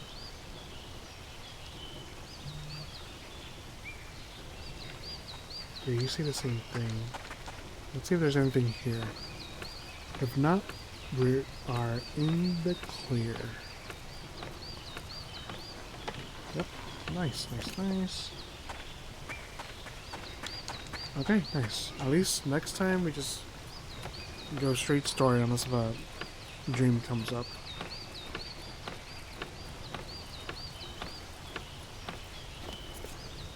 So if I exit here, if I could go through.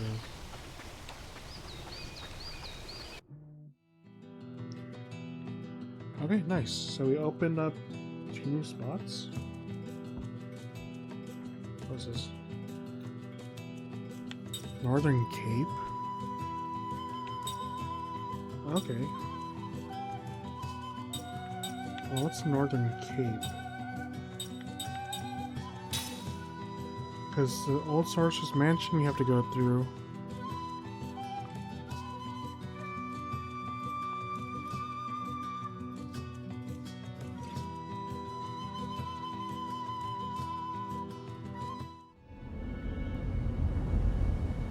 Okay, we could watch this cutscene. There's a cutscene. Okay.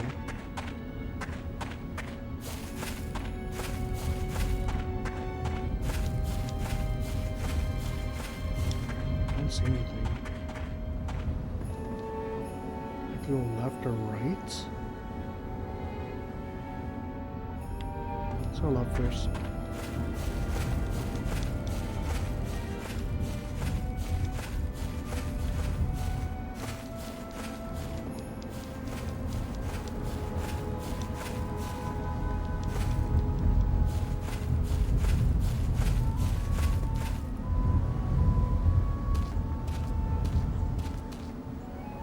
Whoa, wow, what a view. It's pretty, isn't it? What's wrong, Kine? Liram was here. Mom? Yeah, and that day from this cliff, I lost the 2 things I cherished the most in this world, Liram and Sarah. Mom always wanted to meet her own mom and dad. I think getting to see you made her really happy, Kine. I think so, and now I got to meet you 2. I wish I could introduce you to Sarah. She's my grandma, right? I'd love to see her and tell her how happy Mom was. Me too. Do you think we'll ever get to meet her? Yeah, someday. I'll find her. I promise. Sarah. Nothing here? Okay, if there's a dream, then I don't think I would have done the dream.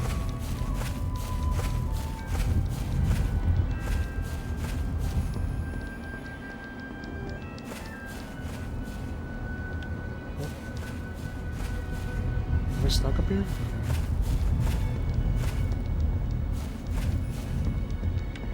I feel like there has to be some... Oh,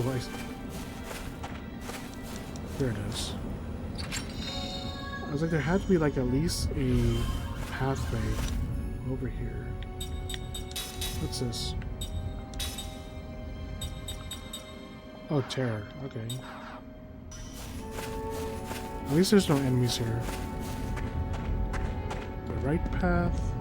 Oh, hello. What's this?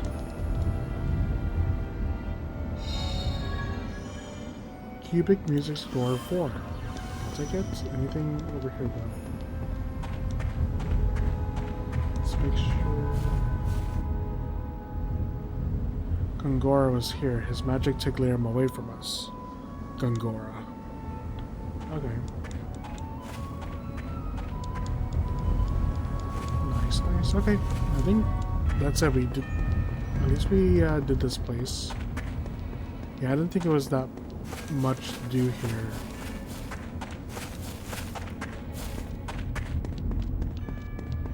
Well, let's check out the Black Cave South, because I don't think it's open. I have to go to the Sorcerer's Mansion, because I think they said it's sealed off right now. If it's not there, and I have to travel to go there, it is sealed off.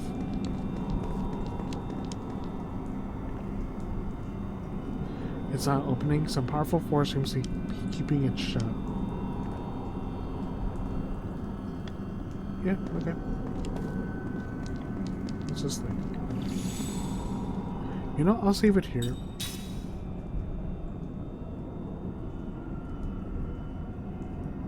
Yeah, I'll save it in the same spot. Yeah, I think we're good.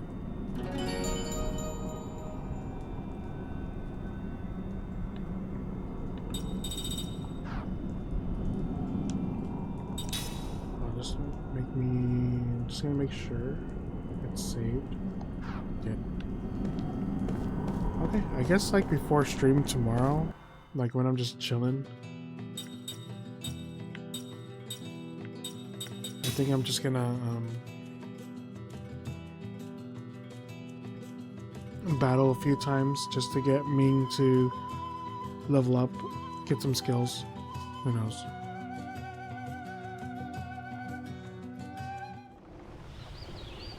Okay, I think I'll end it here. So thanks everyone that stopped by, appreciate it. Koa, thanks for stopping by. Bama, thanks for stopping by. Long, thank you for the raid. Everyone that came in with Long's raid. Sin, Nazuko, and everyone that came in with AV's raid. Thank you for the raid, AV. And Masquerade. And Aroma, thanks for stopping by. Nice to see you again. And anyone else that was lurking at any time, I appreciate you guys too. So, yeah, we'll end it there. And we will continue this tomorrow. Okay. So, same format as usual. I will do the ending screen, and then I'll be back in a minute to 2 minutes to do Wordle, Connections, and Zordle. Okay. Have a good night. I'll see you guys next time. Bye-bye.